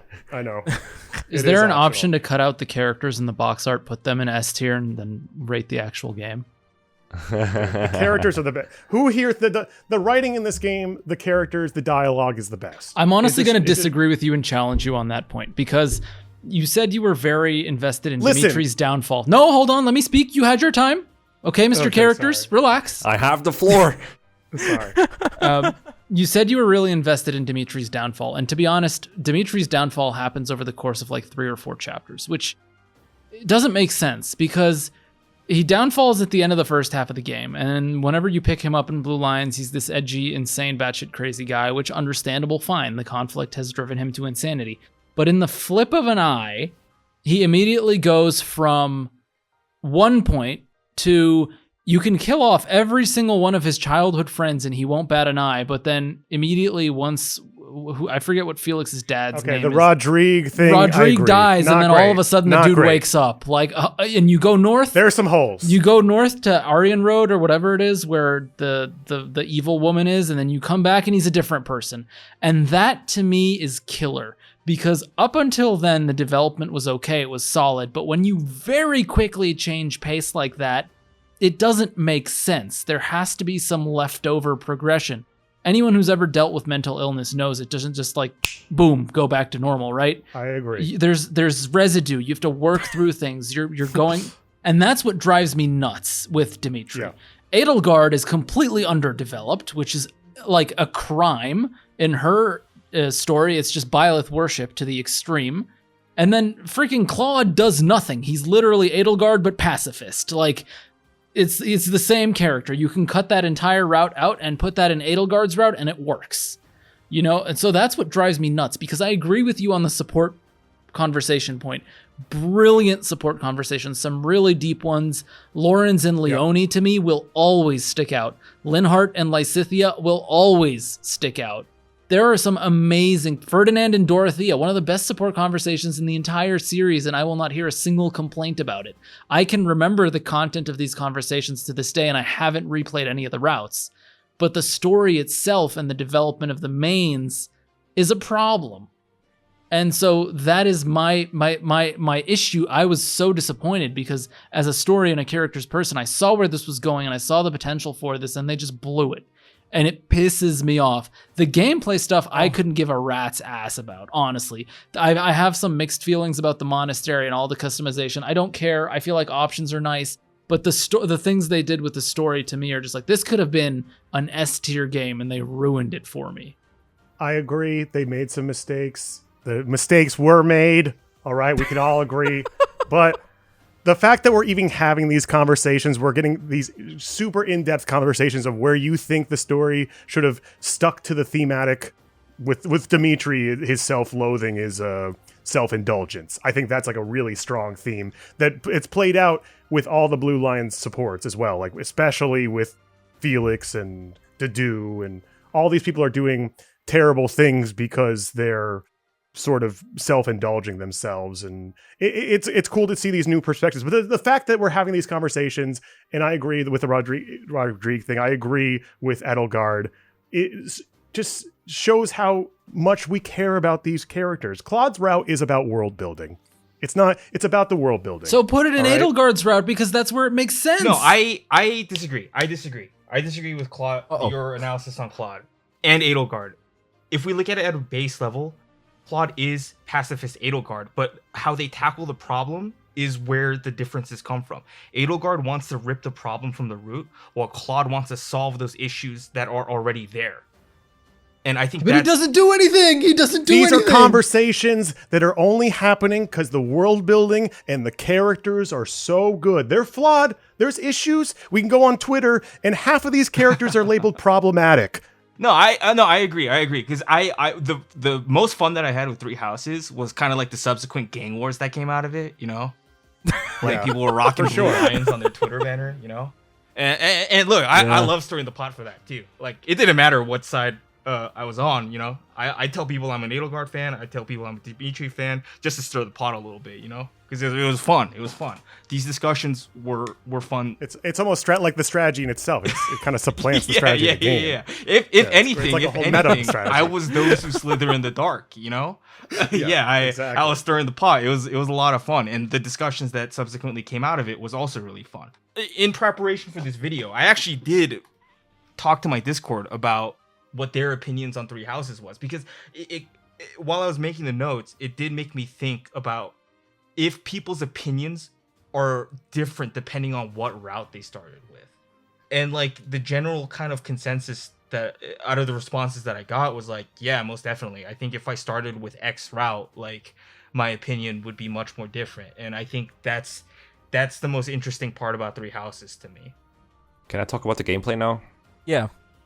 I'm replaying this game right now. I'm in the process, and I'm honestly finding it... The most exciting part is getting to some voice acting and some story, because that part is really good. Especially like how you can talk in the monastery to people, and they will justify their place within the world of Three Houses, which is really well done. But oh my god, the gameplay is painful. It's so painful and maddening, especially. It just kind of drags on. I honestly feel like at times, for the longest time on Discord, I had my status as Three Houses Part 2 gameplay is worse than Revelations. It was really tedious for me. And to be fair, this is probably partially because Three Houses has worn me out. I think I have more hours into this game than a lot of other Fire Emblem games because I had to play it so many times for different routes and different playthroughs and different challenges. So that's probably part of it. But this game, I think, does the worst enemy spam in Part 2 that I've ever seen. And especially the demonic beasts that were like a really cool addition to the series at first. When you have like 5 of them on the map with like massive HP bars, it gets old real fast. And so does the monastery. I agree with Choops that the monastery early on works really well, but at some point I think it should have just been cut from the game or been minimized a little bit. It really drags the game's tempo down a lot.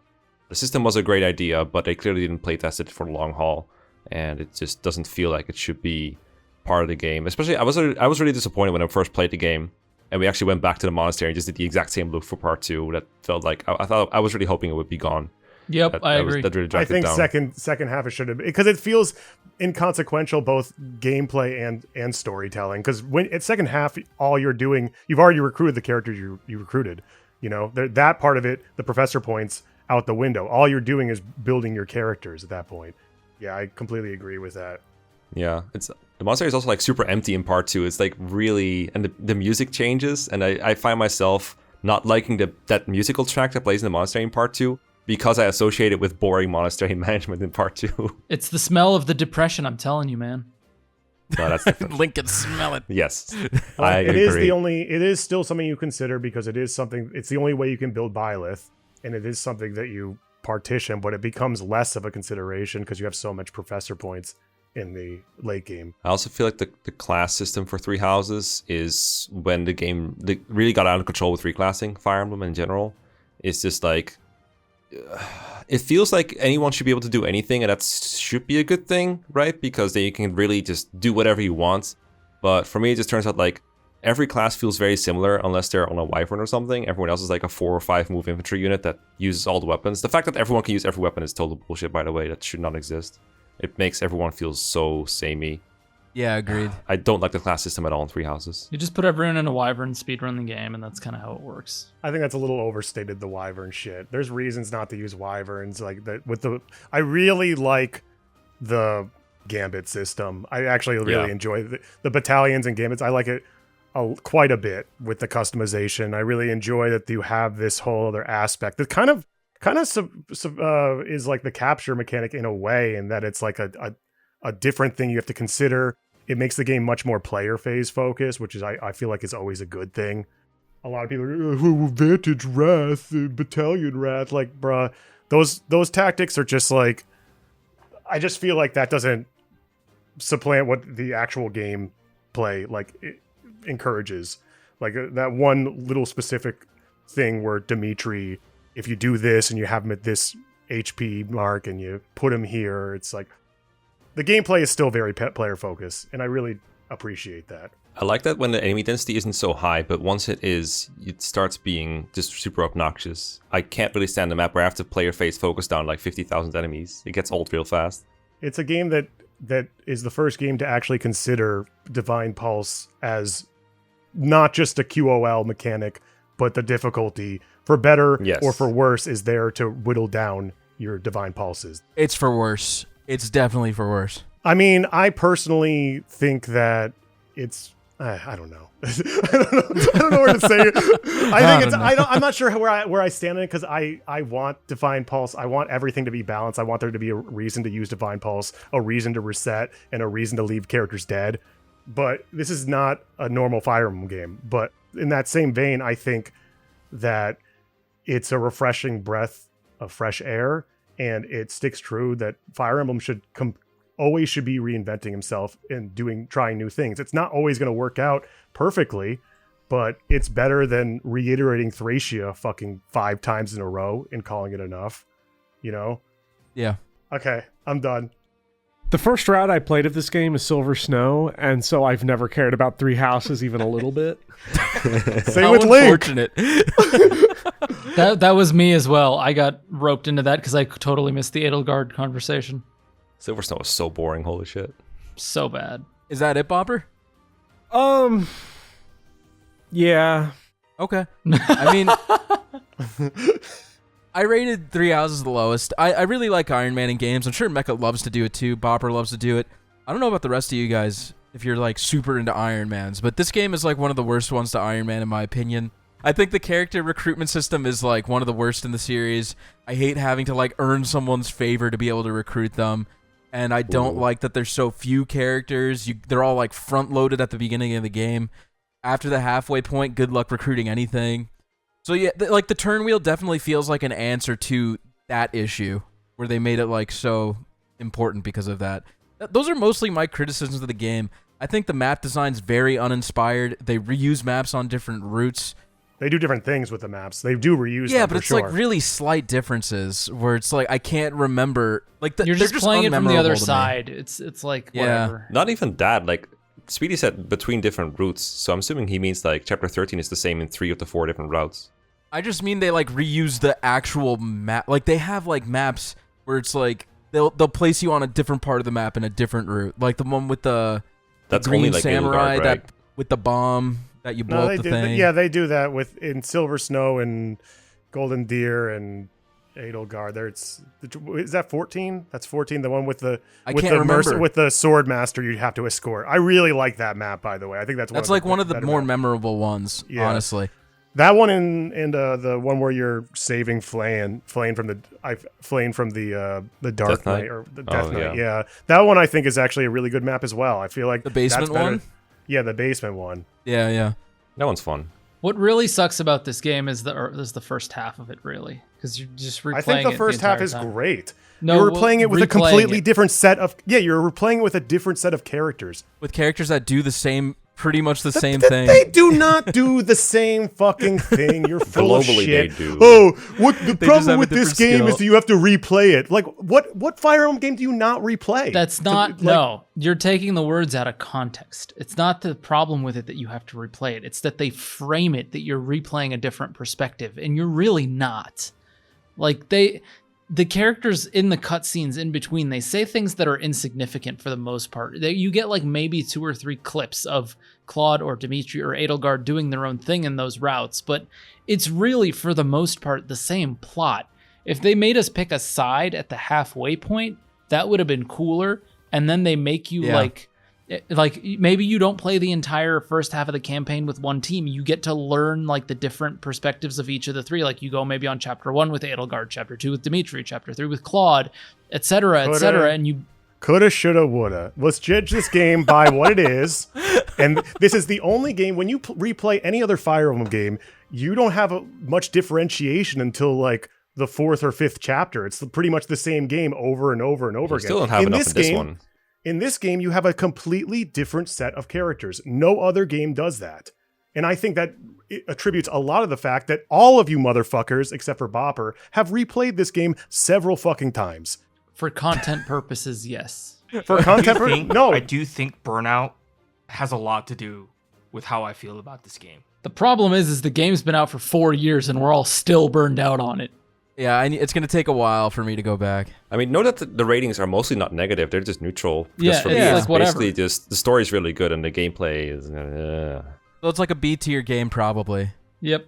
I mean, I've gone back and replayed a little bit of it. I've beaten Blue Lions, and I'm just like, I don't really want to go hit more things with Curve Shot, but this time with Ignots. Yeah, the characters are just not very distinct enough, I feel like. Yeah, they have differences in their learn sets and like they have personal skills, but in the end, I think what determines how good they are the most is their class and the weapon type they choose and the skills they use. And those are very similar across characters. I disagree. I want to dock points They're so for different. system performance because right. there's so many drop frames in this game that it makes it painful to play for it's me. the ugliest game ever made. It is I like hate one of it. the. It is This game literally is the so ugliest badly game. optimized to the Switch. So I'm this willing game to is put it optimized? here. I'm okay with it there. I think that's a good spot. Yeah, that's fine with me. Sure. All right, wow, that was easy. Okay, everybody okay with that? I mean, I don't think it's a 5-star. I exactly. Yeah. I think it's like in the middle of the middlest of the B tier. Like I would put it maybe above Binding Blade. Maybe. I'm not even sure about that. But Yeah. just for the purpose of it being right in the middle. Like that's the only reason. I'm amused that it ended up above Awakening, the most middling game we had on our ratings. Well, this one. Well, I mean, if Choops is saying that he wanted it to have a 4 instead of a 5, then the 4 cancels with Speedy's 2, and it's actually 3s across Yeah. the board on average. Yeah. Yep. True. There we go. Yeah. At least 3 houses. Maybe it's not like more well thought out than Awakening. They're both like pretty poorly thought out. I think with 3 houses, they just didn't finish it. Yeah. Yep. They tried to do too much. Thinking of things that aren't finished. Finally. Wait, Choops doesn't Boom. like Engage? Damn. Choops hates this game. Really? Interesting. Yeah. I don't hate it. I just Dislike it. really dislike it. Yeah. I'm not going to say hate. That's a bad thing. Who's talking about this one? This is me. Gee, I wonder. Let me tell you about Alir's journey and why it's one of the most compelling storytelling. I can't do Get this. him I'm off the sorry. stage! No, let him cook. Okay. Engage, You know, Choops said Three Houses was a breath of fresh air. But coming off of Three Houses, Engage is a breath of familiar air. I am so glad they went in this direction with the series than continuing down the Three Houses hole. Okay, so we only have one path, and some people might think that detracts. I think it's much better that way. I don't like the way they sprinkle characters on you, like, so much, but at least you have replacements for units that die, so permadeath is a viable option. I just think Engage is a fun game. Like, the map design up until, like, the very end of the game is solid. I love the rings. I think the ring system is one of the most fun systems we had in years. I do like the characters. They're a bit one note, but I am a fan of the art style because I'm a Genshin Impact player. And it's a really pretty game. Like, it looks good on the Switch. I think the animations are awesome. Like, the combat animations, not like the wave your arms around during conversation animations. The things I will dock on this game is the story is atrocious. It's like Fate's level, maybe a little bit better than Fate's, but it still offends me as much as like Conquest's story. Let me just say on the skills, when I played through it both times before the well. Or I played through it 3 times, but I played through it without before the well, and kind of similar to Mekkah and Bopper's opinion on the weapon refinement and echoes. I thought that it was actually pretty well balanced in that the SP system, if you knew what you were doing, you could plan around how you wanted to build these characters, and it felt like a strategic thing that you had to consider. But at the same time, it just makes it so much stricter that you can't play around with all these skills that you want to play around with because you're saving up for Canter Plus, you're saving up for Speed Taker or whatnot, or something you want to do with these units. You're saving up for the one where they can't do follow-up attacks. So I get that. I think the well benefited the gameplay overall while kind of destroying. This game has really strong economy. I know economy isn't a tier that we're dealing. This is something that I made up just now, but the economy in this game is really good. It's something you have to constantly consider. It constantly compels you to spend your money in frivolous and stupid ways. I really appreciate that a lot. I'll probably chime in later for something else. But And before I finish, I just wanted to say I've only played this game on maddening and without DLC, so I'm a super elitist. But it's like one of the most balanced difficulties we've gotten in a while, and I really appreciate that. I think I they did a good agree job. with that on release. I think now it's a completely different game. And I'm not so sure how well the balance system works. I think I would need to go back and replay it because they added so many features that have changed fundamentally the way I think you would approach the game now. I consider those things DLC, like but it's not. But it's so free. what do you consider the steel weapons that you get at Chapter 4 DLC?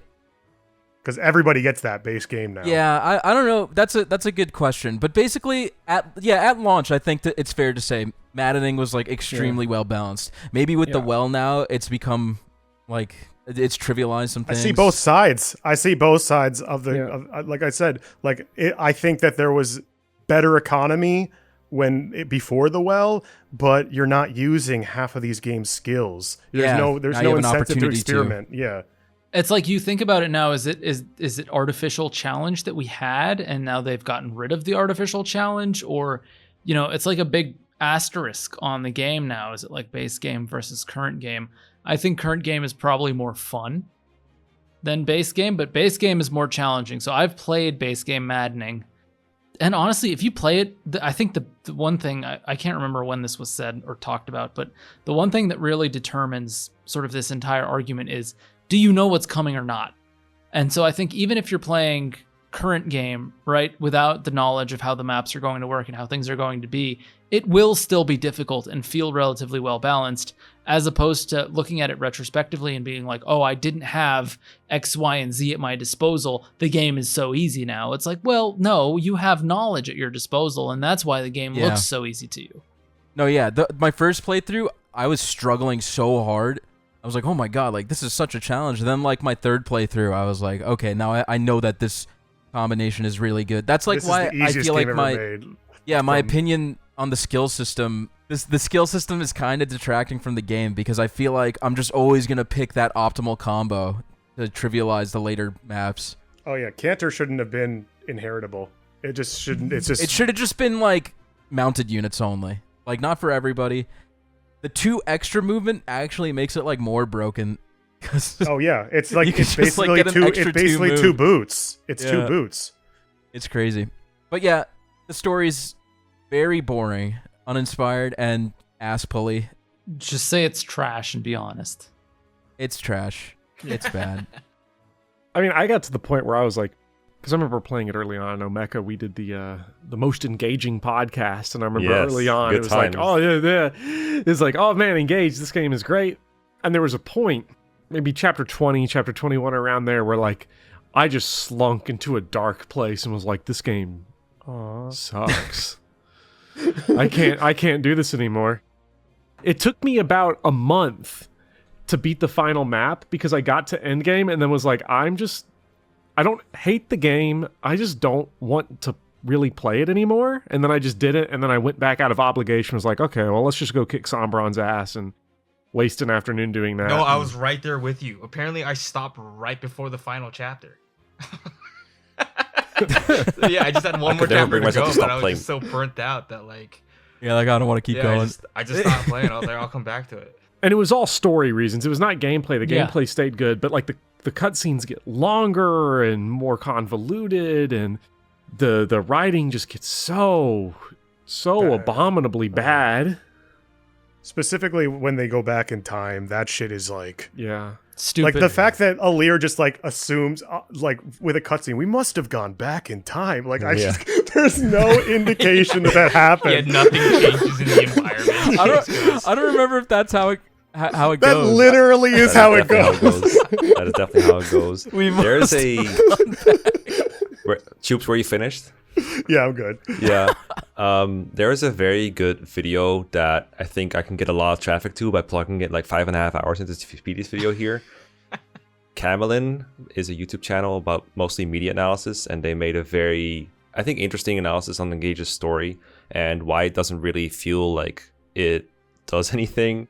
Like, it doesn't really go by standard storytelling conventions. It very much misses the mark in a lot of ways that I think she articulates really well in that video. Would really recommend everyone who is into really long videos like this one watch this if they're into media analysis, because I found it very, like, it's very easy to complain about surface level complaints about Engage, like this character comes back after dying and it pulls things out of his ass.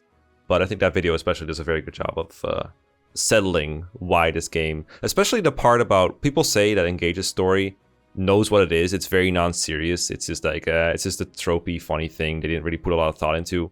And she makes the case that it actually is trying to convey emotions, like actually make you feel something for the characters as opposed to just a fun tropey story. I think that's a very good myth to dispel.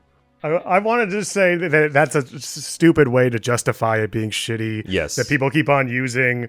There's no way that this story is self-aware of how bad I think it is. the idea that like the story's like self-aware and tongue-in-cheek, sort of, I think the reason why it got so ingrained. You is brought 'cause that up could- in the podcast. I just want to say I did. that. I know, I did. And I think the reason why I did is that argument, I think, if the game was just its first like 7 chapters, you can make the tongue-in-cheek argument. Mm-hmm. It goes completely out of the window when you start getting to chapter 17, 18, 19. You start getting to the end. I'm sitting there like playing and like watching Lumera have like a 15-minute just speech. Her second death.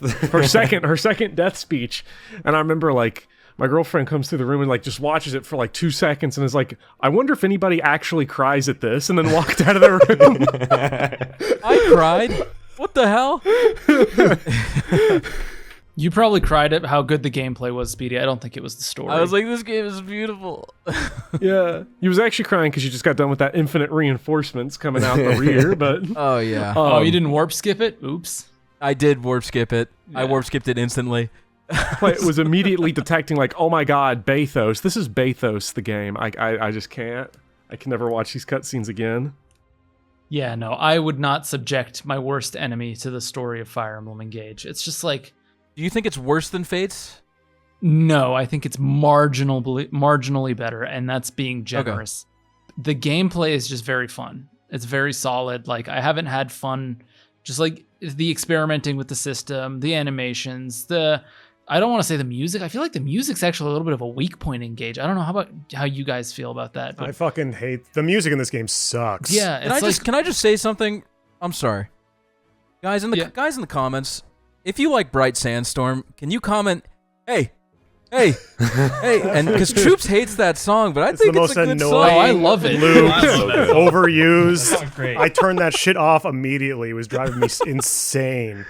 People are good song. complaining about Orientalism and that shit. Well, how is that not fucking Orientalism? Jesus Christ. Anyways, I fucking hate go on. Sorry to the interrupt. music. Sorry. I forgot what I was But saying. yeah, music. Yeah. I think there's some strong tracks in the game, and then there's some that are just like terrible. So I'm like on the middle. Yeah, I think an overall very middling soundtrack with a couple of bangers. It's similar to like a lot of our Fire Emblem titles. Most of the bangers are in the ring paralogs, like the remixes. Yeah. I think Yeah, those are, like, which really is good. which Well, is that not doesn't something that you count. would The give. least common songs. You don't give Engage any credit for that because those songs were made for different games. Like they're just remixes. They're not original. Like the standard is set so high now with echoes and fates and 3 houses, and then it goes back down to like, Binding Blade tier, Right, come on. Why I gotta be which isn't Binding Blade, bad. bro? It's not okay. It's not bad. It's not bad, but like back down to like not being a noteworthy aspect of it. Like the music soundtracks for the past 3 games have been so good. They've been noteworthy, not just fitting, but noteworthy. That's a big deal for Fire Emblem. I feel like to be known for music. That's crazy. Mm-hmm. I don't think it's going to be as memorable in the music department, but I still think the music in like Brodia. I like the music in Sohm. I think some of the endgame maps have good music, but the final map, I hate that song with like the dubstep and the main Engage Le Motif being played over and the over. Hounds music. I like the Hounds music. It lasts for 30 seconds. It's a 30 seconds loop that makes you want to fucking kill yourself. Yeah, I don't like the Sorry. Hounds music very much, especially with how often it gets played. It's like wow, Yeah, they do. They Bro, do. that was my overuse it. best performing Twitter post though. Me making a shit post about the four whatever hounds.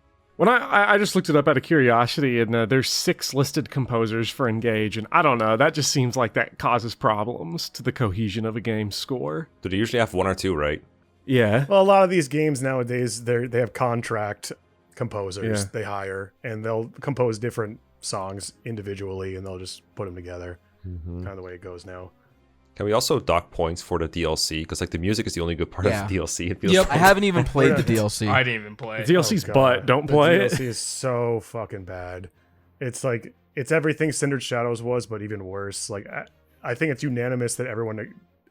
The only people who are defending this DLC, as Bopper said one time, are the people who have beaten it, and therefore it's if you have beaten something, then therefore it must be good. Which is Yeah. I have Insane. beaten it on Maddening and banged my head against the wall for 3 days for the final map.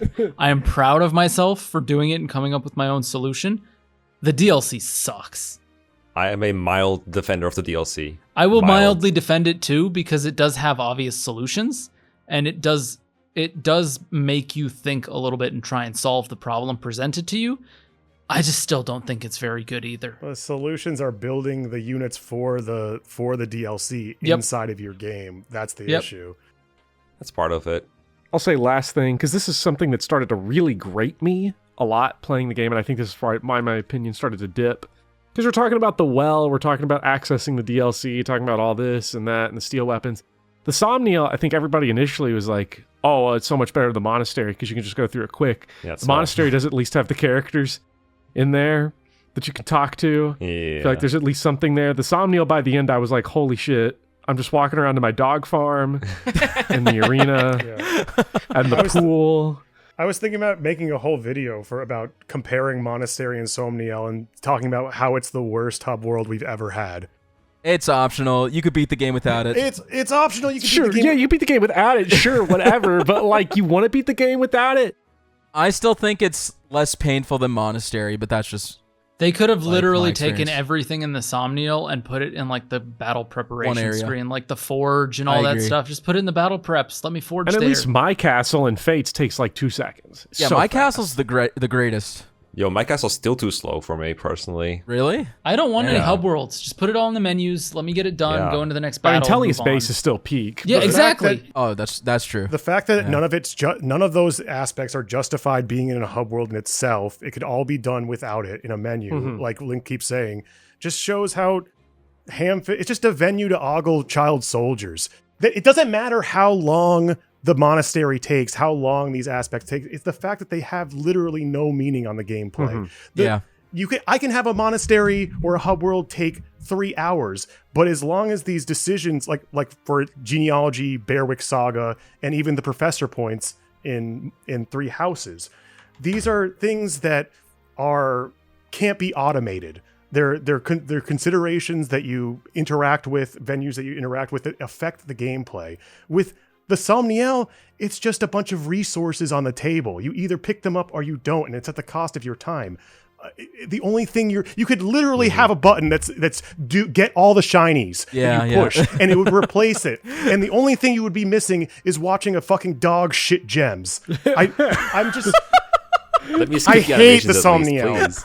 And the fact that what makes it even worse is that I said the economy is really strong in here. I love using my resources in a way that I feel like I'm making the most of them. And it doesn't feel good to actively ignore these resources simply because it's not fun. Like I gaslit myself into justifying the dragon minigame because the what you get from that minigame is actually quite good. You can get a solid 600 gold every single chapter. Yeah, but that from shit takes too long to play. I was like, I'm not exactly. doing that. Well, exactly. And also, the Somniel as like a thematic place, it's like, we're just going to chill out in the sky. The monastery might have its problems. At least it's a physical space within the world with significance to the characters. This is just like, we're just in the sky. I don't know, man. Do you remember how you got to the final chapter? That's pretty significant.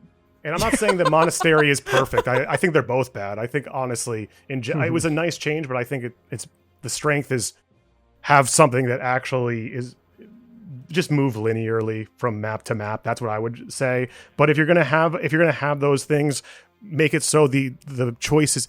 Make sure there's a reason to not interact with those menus, and make sure there's a reason to interact with those menus as well. It has to be a weighted decision that actually impacts the gameplay. It can't just be a fucking resources on the table. Yeah, hilariously enough, Three Houses kind of tried to do that by having like the option to rest or battle or whatever instead of the monastery, and that was completely missing from Engage. In the end, for Three Houses, it ended up just being optimal to just use the monastery anyway, 4 times per month if you could. But the fact that there was an alternative showed at least they put some thought into it. You know, you could recharge your shiny blade. I forgot what it's called. Sword of the Creator. Yeah, I mean, none of those things were good, but I also just don't like the arena, the way it's set up, the way you're building your characters. If you want to experiment with character builds, you have to interact with the monastery and do fishing and all that shit, because you're not going to have enough bond points to like experiment. You know what the worst thing about it is the arena and the ring area having to have loading screens in between them. That is the most annoying thing ever. They fixed that. They fixed that. You could inherit skills in the arena now. They did fix it, but it doesn't matter. It doesn't fix the fact that you have to constantly go into this. Yeah, And it doesn't fix the facts that I had to do it, that I did it for 40 hours. They can't give me my time back. The comparison between Three Houses teaching and the arena, these are the way you build your characters. With Three Houses, you just click on the thing 4 to 5 times, and it raises the meter. In Engage, you're just like go into this battle that you have to sit through, then you talk the pointless battle, by the way, it doesn't affect anything. Yeah, even if you win or lose, it doesn't matter. Then you have to go and see the support conversation that's just so cringy, that's funny sometimes, but you skip past it. Then it goes up, then it's bracketed again, that you have to do it again. It's just not fun to build your characters in this way. It should be replaced with a fucking meter. I agree. No, like honestly, it was done very poorly. And if you try to defend Somniel online, people are like, it's not as bad as Monastery. It's not as bad. It's the worst. It's the worst. I don't care how long it takes. It's just not. It has nothing. It's just frivolous and stupid. I remember that tweet. People jumped on your ass. That was funny. I'm sorry. Yeah, because the thing is, like, when you play enough of these Coomer ass games, the more Coomery they get, the more fucking dumb the fan base is. Yeah, I jumped on your ass. I thought it was funny. Yeah. Dude, you guys have played can't do this. Danganronpa. It's 5.5 I've played hours Trails in. the I don't think Sky, there's like 5 people listening at this point. Maybe. No, I'm gonna edit this down to 30 minutes. Don't worry. Okay. Okay, cool. I think the main crux is like, do we put it below or above 3 houses? That's like Yeah, what people are that's what worried I'm about. thinking. It 'Cause goes I below think it goes- Awakening based on points. If we're thinking points, I don't think the map design is Awakening? that good in this yeah, game. it probably goes below Awakening. I don't think it's below Awakening though. You don't think so? I think the story's worse than was just Awakening. almost exactly average, right? I agree. It's actually below average. It's just Yeah. below Yeah. I average. just think you guys have. I think this game is way more playable than Awakening. I mean, I I agree with you, but No, based on I the ranking disagree. points. I have no strong opinion. Okay, look, let's look at it this way, right? This game, I think we can all agree that no Fire Emblem game has fallen off quicker than Engage has. It doesn't mean it's a bad game if it's falling off. I was about to say that. I think I had a much better time with Engage in my first playthrough than other games. I will say that much. It was really fun. the I first time. agree. I do Yeah. agree with that. I So mean, I don't for know. that reason alone, I think it goes above Awakening. Listen, I think we're splitting hairs here, really. I you think know. it goes here. I think 3 houses can fuck off. Oh my Wow. god. I'm No. gonna No. tell everyone who Okay. said that. No, I No. disagree. I think it's either above or below Awakening, and that's the line that you're trying to play with. All right, then I'm gonna put it up. I'm gonna put it above Awakening then. Okay. 3 houses is better. 3 houses is better. Yes. Suck it. I think Awakening's just too much of a mess. Like I can't justify putting it above Engage. That's fine. And I like Awakening. Legitimately, my only problem with this list is Shadow Dragon being in D. Shadow Dragon in the Blade of Light. Why can't we Binding just Blade. call it something else? God damn. All the games I gave 5 stars are like S and A tier, basically. I Same. mean, all of them are good games, I feel like. Like, I just said Sacred Stones is bad for clickbait. But, like, they're all good games. I don't think we have to change the ranking we did. No, I think it's I'm fair. pretty happy with this, honestly. Yeah. Yeah. Does it change a lot depending on compared to the last list? Yeah, Yeah. I mean, a bit. I think Echoes is a lot higher. I think Shadow Dragon was our lowest game. Or maybe Revelation was, I can't remember. I think it was Revelation, but I will take credit for Shadow Dragon being so low. I'm proud of that. I think Thracia is a lot higher than we put it. I think Radiant Dawn was an S tier. Like, there's a good amount of change from the last one. I remember fighting for Radiant Dawn in S tier, and y'all said no. No, because I said yes. okay, I was for you. with you. Okay, no. Hold on. I was there for the last tier list, and the 2 games that we had up there were Genealogy of the Holy War, right? Because it was me, you, Biss, and Speedy, and Choops, right? And obviously 4 of Yeah. us really like Genealogy, so we were willing to put it in S. And I think the argument against putting Radiant Dawn in S and putting it at the top of A was we wanted to keep the list balanced. No, it was just that I didn't like Genealogy. We didn't have a game in S tier. That was the thing. We had all of them in A tier, and then we're like, okay, then put Path of Radiance in S. All right, so That- we have that to was move the thing. Genealogy up to S for this list then. Nope, not happening. All right, guys, that's the list. Thank you. Let me know in the comments if you agree. I agree. Everyone just say I agree in the I comments. agree. Hey, That's great. Anyway, that's going to be it for the tier list, guys. We've made concessions with each other. So I'm sure we all have issues with this list, but you know, it's the super ultimate tier list, so you can't disagree. Thank you so much, Mekkah, Bopper, Choops, Link, and Jay for sitting with me for officially 5 hours and 42 minutes. Holy shit. That's just the time we've been recording. We've been Yeah. in this call for 6 hours. Yeah, I'm sorry, guys, No, but I I hope had you a had a good great time at time. least. Yeah, it I was hope it fun. was fun. this is fun, yeah. Thank you so Yeah, much. let's never do this again. When FE4 comes out, we'll skip it. We'll like In 3 years. we'll wait a bit. But thanks for watching, guys. I hope you really enjoyed the video. Check these guys' channels out. The links will be in the description. And yeah, be SpeedyHawk sure to out. like it or leave some comments about how dumb we are. Cool. Say bye, guys. Goodbye. All right. Bye. I Bye. agree. I Bye, agree. guys.